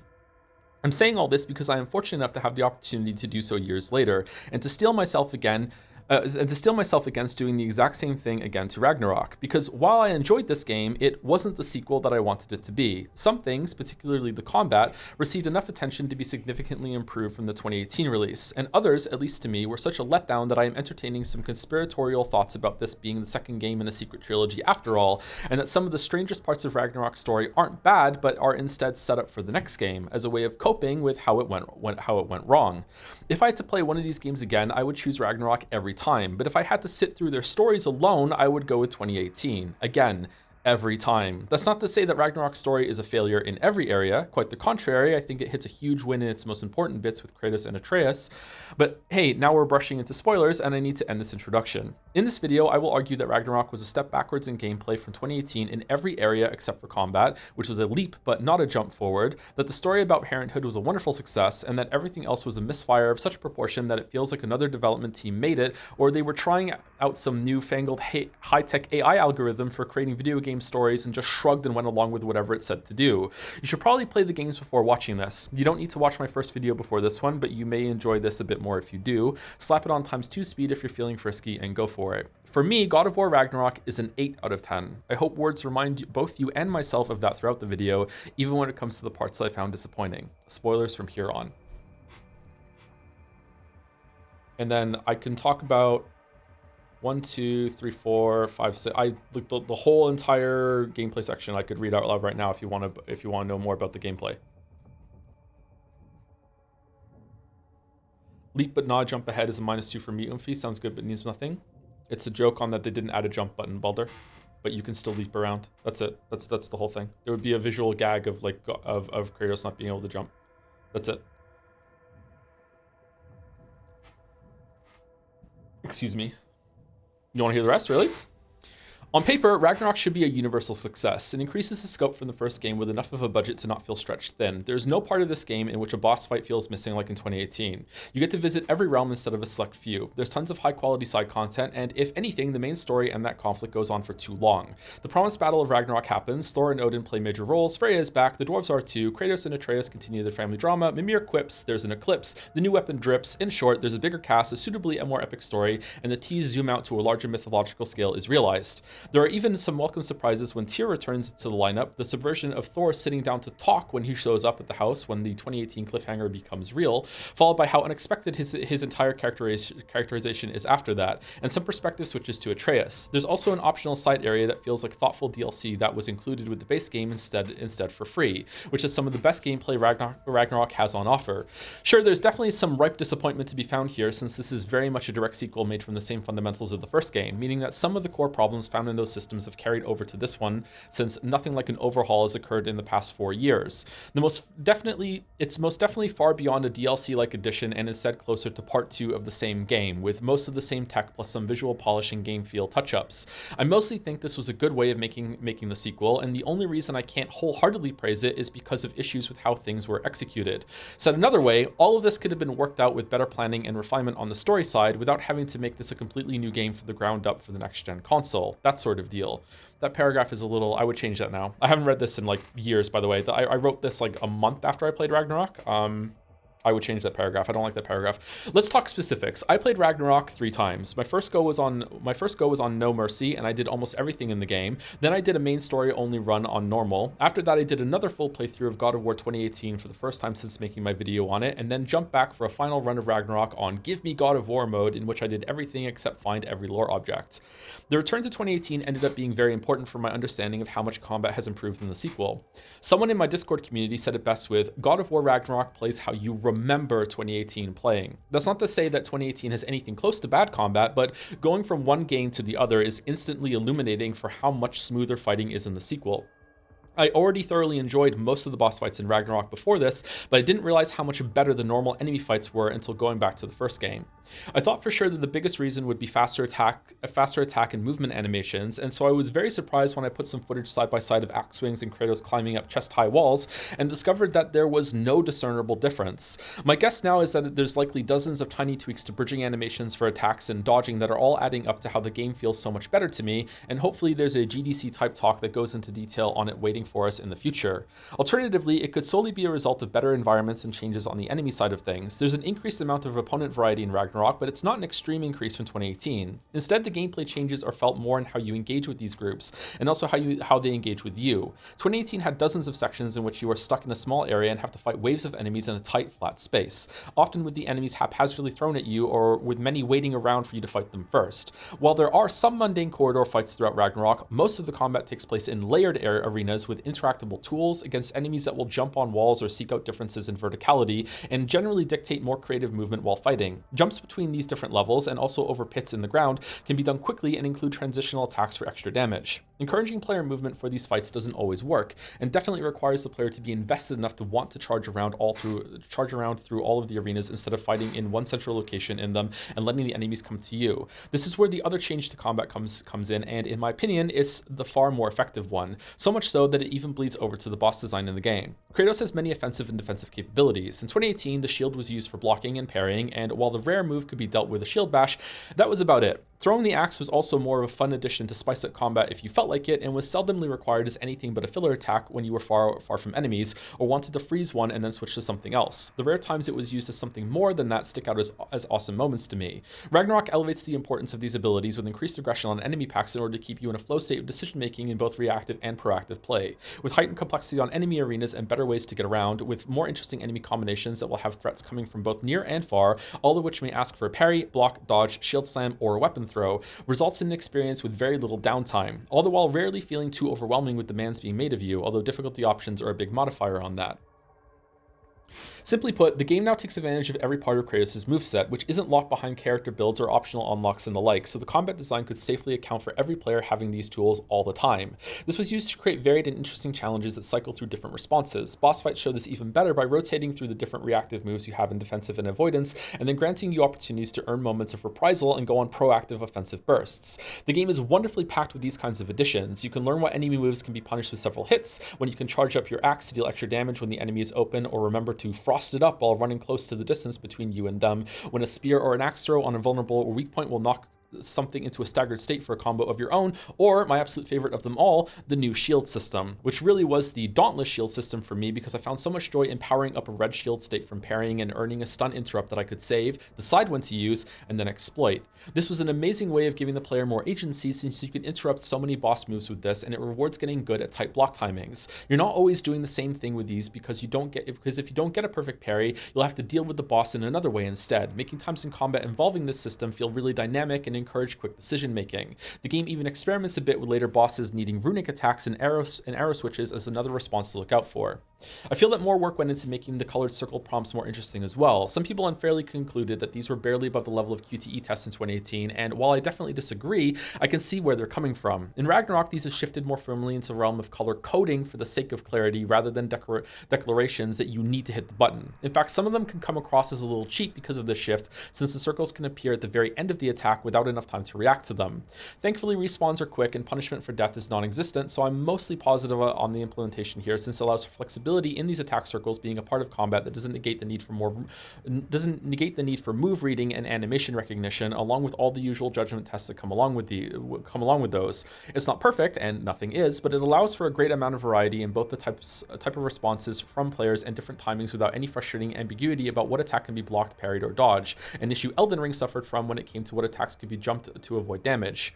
When this is all working well, it creates a boss experience that is paced among the best in the medium. Originally, I was going to write in this script that Ragnarok improves its combat from 2018, but not nearly as expertly as Doom Eternal did from its earlier 2016 entry. But the more I fought the best bosses in Ragnarok and went back to fight the offerings that the previous game had for comparison, I realized that I was wrong. In its best moments, Ragnarok hits that high for me. In the previous video, I said that the design space that they had to explore in that game was fully tapped, and that the next game needed to do something big to create more room for fresh encounters. Instead of one big thing like a jump button, they instead did several medium-sized changes that amalgamate into enough of an evolution for boss combat to be incredible in the sequel. They definitely pulled it off. Anyway, that's it. It goes on for pages still, but I think that's enough. That's why the script jumped in my head, I guess.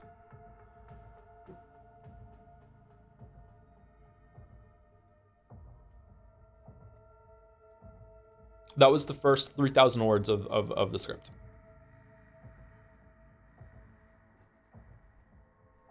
Keep going. Are you close? You want me to keep going?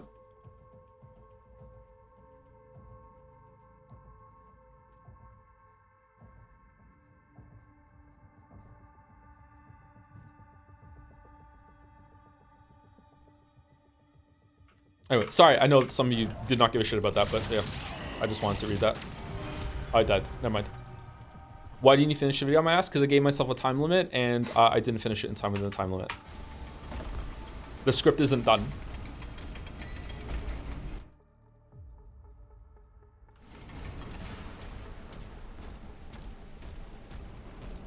Did you go into a lot of detail for any of the bosses? I think so.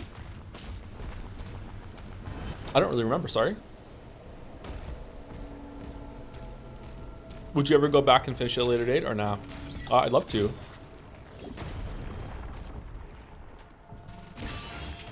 What parts were unfinished? The story parts.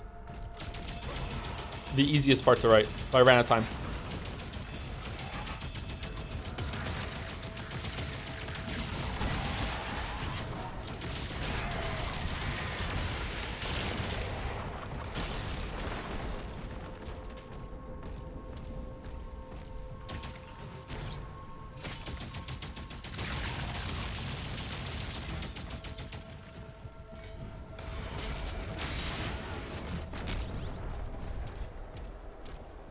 Personally, I thought the Thor and Odin parts of the story were really good in addition to Kratos and Atreus. Everything to do with Thor was really great in Ragnarok, but Odin, no.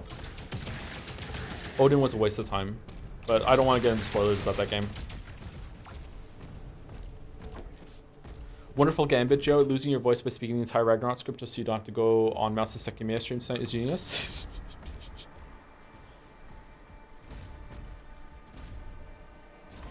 How do I get into there?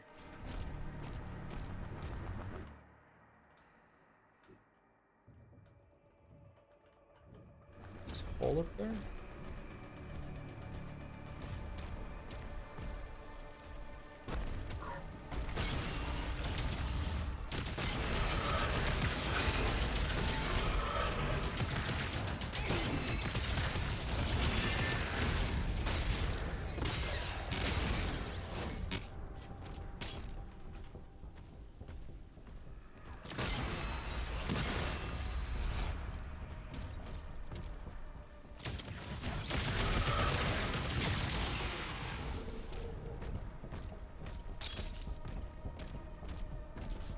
How do you like the storytelling in the last 3 Doom games? I don't like the storytelling in the last 3 Doom games. It's just here for context or to provide creativity for the devs, I think. It's fine. It doesn't bother me, but like I don't care. These are gameplay games to me.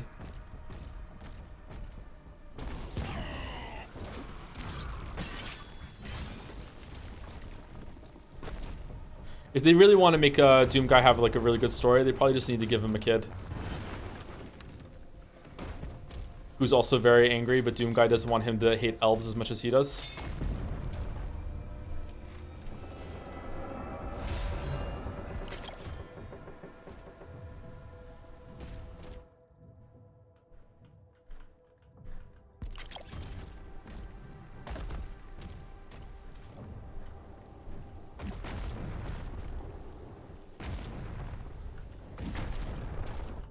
Okay, we're here, and then we go down. Cool.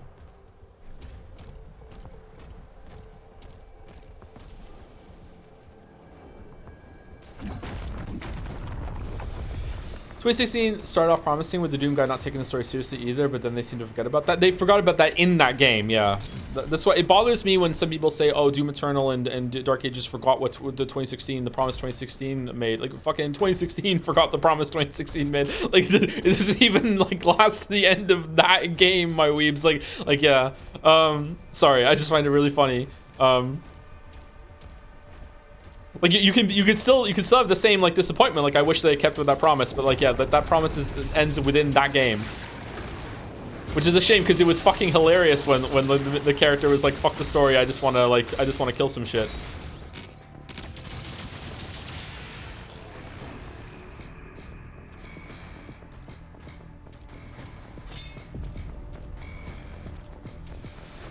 Story Doom or exists is called Wolfenstein. I haven't played those. Maybe we should play those at some point. Oh, it's another one.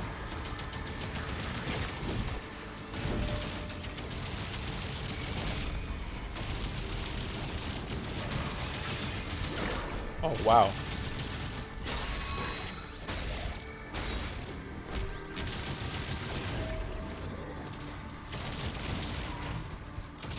Okay. So he doesn't always follow up the front stab with a slash, or is it only when he like pulls the spear behind his head like he's fucking Sword Saint that he follows it up with a slash? Oh, he's dead. Never mind. We're never gonna know.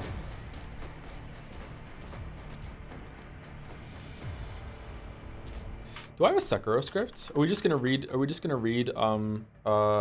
just scripts today? Is that what we're gonna do? Do I have a Sekiro script?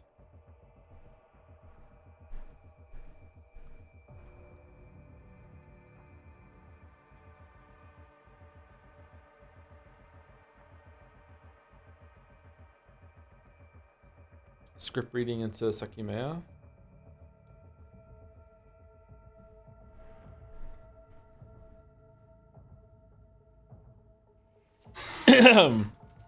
Here's one for you. Okay.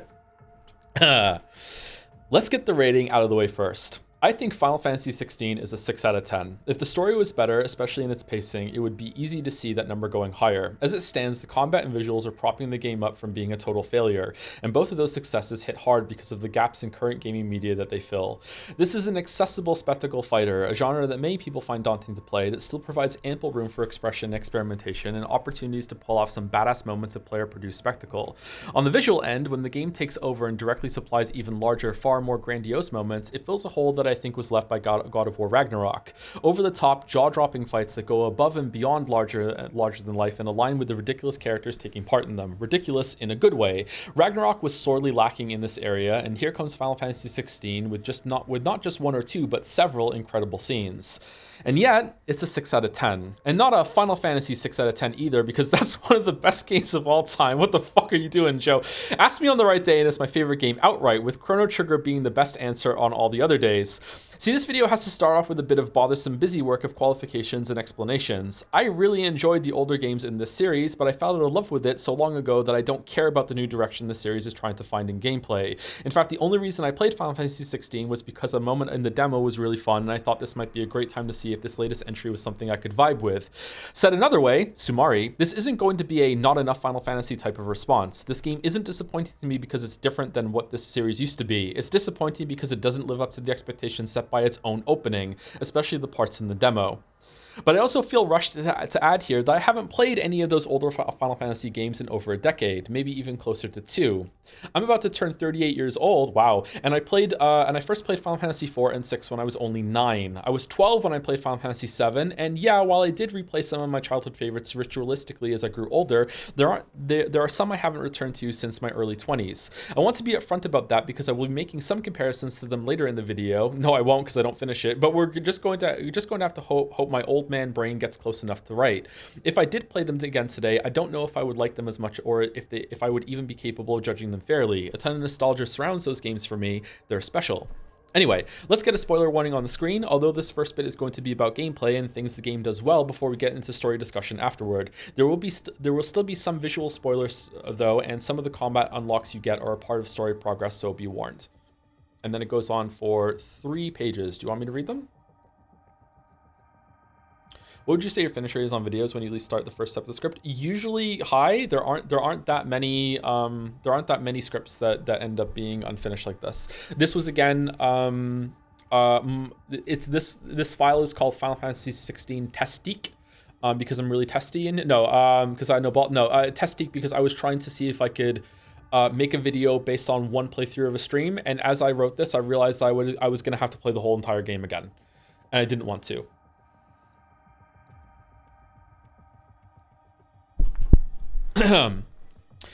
Despite being the best character in his own game, Clive is the star of the show. He is in almost every scene, and you will be playing as him over 99% of the game's lengthy runtime. You can give commands to your wolf dog Torgal, but there is no swapping to other party members for a different moveset. Instead, you gain more icons as you play the game, which bring with them more ability options. You can have 3 of these equipped and swap to them however you like in combat to use their powers, but you will always remain Clive when this happens. I am fine with this, but I know some Final Fantasy fans will not be. I think they could have made a system where 3 or 4 party members embody these iconic abilities, and when you want to use their moves, you switch over to them dynamically, and the whole party shares a health bar, or only the player-controlled character can take serious damage. Something like that. I'm sure it could work. Maybe that's how it does in the Final Fantasy VII Remake. I haven't played it yet, so I can't say. However, I can imagine that adding a few layers of frustration to the flow of combat, and unlike the pacing of its story, Final Fantasy XVI cares deeply about the fluidity of its fights. Holy shit! Just like older games in this series, I also played the Devil May Cry games as they came out, although I was a little late to get into Devil May Cry 5 and wish I had skipped Devil May Cry 2 entirely. While I haven't played them as extensively as a die-hard fan, I've spent a considerable amount of time as Dante. The first Devil May Cry especially, which I played and beat more times than I can remember when I was a teenager. Final Fantasy XVI has a lot of those types of games in its DNA, right down to the sometimes awkward movement, a devil trigger type gauge that you fill and then use for more power and healing, and even in the visuals as the main character becomes more demonic as this is used. The core difference comes in the lack of combos that the player can use for the for stringing together basic attacks and basic movement. Instead, the game also has a surprising amount in common with God of War Ragnarok. I can somehow bring it up again. That game had 3 weapons with 3 sets of runic attacks that you could cycle through and link together in a sequence if you liked. And this is how Clive's kit feels almost exactly, except that his weapon is always the same sword with the same moveset. There is an attempt to add a bit more flavor to each set with a special ability you can always use, like a freezing dodge, earthen block, or rapid fire dash, but these don't hold up well against a whole new weapon types with different animations and varied combat feel. Most of the flashy attacks you'll be using will be these cooldown based ones that you perform with holding down one button and then pressing another button. Timing is important, but that's it. That's not to say that there isn't any complexity in the fundamentals of combat in the game, but they all come with caveats.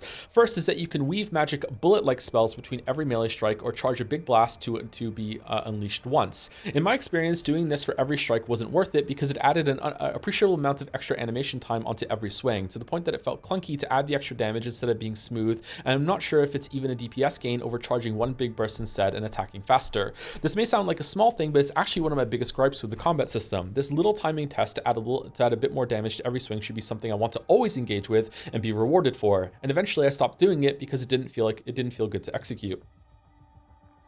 Likewise, you can juggle yourself in the air on big enemies for some extra damage, or use some of your attacks to launch smaller opponents upward and then keep both of you airborne. Unlike the jump and aerials in Devil May Cry, Clive's capabilities here didn't feel great to me. It was more trouble than it was worth, and I preferred to stay on the ground. Your mileage may vary here if trying to stay in the air as much as possible feels good to you, and if so, then you will likely have even more fun than I did.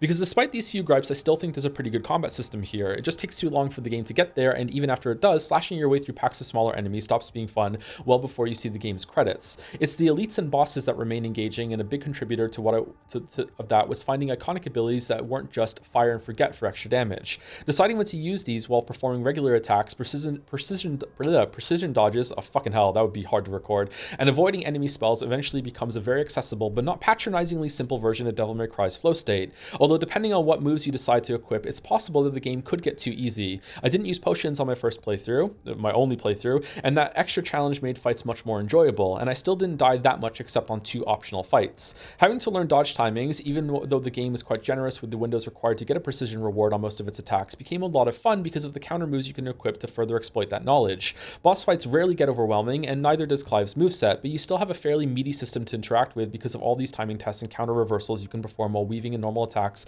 and dealing with the increasing complexity of enemy damage patterns.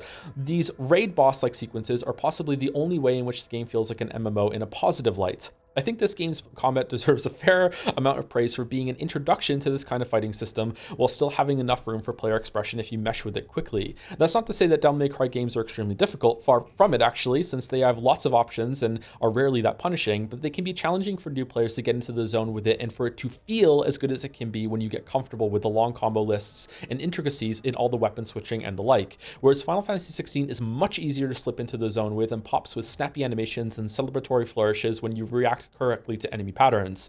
You definitely have to find the fun through experimenting with the movesets as you unlock them though, which I very nearly did not do enough when it comes to the counter skills that I grew to really enjoy. So I can see players having vastly different experiences here. I think the biggest risk is experienced players walking away having not being pushed enough by the early game fights to respect the system and want to experiment, or newcomers spamming heals and ultimate abilities to get through it without enough engagement. If you happen to hit if you happen to hit the right mix of skills, playstyle, and challenge though, I think there's a lot to like here in the boss fights. So it goes on for another page or so, and then I realized I had to play the game again. So basically, the main point I wanted to make in terms of the gameplay, that it was a really accessible but still not like bare bones simple version of a spectacle fighter, which I think you just get the gist of that, right? Like I really wanted to hammer that home because I think Final Fantasy 16's gameplay is really successful in that regard. I think it's really cool that they did that. I think a lot of people like this could be a gateway game into other games that have more to it, yeah. But then I would like relentlessly shit on the story afterwards. Do you want me to read the last couple paragraphs, or are we bored? What do we want? I'm almost done. Let's just read the last couple paragraphs. For some of the fight stuff I don't like in the combat, we have to move over to the mostly gorgeous visuals. The game is simply too flashy and pretty for its own good sometimes. It hurts the readability of enemy moves. Sometimes to the extent that the whole screen was covered in so much magical bullshit that I literally could not see where Clive was or what the boss was doing, and I would have to blindly act and hope for the best. Relatedly, the game isn't as pristine with its hitboxes and dodge parry counter timings as I would like, and this isn't meant to be a full critique, so I will pass on putting us all through 30 minutes of relentlessly monotonous hitbox frame analysis. I'm sorry, and or you're welcome. The combat isn't punishing enough for this to be a deal breaker, but it was annoying that on many fights I would be left wondering why a dodge didn't work properly, or that the counter box Clive would put up when I used a move would spawn so far ahead of me that I was behind the enemy I was facing and I would still take damage. And yeah, while I am talking negatives in the combat, even though only having one weapon does help Clive to remain easy to learn and play for newcomers, I do wish he got another weapon in the second half of the game, one much more different than Odin's alternate sword. Maybe that would have helped keep the trash pack fights fun. The game, like many RPGs, is far too long for its combat. So true. But there is one area of the game that switches things up. When it hones in hard and bolds and underlines and italicizes the spectacle in Spectacle Fighter. In some sequences, it even changes the font to Wingdings. Clive can turn to Ifrit, and the long dormant Final Fantasy nerd inside of me awakened to adore the philosophy behind each and every one of these set pieces. Hey, remember how much you loved those pre-rendered cutscenes in the other games, often involving these big summon magical godlike monsters, or those comically drawn out summon attacks that you could use in combat? How about playing as that, acting it out, and it being a part of the fight that you directly control? Sound good? Sounds fucking awesome. The main cast of characters also embody these iconic staples from the series as their avatars. The idea here is flawless now that the series has the technology and the budget to fully realize it. The execution, however, is lacking. Now I know if this was any other game, I think it would be easy to dismiss all of these sequences as glorified QTEs that would have been better off as cutscenes they were trying to reimagine. They're barely interactable and are an insulting waste of gameplay and gamepad inputs, needlessly splitting the player's attention from just watching something cool so you can press a few buttons and pretend you're a part of it. Indeed, if I hadn't finished the game, I would still hold that opinion about Final Fantasy 16 because holy shit, they start off real simple with this and take far too long to ramp it up. But when we finally do get there with the phase 3 of the Titan fight and then fully realize the glory with the Bahamut fight, which marries the insane movie spectacle with an actual honest-to-God good fight where you are dodging and thrashing and chaining moves and reactions with visuals that are better than the pre-rendered scenes of the older games, it's hard not to get caught up in the infectious success of Final Fantasy 16's best moments. Even the few terrible QTEs that they still sprinkle in can't ruin it. It's in those scenes that you know, this is the whole reason to play the game. This is what Final Fantasy 16 is all about. And it truly is glorious while being an Ifrit-sized backhanded compliment, because this is where the fun stops. The bridges between these scenes are atrocious. Video games can often be viewed as a bunch of fights loosely linked with a story to add context. The comparison I always come back to is an action movie where that action is the point, and that's it. That's the end of the script. When I realized I would have to play the whole game again, I was like, fucking hell. Anyway, that's Final Fantasy 16 Testique. This is one session of writing. This is my first impression of Joseph Anderson. I'm so confused. I was trying to figure out if I should play Doom. Yeah, sorry. I was a YouTuber first before a streamer, and I'm just reading some scripts of some projects that I didn't get done. I don't know why I'm doing it actually. I just kind of want to, I guess. I don't know. Maybe it's because I'm upset about the Witcher video. Did I make a Sekiro script? I'm sure I wrote a Sekiro script. Is it on this computer? Maybe it's on the other computer. No, it's not on this computer. Okay.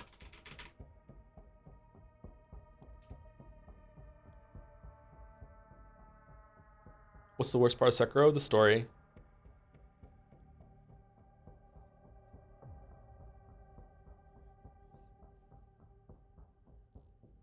What scripts did we do before 16? A tuner pretty late here. God of War Ragnarok.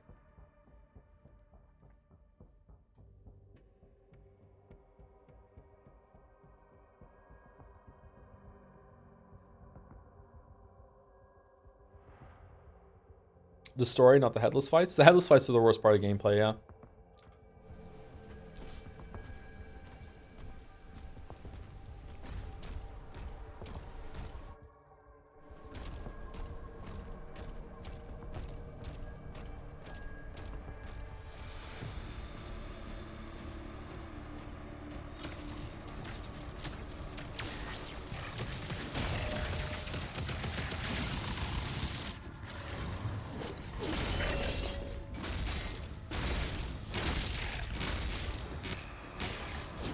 How is this dude still alive?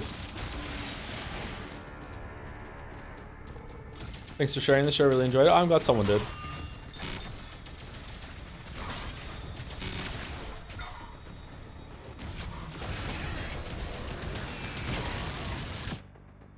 What? Who killed me? Oh, you! Oh my god.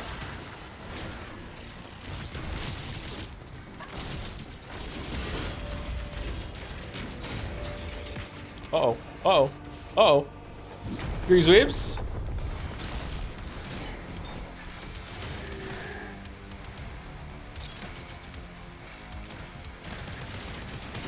Jimmy waiting for someone to discuss gameplay in Ragnarok for years. I mean, I went on for another like 4,000 words in that script. You want me to go back and read it again?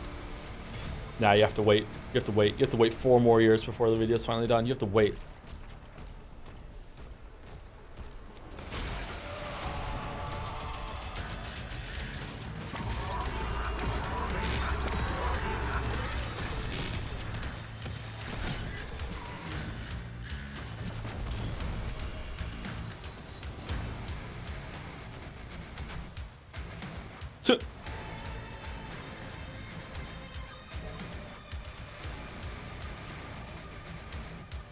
So underwhelming. What's underwhelming?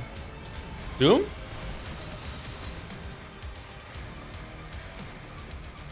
Okay, is this this is an enemy that I need to kill a bunch of smaller ones before I can damage it, right? It's shielded?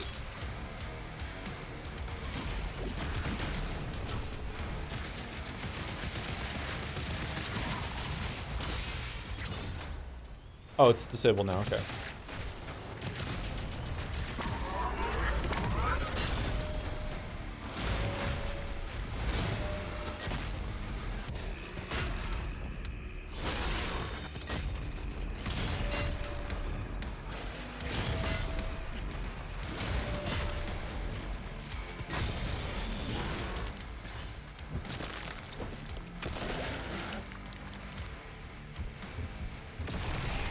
Why did you give yourself a time limit for Ragnarok again? I don't want to talk about that.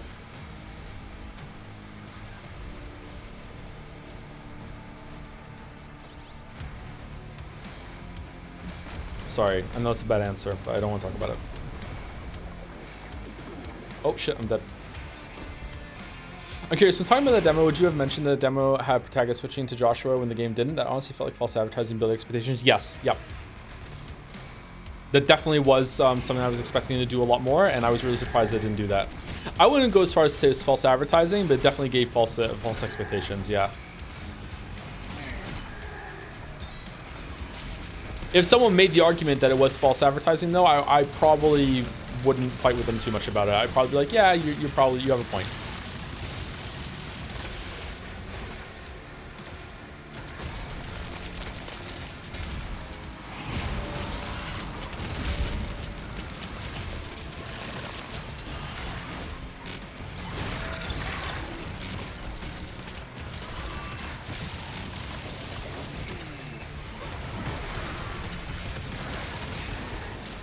Oh my god. Fucking hell. Holy shit. What killed me?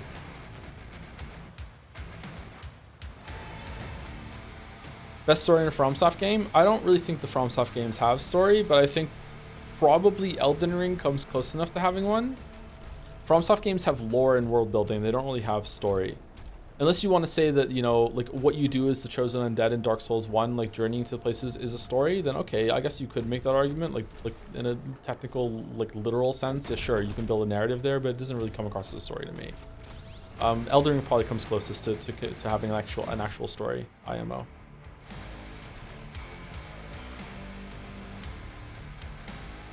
What killed me should be the game's tagline. It really makes you feel like you're playing Path of Exile.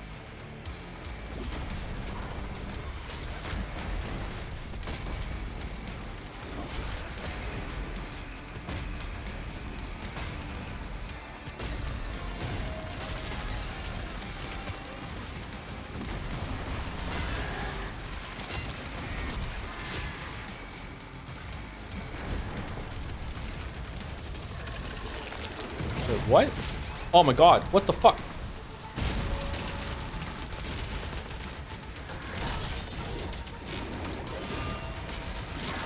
No!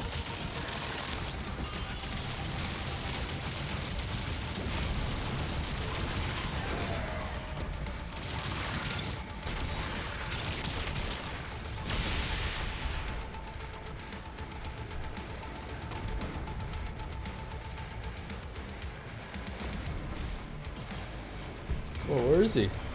Where's the Mancubus? Is it invisible? Where is he?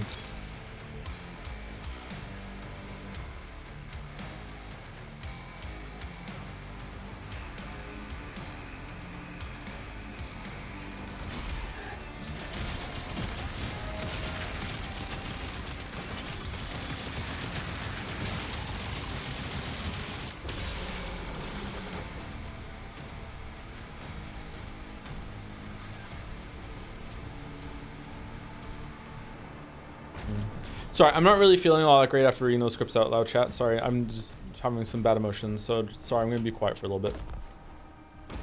It's got nothing to do with you guys. It's on me. Just let me simmer for a little bit. I'll be fine in a couple minutes. How do we get up there? Can we jump from there to there?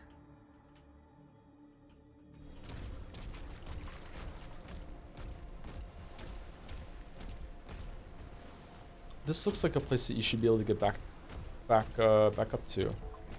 Why can't you?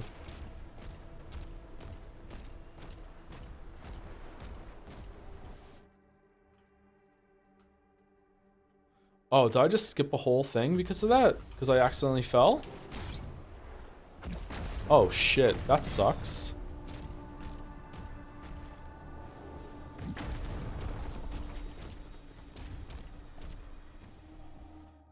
Really? What if I just jump off? Maybe it'll spawn me back upstairs. Nope.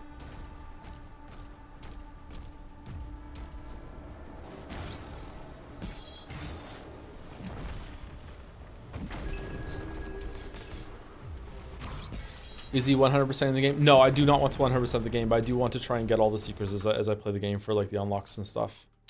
Man, that's really lame. I feel like it's really easy to fall off here.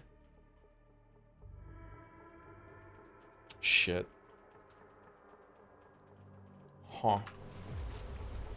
I know not many of you have played this game, chat, but is there a way back up there? Am I just fucked?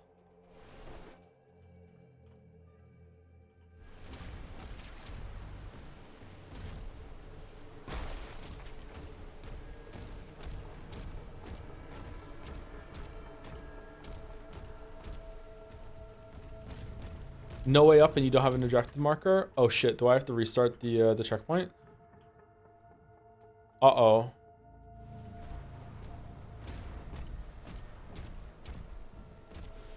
Oh, hold on.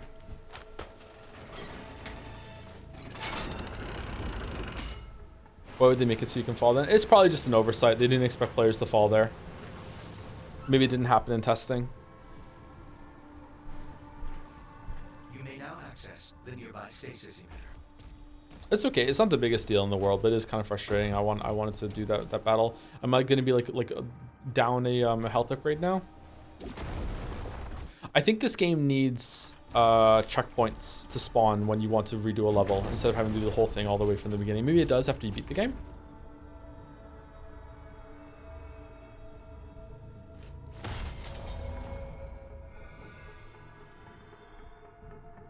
It doesn't really? Oh, wow.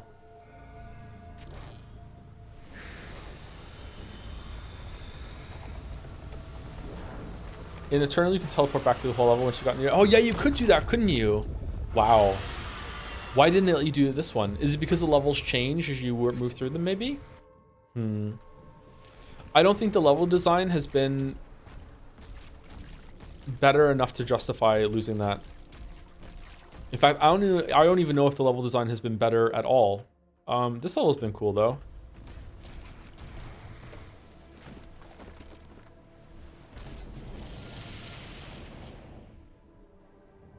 Thank you to Nert36 for the resub. Oh, thank you, Nert36 for the resub. Hey, Jooms, haven't been able to catch the recent streams, but I'm still happy to see you still streaming. I'm going to be listening to this while I study for the MCAT. Wish me luck. Oh, good luck with the MCAT, Nert. All the best with that. Hope it goes well. Good luck, good luck. Thank you, Henry White, for the bits. Joe, what's your opinion? Do writers feel something when they hurt or kill off characters? Some do, yeah, I do. I've hurt one of my characters enough that I felt bad about it, yeah. Yeah, for sure. I would say that it's probably common. You don't have to, but yeah, it's probably common, yeah. Thank you, Kino Verida, for the new sub. Welcome, Kino Verida. Kino, thank you very much. And thank you, Mike Hunt is for Timmy for continuing their sub. Also known as a gift, a resub. Continued gift sub. Oh, can we go up now? Hold on, I can do it. I can't do it.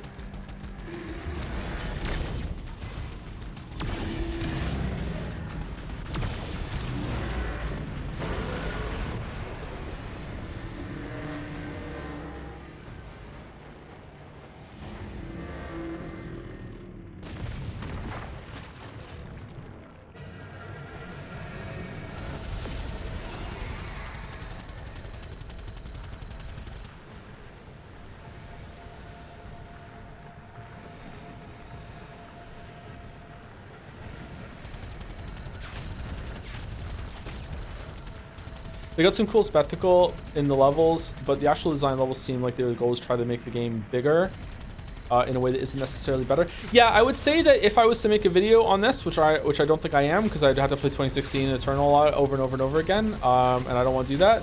I would say that Dark Ages is probably a game that is showing that the series is having an identity crisis, and they don't really know what they want it to be. But they still have such a strong grasp on the fundamentals that it's still made a pretty kick-ass game.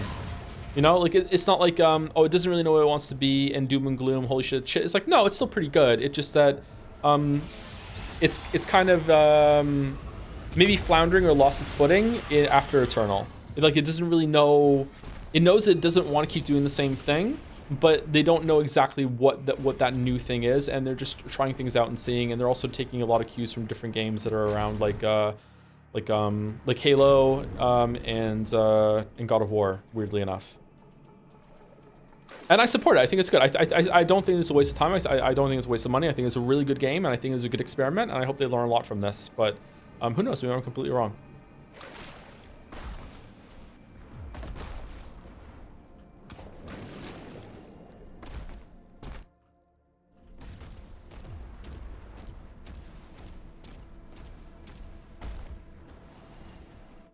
How doth... Oh. There is something in the water? No.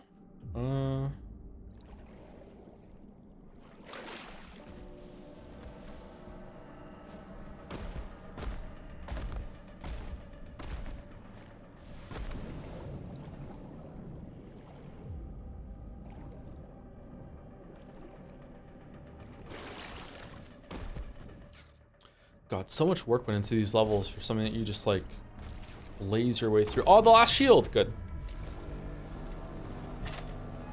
Do you think this game could have done with a little more spice to basic movement without enemies around? Yeah. I understand some devs don't really like to do that though, because then you have to like trust that the players are going to be able to understand that the movement is not always going to be there. I was really surprised when I was able to handle Enter the Gungeon with out of combat faster movement, and it became natural to me, those sorts of things. I don't know, in movement in general, I feel like they could have added some more, but they wanted to lean into this like hefty kind of slow tank kind of gameplay. Yeah, you've acquired a new shield rune, Heaven Splitter. Parry Hell Surge projectiles are now converted into bolts of lightning. When lightning bolt impacts a target, it will trigger a lightning strike that stuns nearby enemies. Okay, that seems really strong. Stun duration of the Heaven Splitter is increased. Area effect of the Heaven Splitter is increased. Demons affected by the Heaven Splitter also gain the effect of shock. Oh, we love shock. That increased damage. Okay, so this seems like a really good one. I would say that these two are really good, but this one gives you more sustain with that, but you have to aim it. I don't really like that. This one must do the most damage because you have to aim it, right? It doesn't automatically shoot. I think I want the Heaven Splitter. The stun and shock is really, really good.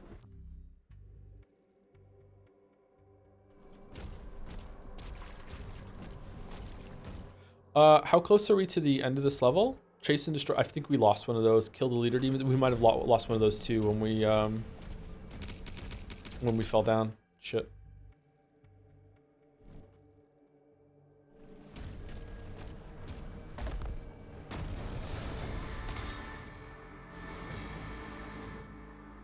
Do you drain the water some more?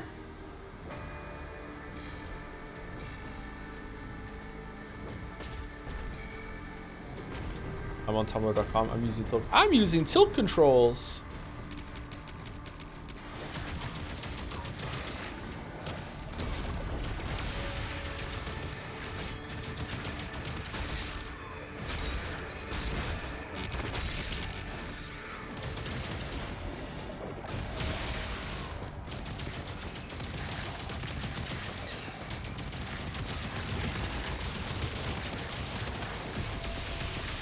Okay, this actually might be too strong. What the fuck? Oh, it's only projectiles. Interesting.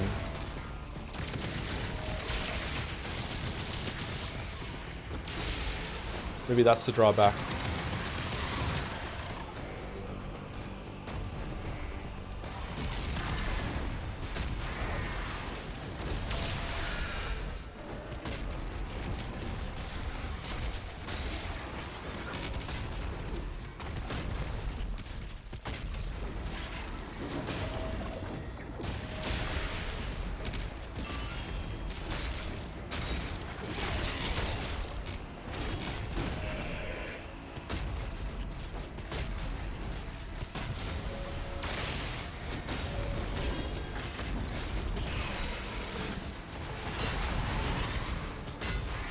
Those guys also seem like an enemy that has inconsistent health. Would you say, Sarah? The armored Hell Knights, like sometimes I feel like they die pretty fast, and other times it's like, what the fuck? How are they not dead yet?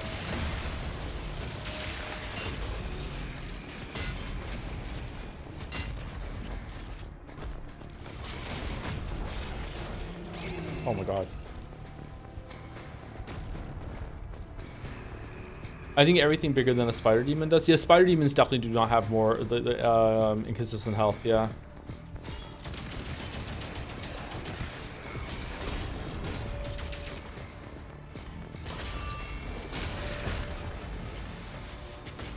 Yeah, look, what? Did I do damage to him earlier and he like fucking like put his armor back on? Holy fuck, he melted. That one wasn't empowered. The other one wasn't empowered either. It didn't have a thing above his head.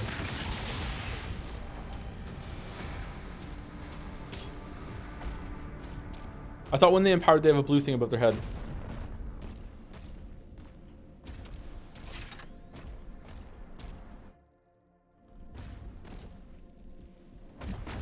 The flag above their heads mean they empower other demons. Yeah, but when that happens, like we had a whole room of empowered demons earlier, remember? And they had a blue thing on them.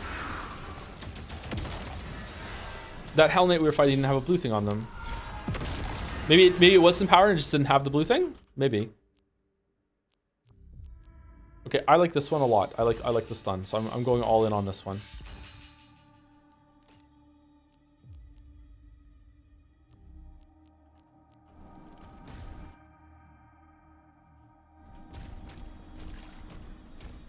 The eyes get blue. I didn't see if they had blue eyes. Maybe they did have blue eyes. Blue eyes, white dragon.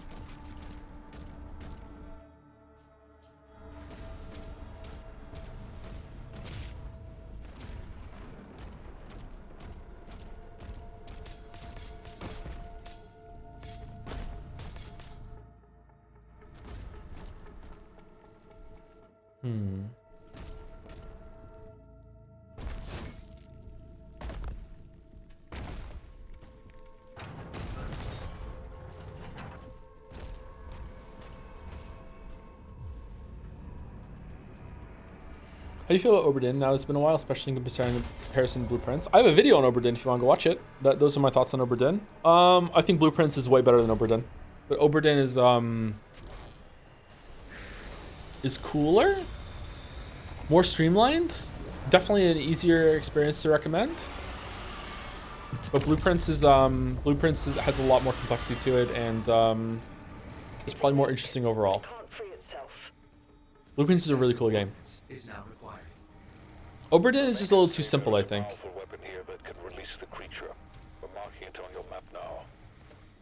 Have you looked at Case of Rise of Golden Idol in respect to Oberdin? No, but I have to play it because it was held ransom, so I have to play it at some point soon. Mouse is convinced I'm really gonna like it, I think, right? Or is that a different game? Mouse, is it Pentiment? I'm a game except Pentiment.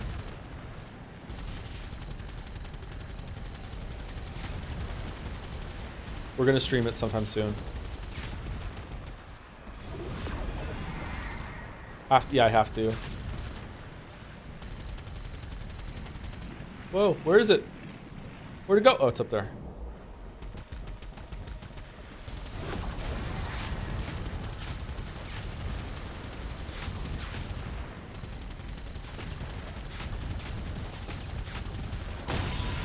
Hooray! Okay, can I go back to where I was and do the level again, like on the dragon and land, and then like, I'm gonna guess no. Fuck. I'm mad about that.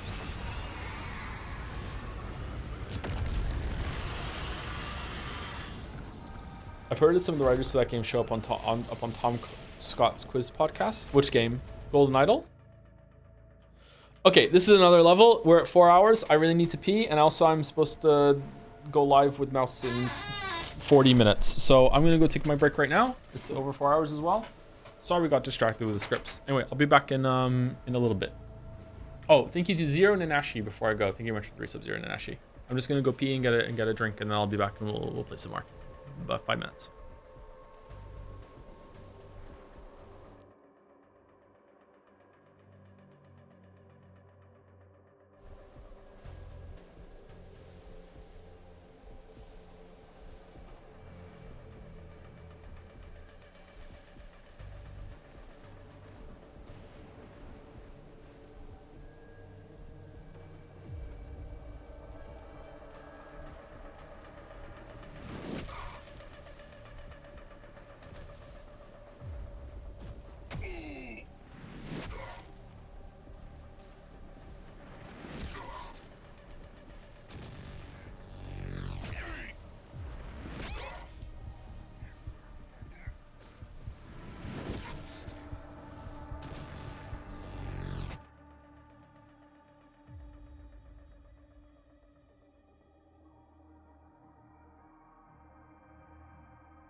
I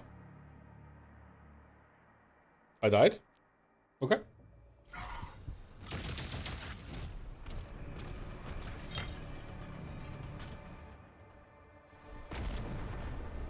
Do you have any favorite Flash games? None that come to mind.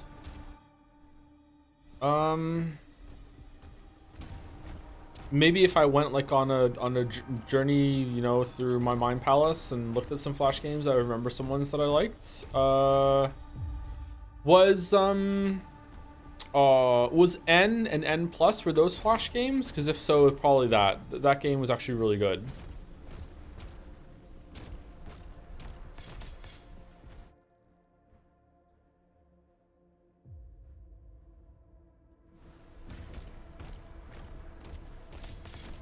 Binding of Isaac was originally Flash. Was it really? That was a Flash game, and plus was the port. I played both. I played the browser version and I played on Xbox. I really liked that game. That game was fun.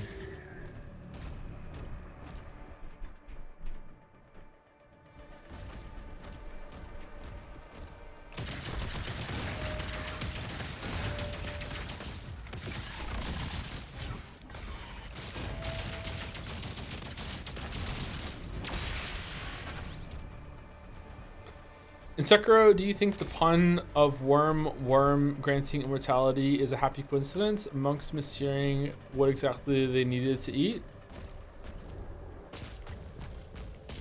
I don't know what you're talking about. Was it meant to be a dragon thing? Is that a joke? Is that on purpose? That was lost on me if so. Silent Hill 2 all over again. Alright, so that's the way forward. But we also drop down afterwards and we get some shit. Let's go kill the bosses first. I jumped off the wrong one. Okay, alright. Cool. He did it again. The mad lad. The mad lad. He just did it again.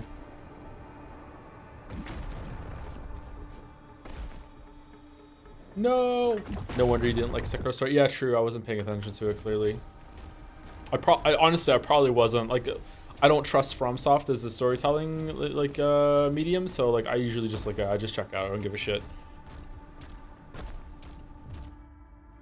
Elden Ring was really entertaining because it was funny.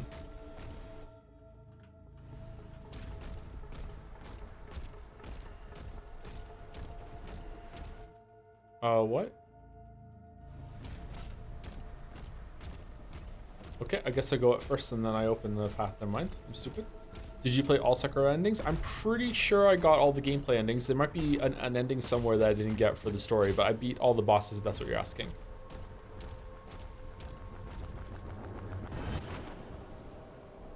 Elden Ring was funny, dude. The first time when you hear the fingers and like she's like finger maidens, and then when you go to the round table and you open the doors and you see that they're worshiping these like decrepit zombified two fingers sticking up, and it's like it's fucking hilarious how crazy the world is. It's so funny. Like it's just so blindingly obvious that this place is fucked and they don't even know what they're doing anymore. It's so funny. I laughed so hard. Oh shit. No. God damn it. Alright. Well, I'm just fucking around at this point. I'm sorry, chat. The opening alone, Gideon's monologue, it's really entertaining, yeah.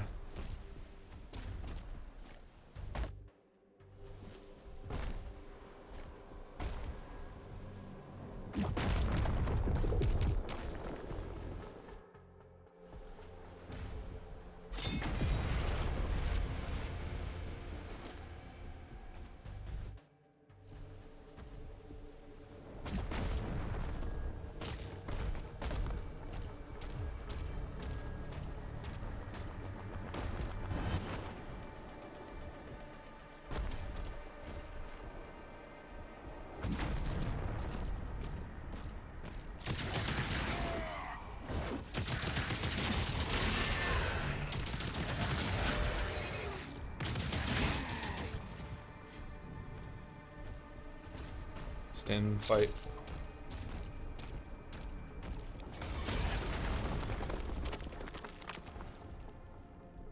I feel like I like the exploration puzzles more in Eternal. I don't remember how Eternal was, but you might be right.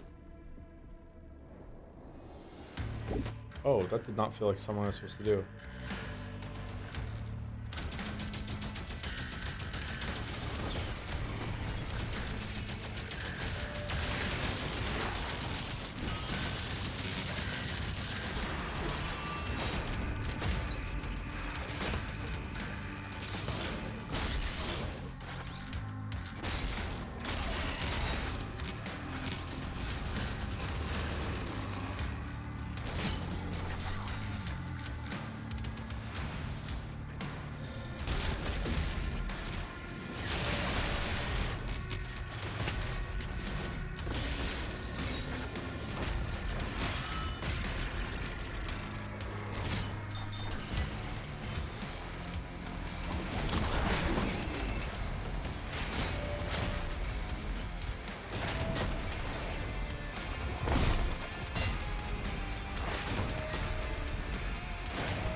Whoa, whoa, whoa!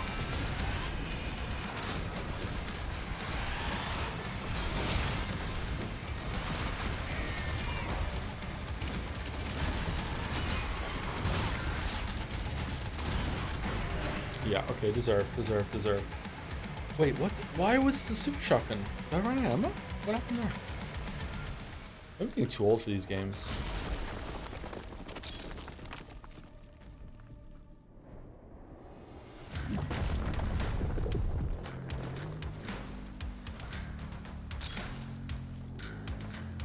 You think Demon of Hatred is harder than Ishin? I mean, it took me longer, so yes.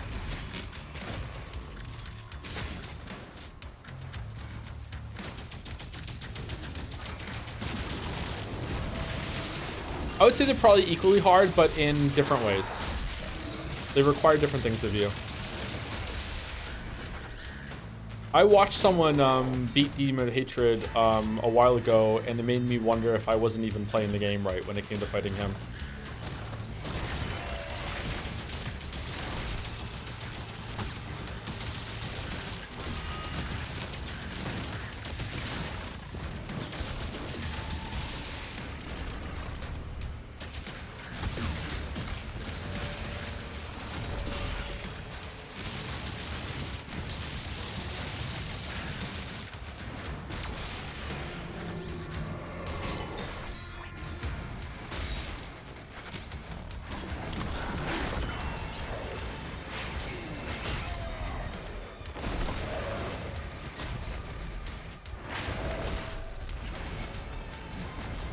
What happened there?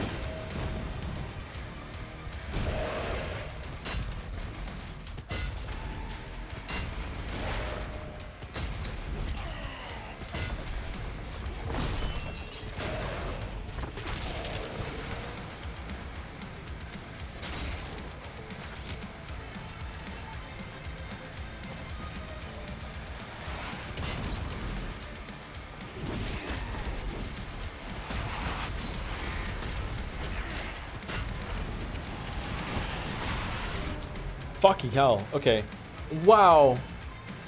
Alright, this is the second time that I'm eating shit on a big enemy while there's a revenant flying around. Okay.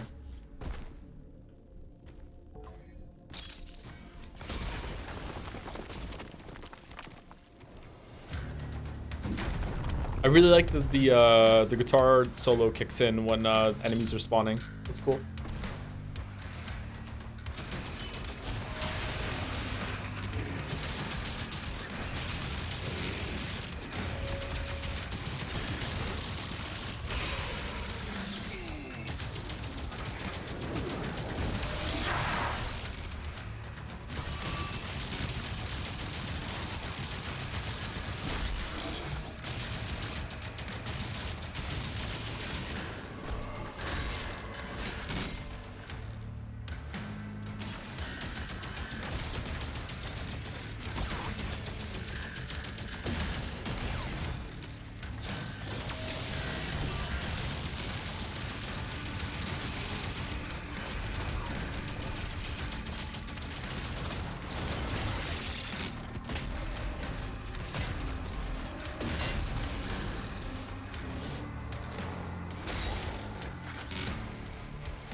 What the fuck? Why won't it die? Can it not die until the big one dies? Is that what the symbol above its head means, or what? Why won't it die?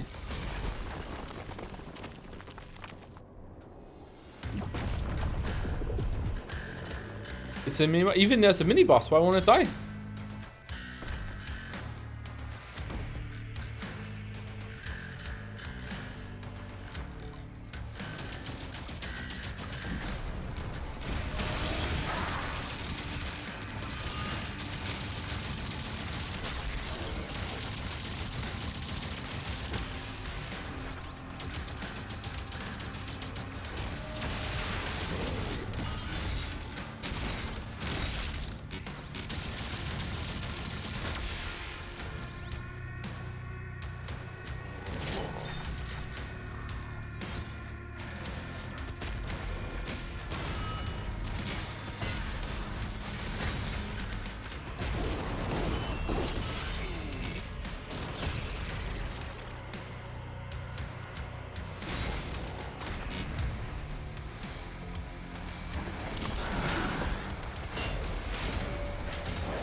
What does the ammo thing above its head mean?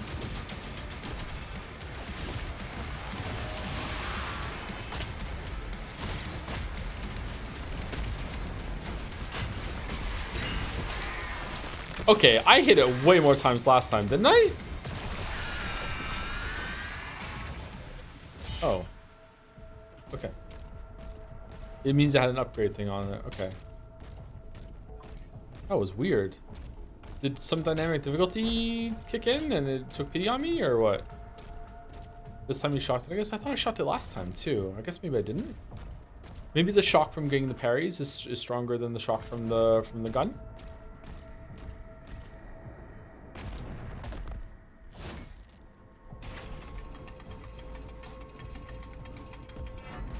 Enemies have a hidden posture meter. If you hit them quickly enough, you can build up a glory kill, but it decays. Oh, does it?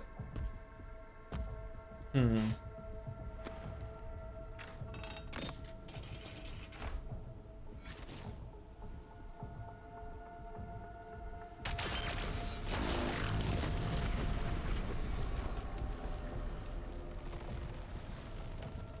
That was weird.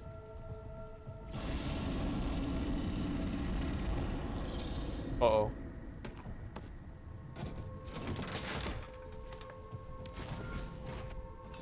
BFC?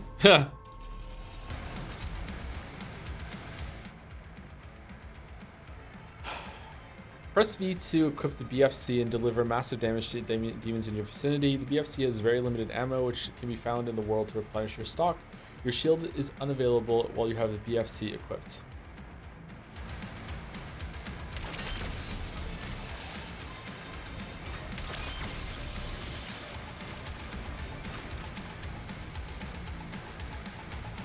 Now this is pod racing.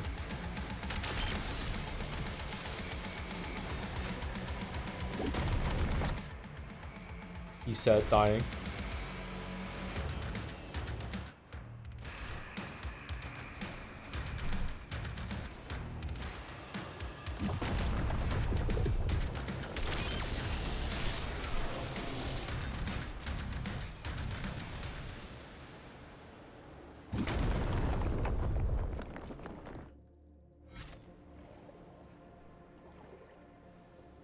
If this creature doesn't want to leave, we have no choice.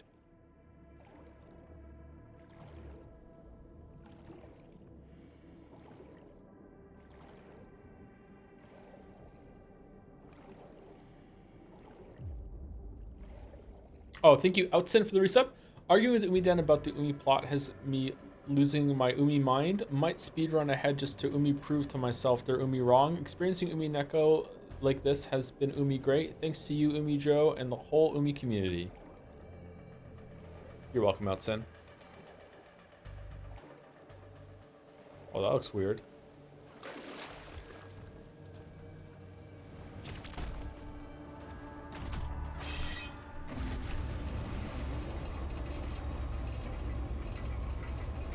This is a long level.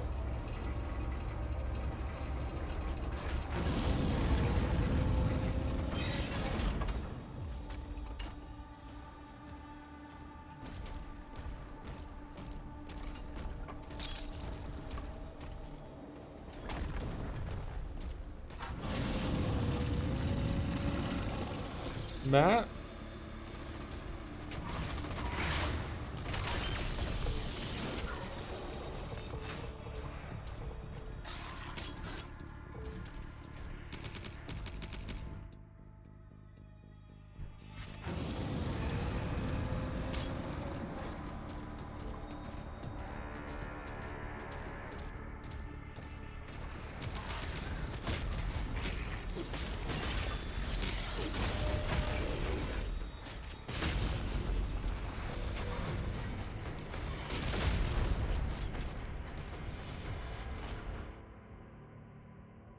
Why?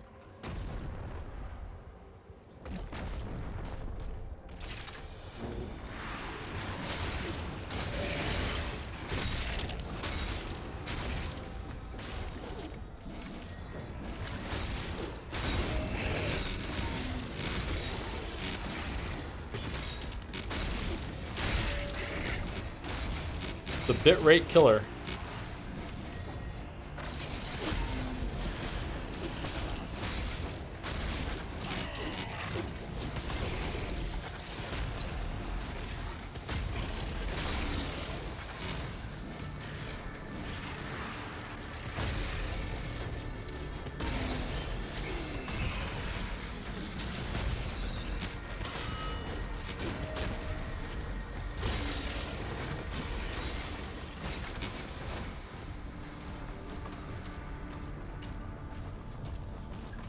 Stupid elves. Oh. Stupid Doom guy. What was the point of this room? Just for fun?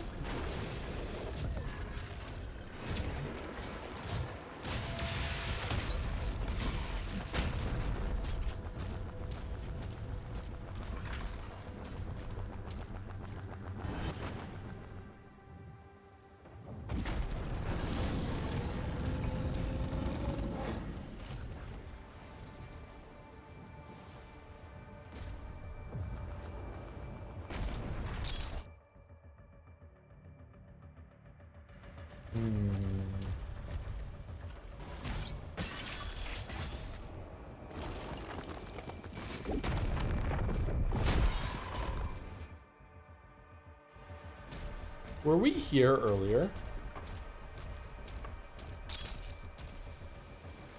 I'll take Dark Souls if it ended after Anor Londo. Elevator back to Firelink to the final area would be 10 out of 10. Nah, I think it would be a bit too short. I don't know how I feel about calling that stuff negative content that adds that's the detriment of the experience. It's just not as good. Maybe you'd be right though, I don't know. Is that treasure?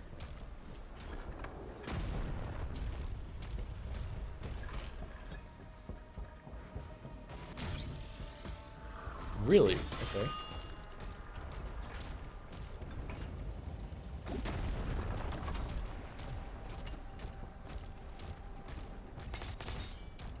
Only cut Izalith. A hot take. I think Duke's Archives is worse. I only think Izalith is even the worst part. Beta Chaos is the worst boss, but I don't think Izalith is the worst part.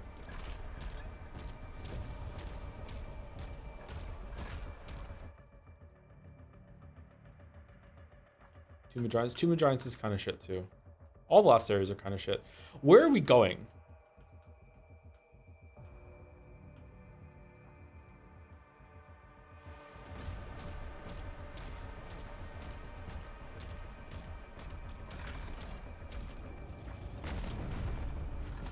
This is where we started, right? Did I miss a blue pad somewhere? Man, I thought I was gonna be finished early, but now I'm worried I'm not gonna be finished in time for 7. Holy fuck.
Been playing Oblivion for the first time through the remaster and honestly excited for Bethesda to go back to more explorable worlds. I hope its success shows that.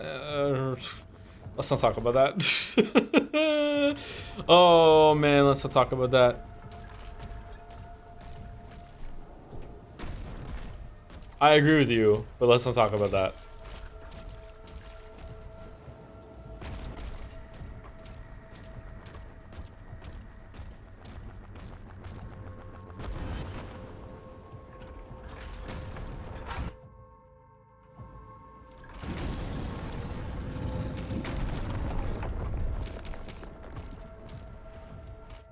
Okay, so that was that a point of no return? Because it doesn't feel like it. I feel like I could go back.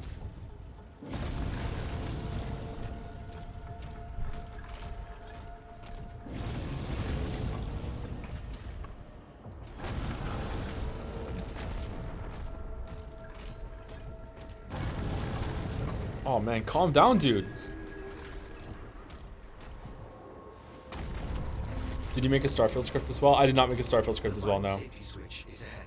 Cthulhu guy? Ready for release of Titan class entity. Once through the rift, you should pick up the Creed signal. When you find them, the Makers will guide you to an exit.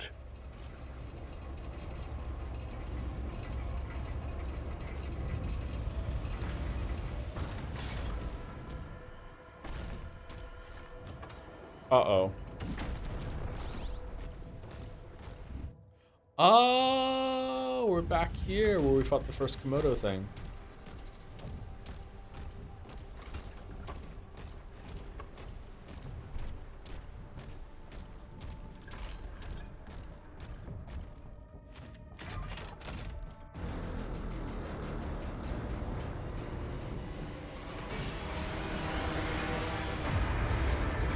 Man, who built this?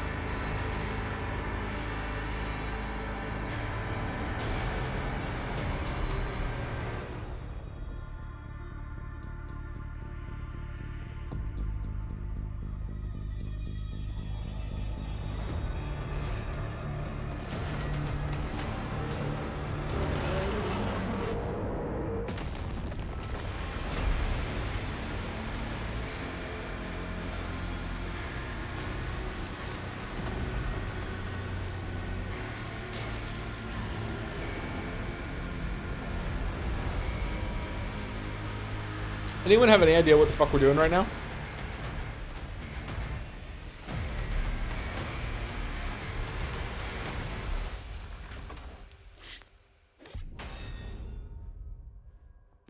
What do we miss? We missed 2 Wraith Stones? What? How the fuck did we miss 2 Wraith Stones?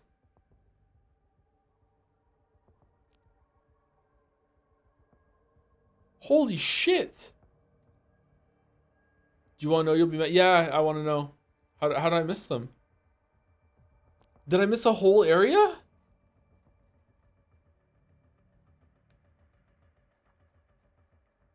There's 2 hidden platforms at the very end, or like, oh, when you're on the dragon? They're really poorly signposted. Fuck. In this. Oh, that sucks. That makes sense though. Okay, City of Reul. Okay, I don't know if I'm gonna have time to finish this game tomorrow, chat. So maybe it's gonna have to be a longer stream tomorrow. I'm not sure. Oh no. Thank you to Kami Mummy for the resub. Fell off the gym horse over the last few weeks, which has annoyed the hell out of me. Likely gonna use some messages to keep me on the ball going forward. Here's to a new start at the gym. Good luck with that, Kami Mummy. I fell off for a little bit when I moved here, and then I was back on it, and then I got sick. I've gone back to the gym since I was sick, but I've been getting up too late the past 2 days, so I need to go back again. But I'm back on the creatine. I was getting some good workouts in. Maybe I should just go tomorrow. No, sorry, go after stream. Maybe I should just go whenever I can. If I don't go before streaming, I have to commit to going after stream. I feel like I don't have enough hours in a day to get everything I want done. I feel like I would like 8 more hours in every single day, please. What if I just don't sleep? What about no sleeping? No more sleeping. No more sleeping.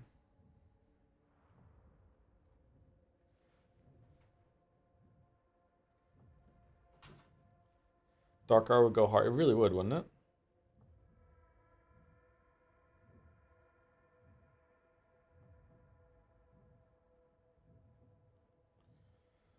No sleep, strongest soldier. Sleeping is the biggest waste of time, to be honest. What if hypnospace? Ooh. So excited for Sekimea, so sad I have to sleep. Sekimea. Yeah, in case you don't know, I'm going to be live with Mouse on Mouse's stream in 7 minutes to read Sekimea with her. We are 4 streams in, 3-4 streams in, and the story's been getting more interesting every single stream. It still is paced not great, but things are happening. Wait, Joe, for the next 7 minutes, what should I do? 7 minutes Insomnium? Try 150% speed for the next 7 minutes. How do I do that? Do I just go into the campaign and just do a level?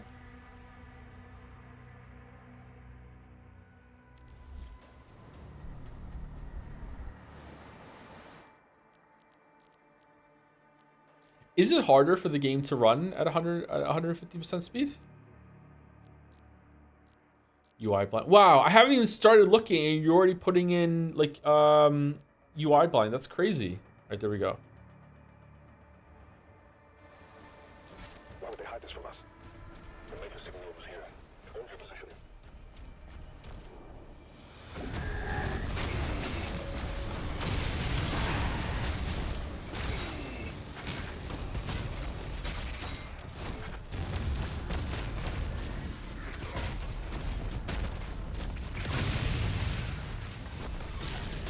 All right, this feels pretty cool, actually. What the fuck?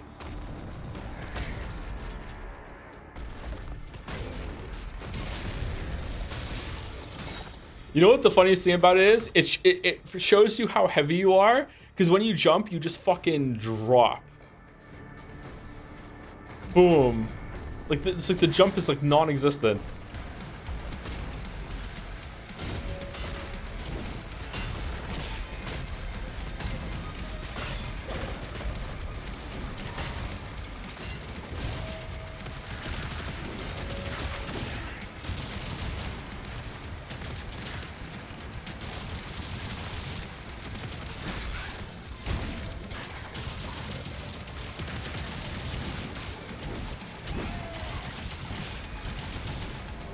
Dead. Dead.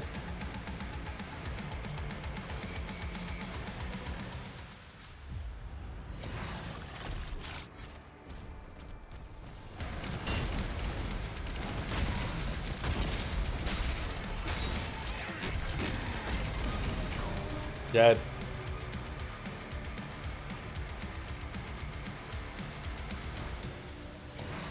This is pod racing, yeah.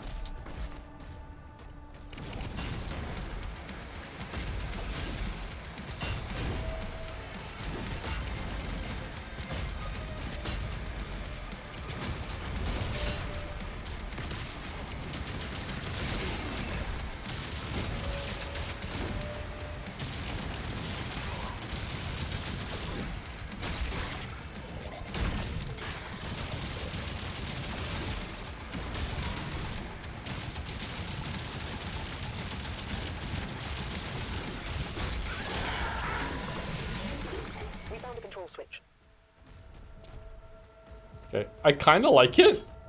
What? I'm kind of digging it.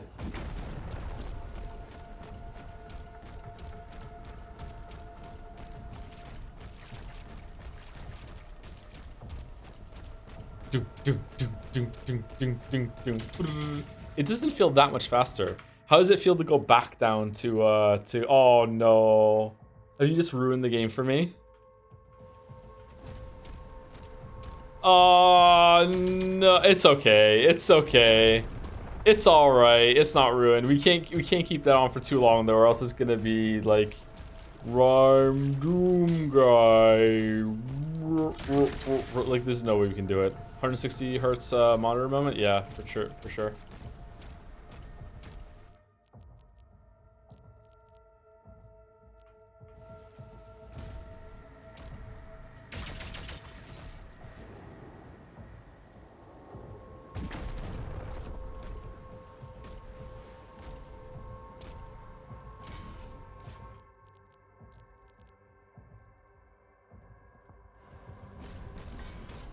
Yay, Starfield.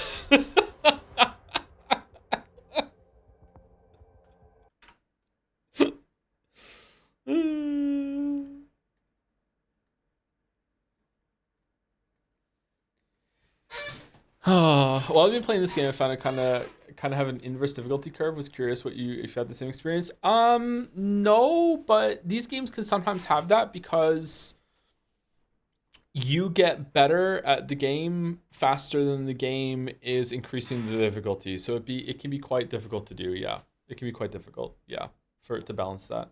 Is mouse light? Mouse is light. Okay, let's ready mouse. Hello, it's mouse. There we go. Anyway, so I'm gonna go get a drink and walk around for like a minute or so, and then I will be on stream mouse and we're gonna read Sekimea, as is tradition.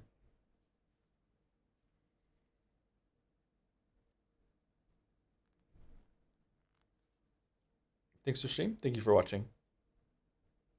See you tomorrow for more Doom Dark Ages tomorrow. Everyone, we'll try and finish it tomorrow, and if it means I have to go later just to get it done. Maybe I should start around 12 tomorrow or something. I know, we'll see. And then Umineko on Tuesday. Really looking forward to crashing out the whole entire community about Umineko on Tuesday. And then Baldur's Gate 3. Also excited to get back to Baldur's Gate 3 on Wednesday. Damn. We're streaming some good games lately. Starfield Summer Book is going to be top 5 stream modes for me.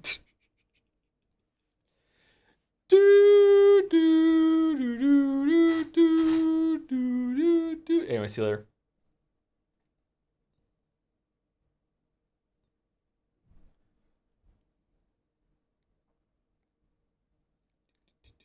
And Instagram, have a good weekend. Or end of your weekend. You know what I mean. See you later.